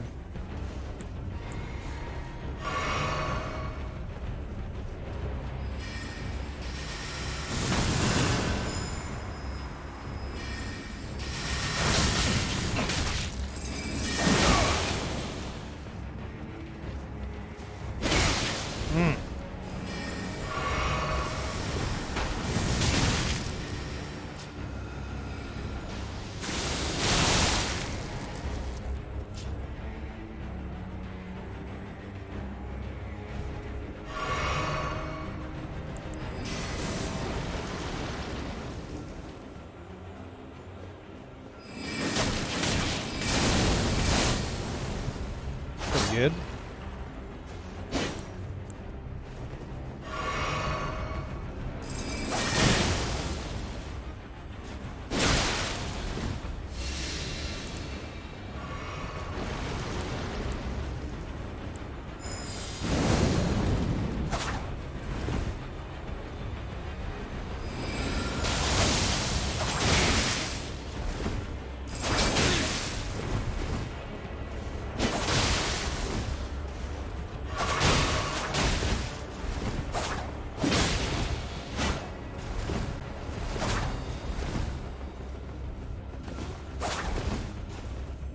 Carl, stop it.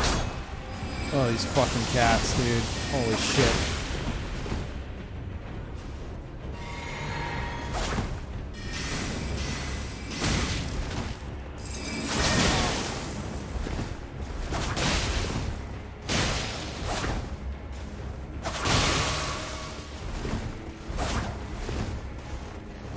What? I did not want that backstab attempt, Miyazaki.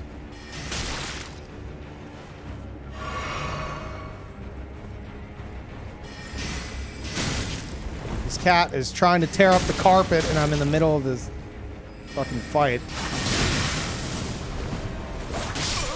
Okay, hold on.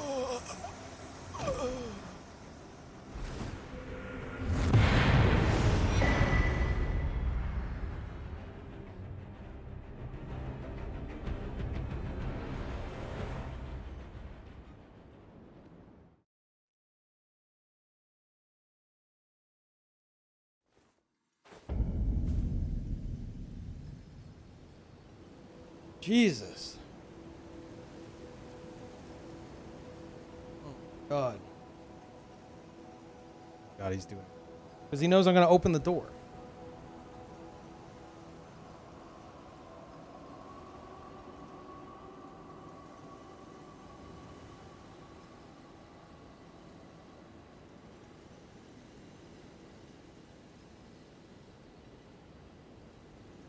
Oh, my. So infuriating.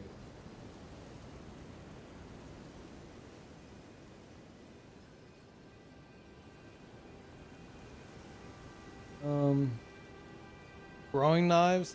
I mean, I have the bow. I know it's not as quick as the throwing knives, but I considered it. I'm not opposed to it on this build, but it would fit the theme. But I have so many consumables I'm currently using with all the perfumes that I don't want more to juggle through, you know?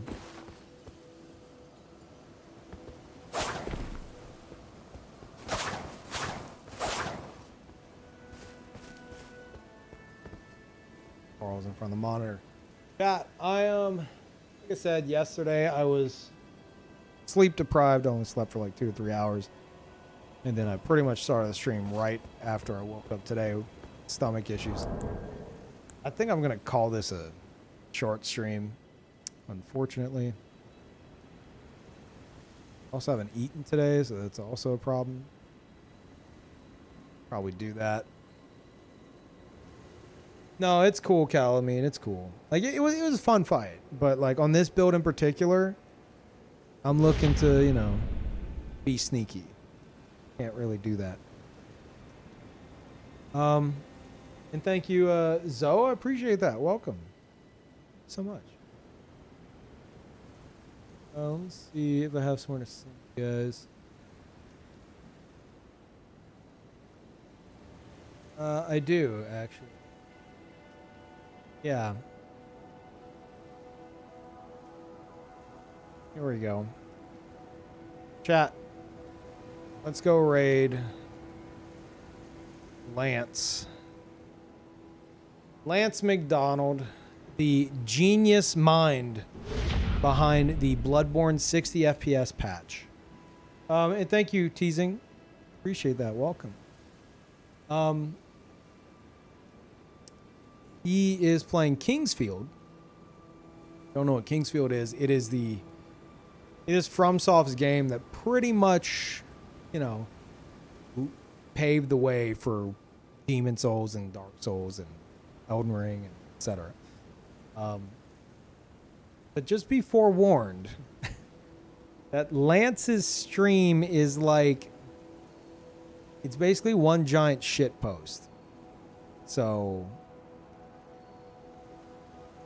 you know, expect that. I mean, he has an emote of pregnant Miyazaki. So, this is the man who, like, single-handedly created, like, the 60 FPS Bloodborne patch. Lance is something. Anyway, we're going to go raid him. Post some pot friends in his chat, I guess. And, yeah, I'll let you know when I'm going live again on Twitter. Sorry for the short stream. I'll catch y'all then. Bye, everybody.